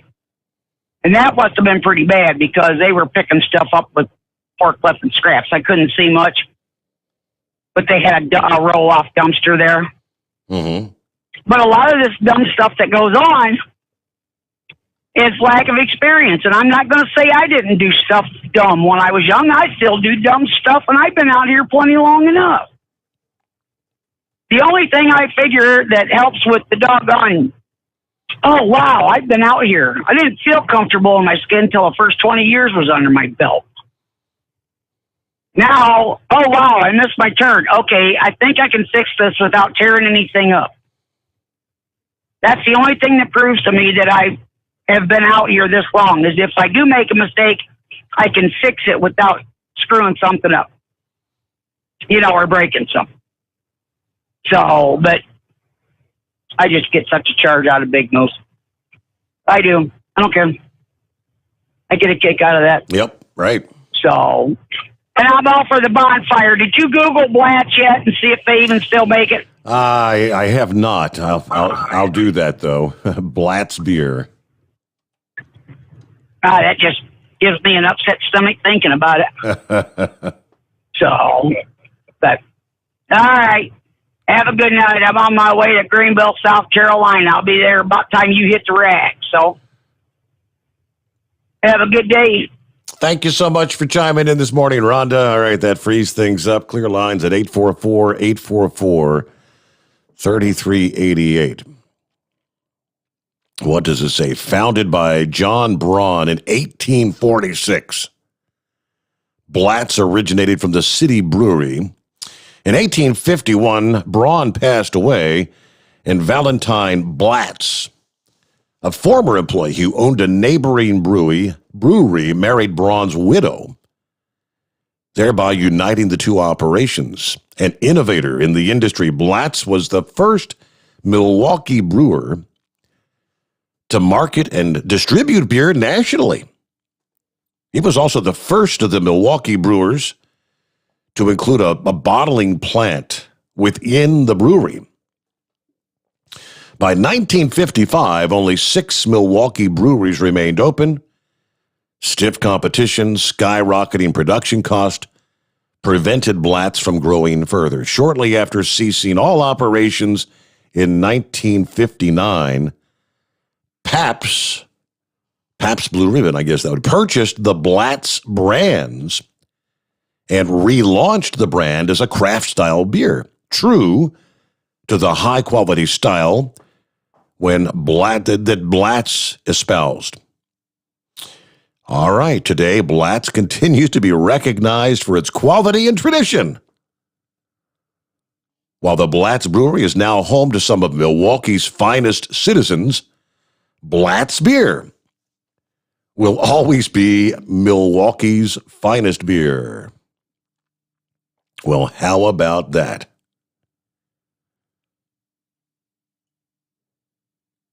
All right, you might also like old style, and then they've got the Pabst Blue Ribbon there, so it's still out there.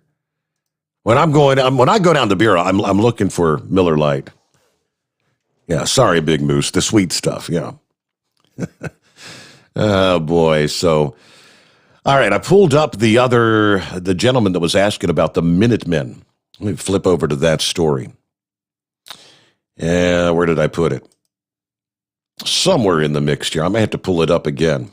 We have covered him up with the Blatz beer. But yeah, it was a resolution. Senate Bill, 528. So here we go. This act establishes that there shall be the Minutemen of the state, which shall be called into service by the governor for use in defense during a state of emergency with consent of 2/3 of the General Assembly.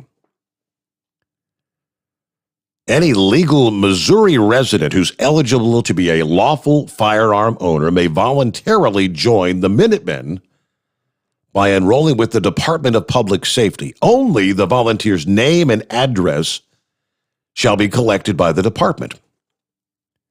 The volunteer shall keep his or her address current with the department. The list of enrolled Minutemen with the department is not subject to disclosure under law and shall not be shared or disseminated. Any person responsible for any unauthorized disclosure of this list in part or in whole shall be subject to a $1,000 fine per each name that is disclosed and a Class E felony. A volunteer may resign at any time prior to being called into service under this section. All volunteers shall be required to secure themselves with firearms, firearm accessories, ammunition, uniforms, equipment, and supplies necessary to perform any duties as assigned by the governor. Any such firearms, accessories, ammunition, uniforms, equipment, and supplies shall be the property of the state for purposes of sovereignty and jurisdiction in matters of judicial, taxation, and police powers exercised by the state when a member is called into service. All firearms and equipment of the Minutemen shall not be subject to a tax or registration requirements. The act also provides that governors shall make and publish such regulations governing the organization, discipline, and training of the Minutemen of the state as may be necessary to its efficiency, and such regulations shall have the authority of law. The governor is the commander-in-chief of the Minutemen of the state. Governor shall be charged with the supervision of all matters pertaining to the administration, discipline, mobilization, organization, and training of the Minutemen of the state. This act does not include members of the organized or unorganized militia pursuant to current law. The state shall have immunity from liability for compensatory damages for negligent acts or omissions of any volunteer of the Minutemen, and from any criminal act committed by any volunteer of the Minutemen while enrolled in the Minutemen. So that's I guess, the Minutemen they're referring to, and that's different than the whole Minutemen that were created all those years back. Do the Minutemen that patrol the border still even exist? Creating the Minutemen of the state in the state of Missouri. I don't know. Is that good or bad? It sounds like trying to put together what do they call it, a well-formed militia in the state of Missouri. All right, so that's the bill. And let's see, the March 30th, here a few days ago, there was a hearing conducted in the General Laws Committee. I guess if passed, the effective date would be August 28th of 2021, according to this link here. All right, it is 844-844-3388. Plenty of lines available here on our final hour. Yeah, Big Moose, what do you say? Hey, bud, I'm just chiming back in about what that beverage that made Milwaukee famous, Blatz beer. Blatz. Now, anybody who considers themselves a beer connoisseur is will back me up wholeheartedly 100% on this. Blatz beer is probably the finest carbonated barley malt beverage known to exist. It's smooth, crisp, ain't got all that extra sugar and all that frou-frou crap in it that you'll find in them blue can models, if you know what I'm saying. Okay. And, hey, and I'll have you know, too, that Blatz beer was personally endorsed by the killer himself, Mr. Jerry Lee Lewis, on his What Made Milwaukee Famous tour. And, you know, you remember several years back, remember a guy, his name was Stan Ray, and they called him Punch. Used to call them? Vaguely. That's been, vaguely, yeah. Well, he'd been dead probably 25 years, so it's just going way back. But we did us a little scientific investigation one time on this whole light beer thing.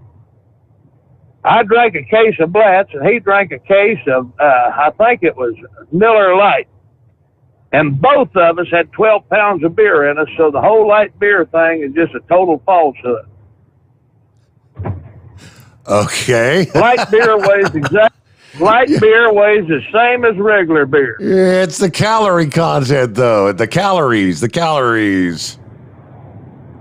Well, how do you think I keep my wonderful, illustrious truck driver physique? I don't count no calories, you know.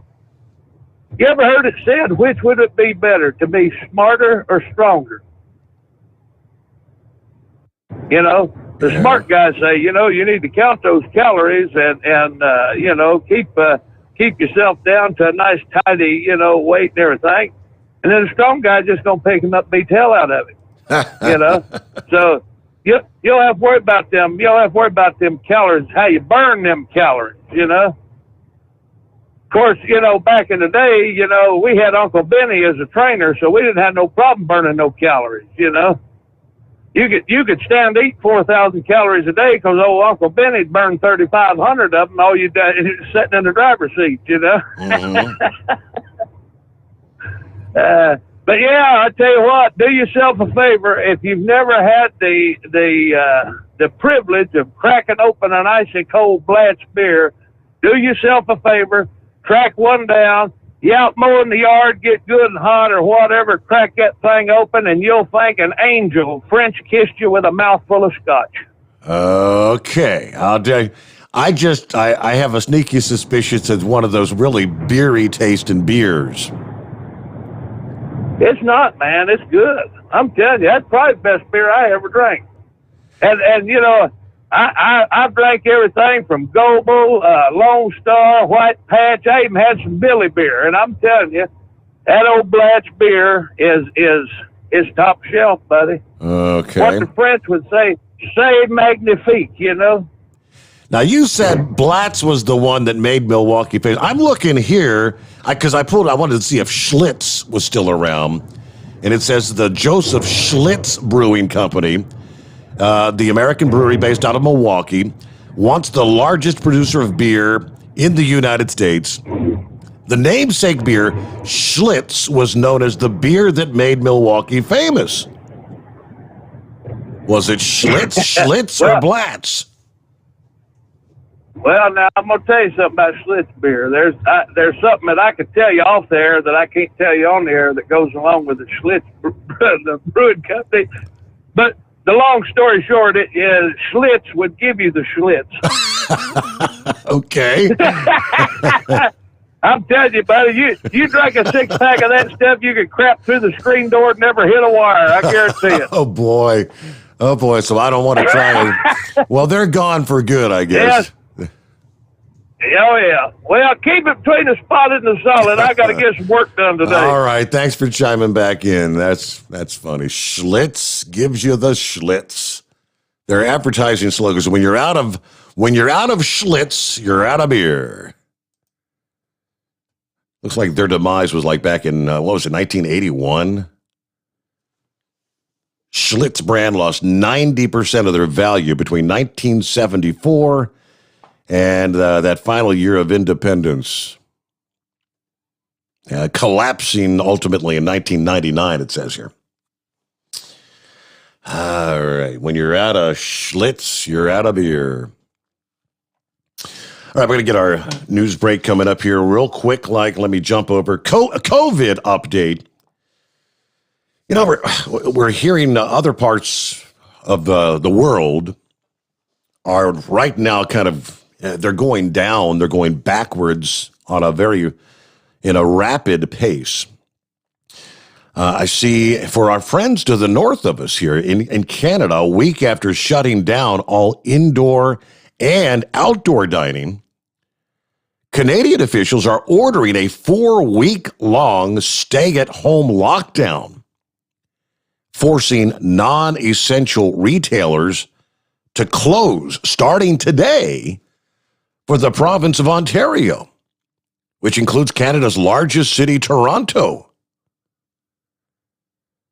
According to the report, to boil it down as simple as possible, folks, please, unless it is for an essential reason, stay home. The situation is extremely serious right now, according to the Ontario's premier. What we do before we start achieving mass immunization is going to be the difference between life and death for thousands of people, he says. The order requires people in Canada's most populous province to stay in their residence except for exercise, vaccination appointments, or grocery trips. Hell, you're going back to where you were like a year ago. Government officials say this is necessary to avoid higher case numbers as the hospitals in Ontario are becoming stretched. All retailers, except those selling grocery, pharmacy, and gardening goods, will close for 4 weeks, except for curbside pickup. Big box stores are allowed to remain open. Industry groups have criticized them for allowing the big box stores to remain open during previous lockdowns while forcing small businesses to close. Ontario, Canada. I don't know how many of you out there do the cross-border trucking thing, but I know some do. So if you're headed up into Ontario, Canada, for the next 4 weeks, I don't know what the heck you're supposed to do. And if a number of these smaller businesses are all being forced to shut down again, hell, there could be freight on the way up there. Where they're starting today, apparently, they're going to be forced to not be open. All right, we got our news break here and come back with more. You want to jump in? It's 844-844-3388. The Steve Summers Overnight Drive live from the Hot Shot Secret Studios. USA Radio News with Dan Naraki. President Biden is planning on announcing a number of executive actions Thursday to address gun violence. He will also announce his pick to head the Bureau of Alcohol, Tobacco, and Firearms, David Chipman. The actions will include a rule targeting so-called ghost guns, constructed with home-built components without serial numbers, as well as asking the Department of Justice to publish a version of a red flag law the White House hopes that states will adopt. And China has issued a warning to the United States about boycotting the Winter Olympic Games in Beijing.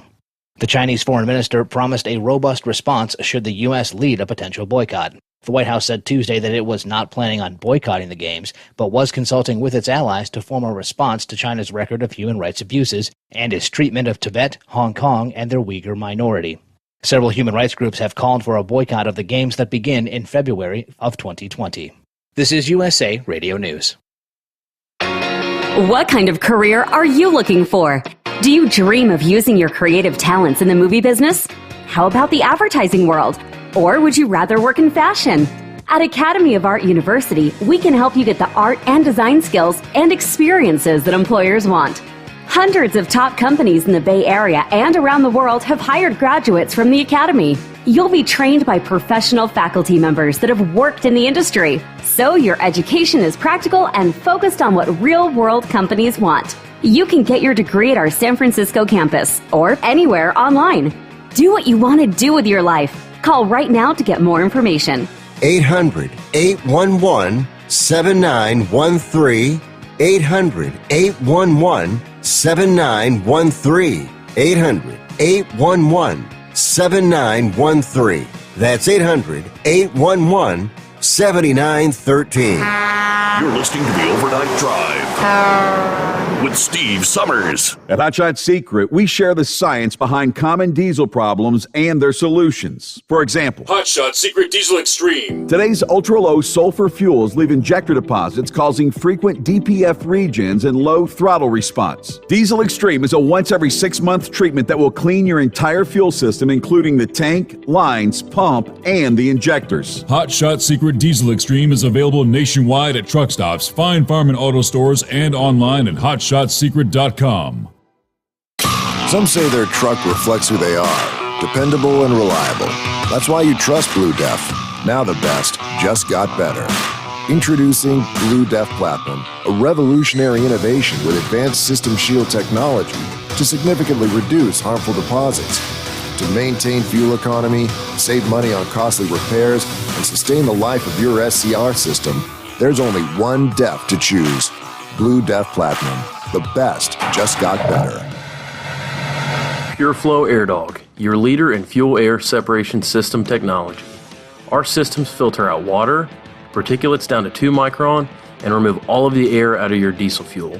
This allows for nothing but pure, clean diesel fuel to reach the expensive injection system equipped in your vehicle. Not only do our fuel systems protect, they also come in a variety of flow rates to meet your performance needs. Our systems are compact and use OEM-style fittings for an easy installation.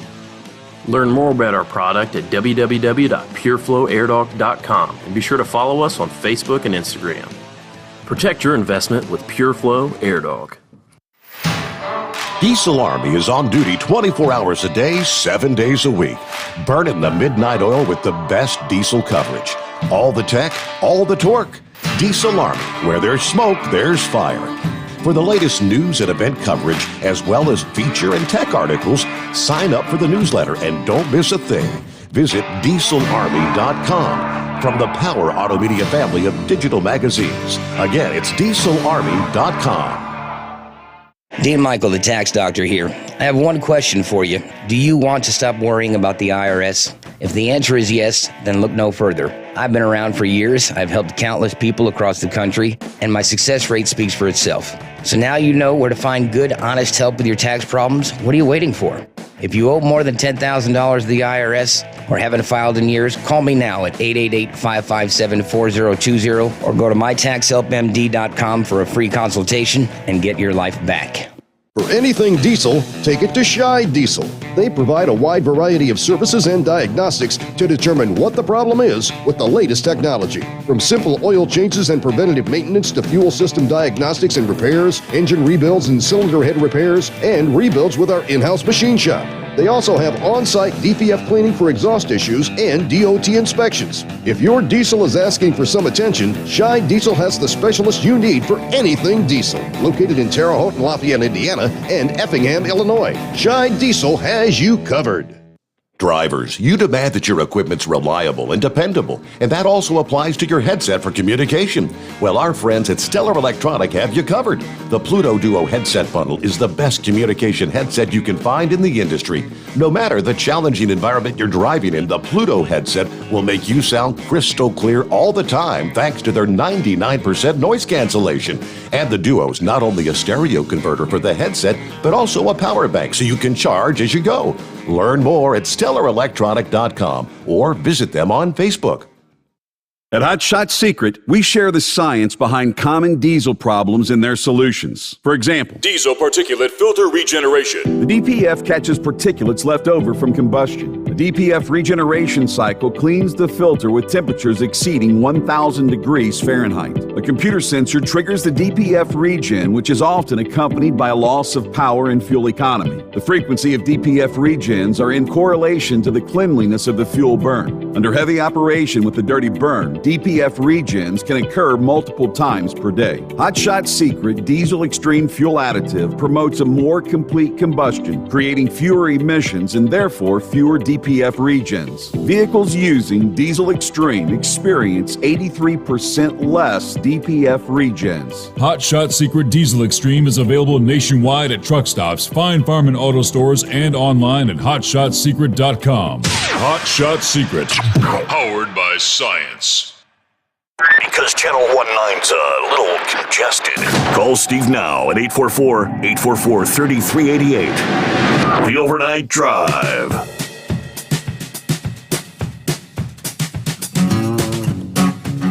Okay, looking at some of the comments here. Yeah, Big Moose, you hit a hot button with your Blatz beer. Okay, Michael said, yeah, Blatz is still brewed, also delicious. Brenda checking in this morning. Hello, Brenda. She said, I'm listening to you live on Alexa right now. This is going to work out great for me. I won't have to drain my Kindle battery every night. Thank you so much. She said, I've never called in, but I've listened for a long time. Let's see. Morning, Mr. Summers, M-O-O-N. That spells party. Morning, Gary. And I'm with you, Gary. You said don't listen to him, Steve. You know Miller Lite's the best, right? Ryan says, morning, my friends. What's Biden and Harris effing up today? To which I said, everything they touch, Ryan. Everything. All right. Good to have you all with us. And let's get back to the calls at 844-844-3388. Good morning, Larry. Good morning, Steve. I was listening to the beer deal and Blatz. Do you remember something called Country Club Malt Liquor? I do not. When I was in the Army, stationed in Cleveland, we would bring that stuff in and to the barracks. We weren't supposed to, but we did on the weekends because the big bosses wasn't around. And back in the 60s, we would make a peace sign on the floor with the empty cans. Now, if you had one tier of the peace sign, it is an okay night. If you had two tiers, it was a pretty good night. If you had three cans high, everybody had a bad head. It's just the way it was. Uh-huh. That was our measurement. I heard Rhonda talking about, accidents and stuff. This weekend, I'm going to Acworth, Georgia, just north of Atlanta, and I'm teaching a class that I started this class about, probably 20 years ago. Might have been a little bit more, but teaching accident investigation. It's an 8-hour class, and I've taught it to a lot of different companies, and the one that kind of excites me most was Arnell Trucking. I was able to teach this class to their entire safety department, and at the direction of Larry Roberts Jr., and they liked it so much, the safety director said that most of the guys had went through a 40-hour accident investigation class, but our 8-hour class was more focused on what they needed to know than what they had learned in the 40 hours because they went down the rabbit hole way too deep. Mm-hmm. And we have about 25 students that's going to be in the class. And here's a very important key. You could look up the word nuclear verdicts. Yes. And they're off the charts. Yeah, they're off the charts nowadays. But the one thing that allows for the bottom feeder attorneys to get a summary judgment and a quick payout is the lack of physical evidence. And what happens and Pappy will confirm this, I'm sure, 99% of the accidents that happen are reported, not investigated.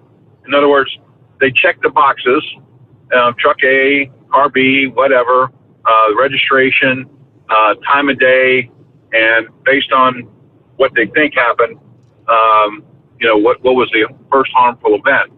Well, most accidents start about 1,000 feet backwards. And when you investigate that and you have the physical evidence to defend yourself, you avoid a lot of these frivolous summary judgments that we all hate. But in the absence of that physical evidence beyond the police report, you're dead in the water. Now, the only time a police agency, as a rule, really investigates and take measurements and take no pictures and they go back that 1,000 feet to start analyzing what happened, is in a fatality or near fatality where they think the person might expire in the hospital. Then they bring out the reconstructionist, all the proper tools to properly investigate the accident. But the key is 99% of the accidents are reported, and a police officer will tell you, I just fill out my report and let the insurance companies fight it out. When you hear that, just put the L sign up and say lose, lose, lose, because that trucker is going to lose in that situation, that commercial motor vehicle, because they're the deep pockets. But I've been teaching this class for quite a few years, and happy to go down to a company called Waste Connections. There's a couple other companies that's going to be there. And I've never been to Ackworth, Georgia. I think I might have driven through it, but I've never actually been there. So I'm kind of excited about that. Very interesting. Yeah. Yeah, the nuclear verdicts. Yeah, I don't have to look that one up because that's been a hot topic in trucking for the last several years. With the, you've got this, especially this, what's his name, Cartwright out of Pennsylvania, trying to jack the minimum insurance coverage for trucking up to like $2.5 million or something. Off the charts. With a simple math in any litigation, civil litigation, is defense cost.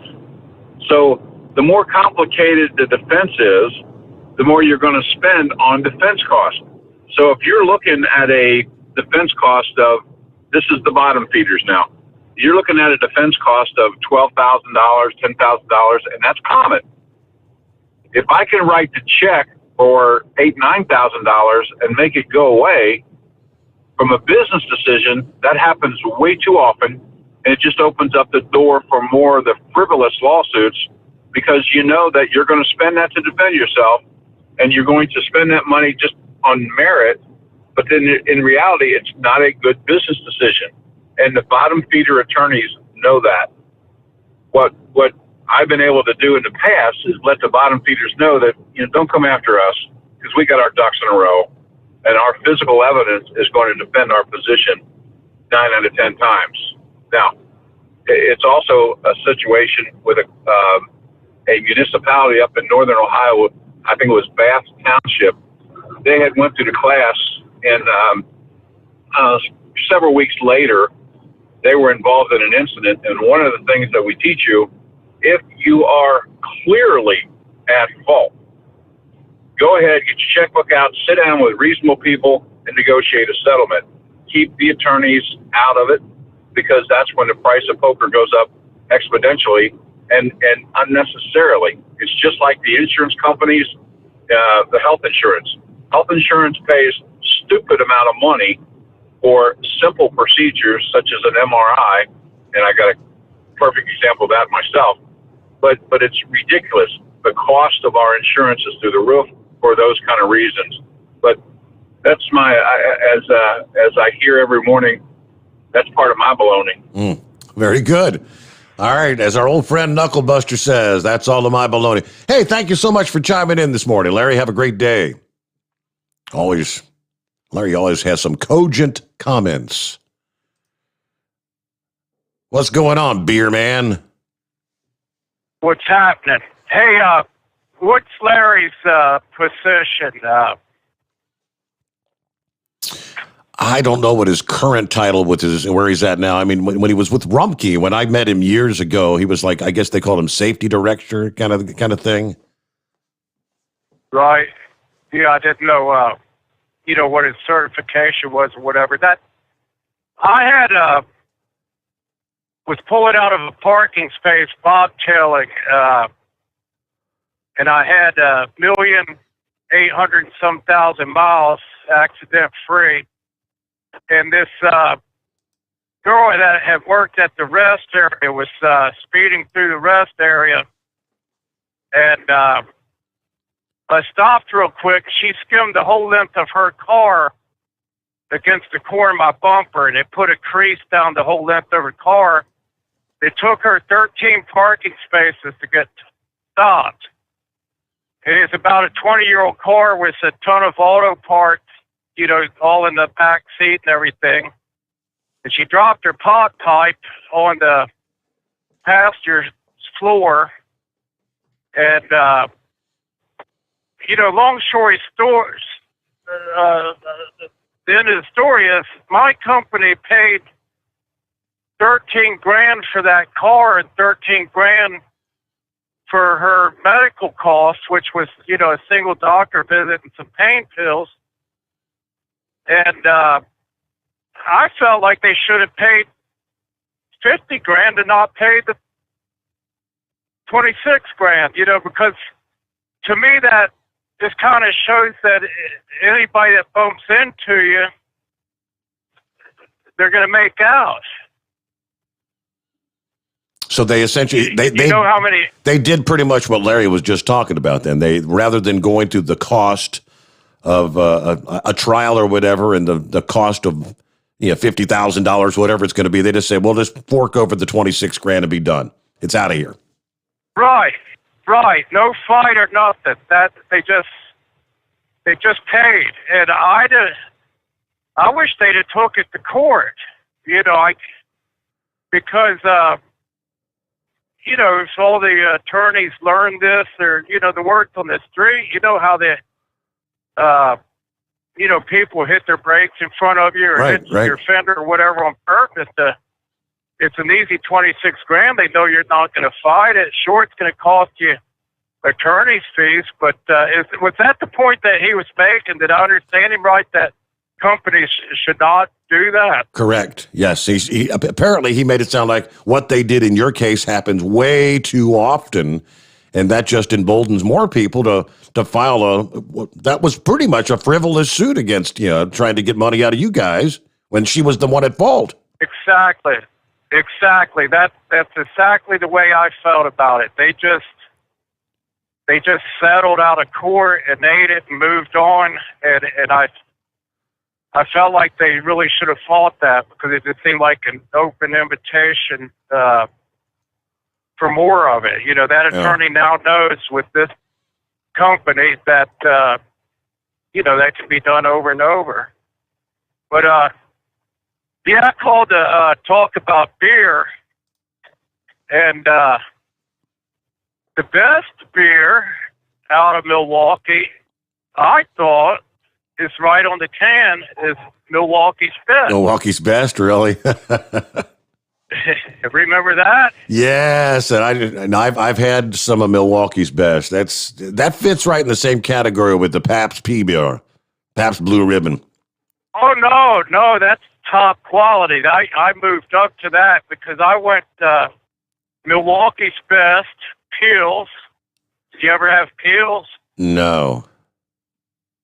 Iron City, Red, White, and Blue. Oh boy. Black Label, Keystone. And then I drank Keystone. Right, there was a time when I drank Keystone. You had Keystone. The reason I bought Keystone is you could get a 30-pack for, I don't know, it was less than $10 or something. That was cheap beer, man. It was like, but you know what? Right on. That's what we're after. The headache you had that next morning wasn't worth the cheap. So now I've worked up to Pabst Blue Ribbon. Top That's quality. High quality beer right there. Yeah, right. How about, did you ever drink Schlitz back in the day? Malt liquor. Yeah. I can't believe that you said they were done in 99. Yep. Yeah, I remember having Schlitz. I saw Errol Smith in 1984 at City Island in Harrisburg. Back then, there was no stadium. It was just a field. They had concerts there, and we put a case of Schlitz in the woods the day before the concert. So we had Schlitz in front row, Errol Smith. Hey, I found that concert on YouTube. They don't have video of it, but just the audio of that 1984 Errol Smith concert. I was on the front row of that. There wasn't seats, standing room only. But it's kind of interesting, to hear it's poor audio, but it's kind of neat to hear it. I just listened to that. I found it a couple days ago. Wow. Now, you say you put a case of Schlitz out in the woods. Did you have it on ice or did you drink warm beer for that concert? Oh, just warm. Oh, no way. Warm Schlitz malt liquor, and you didn't barf your brains out? When you're that age, I think I was 18 or 19, you're just glad to have beer. Beer at a concert. It don't matter if it's cold or not. Hey, you remember when Yuengling made it to Ohio? That's the country's oldest brewery. It's in Pennsylvania. Yeah. Well, people knock cheap beer. It's piss water. It gives you diarrhea and this and that. Any beer does if you drink too much. But the old man that owned is privately owned. He owned the brewery, and he always thought that being cheap was the way to go. I'll sell more beer. It's Miller's 16 a case and Bud's 16 a case. I'll sell Yuengling for $9 a case. But people went into the distributors and stopped it off. They were like, I'm not drinking that cheap-ass beer, So he died, and his son took the brewery over. And this was, I think, about 15 years ago. You can read about it. And his son, the first business move he made was he doubled the price of Yuengling, priced it with Miller and Bud, so it wasn't looked down on as a non-quality cheap beer, Right. And the year that he doubled the price, the sales doubled. And then they moved into Ohio. They're in, I don't know how many states they're in now, but I know they're one of the fastest growing, I think, in the country. I remember when they came into Ohio here just a couple of years ago. People were camped out waiting for to get the Yuengling. I bought a couple of 12 packs, and I think that's another one that, if memory serves correctly, it wasn't a bad beer, but I think I had one hell of a headache the next day. So, oh my, Knuckle Buster! You know what? I think I hit the button too many times. I dropped the call on Knuckle Buster. Lord, I apologize. Well, Dirty Dog, what's up?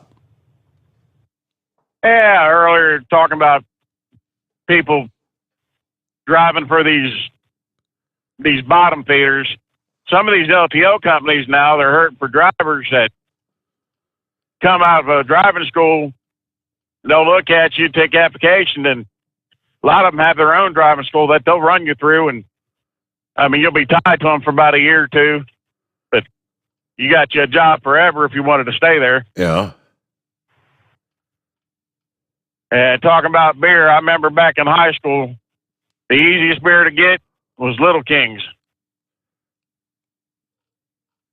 I remember the Little Kings, little hand grenades.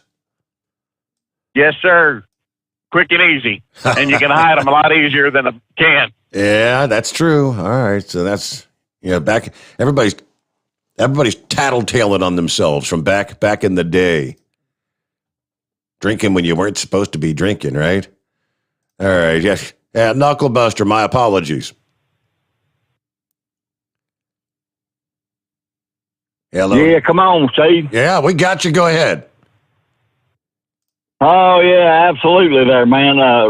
There's no place I'd rather be than them Rednecks, White Sox, and Blue Ribbon beer. Absolutely. Yeah, right? That's a song, but it doesn't have to be true. Well, no, that's right. I'd rather drink that Skull Buster Miller Lite myself. Anyway, Johnny Russell, he recorded the song back in 1973, and this is according to Wikipedia, that the manager of Charlie Pride told him, with whom Russell was touring and performing, that Pride would take offense to the song's racial nature. I don't know what was racial about that song, but anyway. So Russell sought the advice of the famous guitarist and RCA vice president, Chet Atkins, who simply encouraged him to call Pride on the telephone. Pride told Russell that he thought the song would be a hit for the label. He should release the song. Nonetheless, Russell was never allowed to perform the song at any show featuring Charlie Pride. So I don't know what's racial in that rednecks, white socks, and blue ribbon beer. I don't know. Maybe just rednecks? It might be. Well, I guess Charlie Pride didn't like rednecks, right? But he sure sang to them. Yeah, that's for sure. Yeah. You want some? All right. Well, you want some total? All right. I'm sorry, Knuckle Buster. We got to roll because this. I know that the like the iPhone and the Android. I think they cut us straight up at 5:00. So we close it out here on a Thursday morning. Come back tonight, midnight hour. We'll get into some of our travelers' weather as always, and of course Chris Gabrelchik. Yeah, the man in charge, the one that got this all back up and running. While we get to talk with each other each night, will be joining us here on the program. I hope you make plans to dial us up, say hi, just to call in to say hello, whatever. Of course, we'll chat with Chris about Hot Shot Secret and their many products and so much more tonight as we roll into a Friday. Hope you'll join us here on the Steve Summers Overnight Drive, live from the Hot Shot Secret Studios.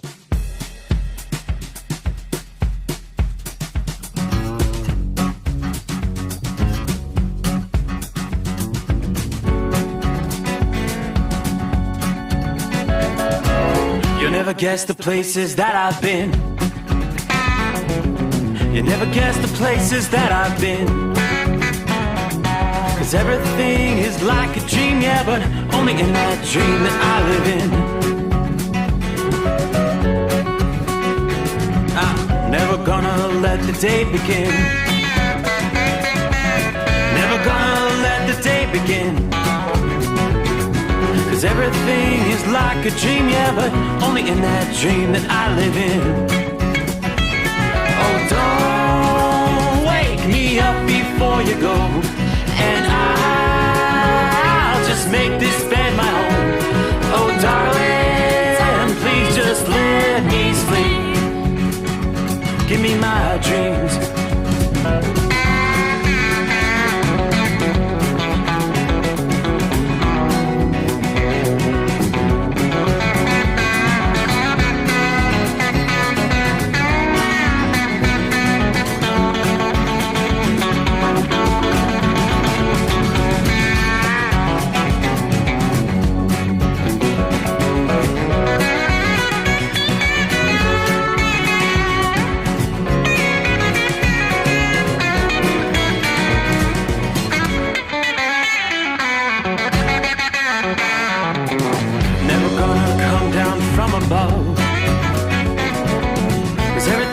Better from above. Nothing's ever as it seems, yeah, except in that world that I dream of. Never gonna lose the ones I love. Never gonna lose the ones I love. 'Cause everything is like a dream, yeah, but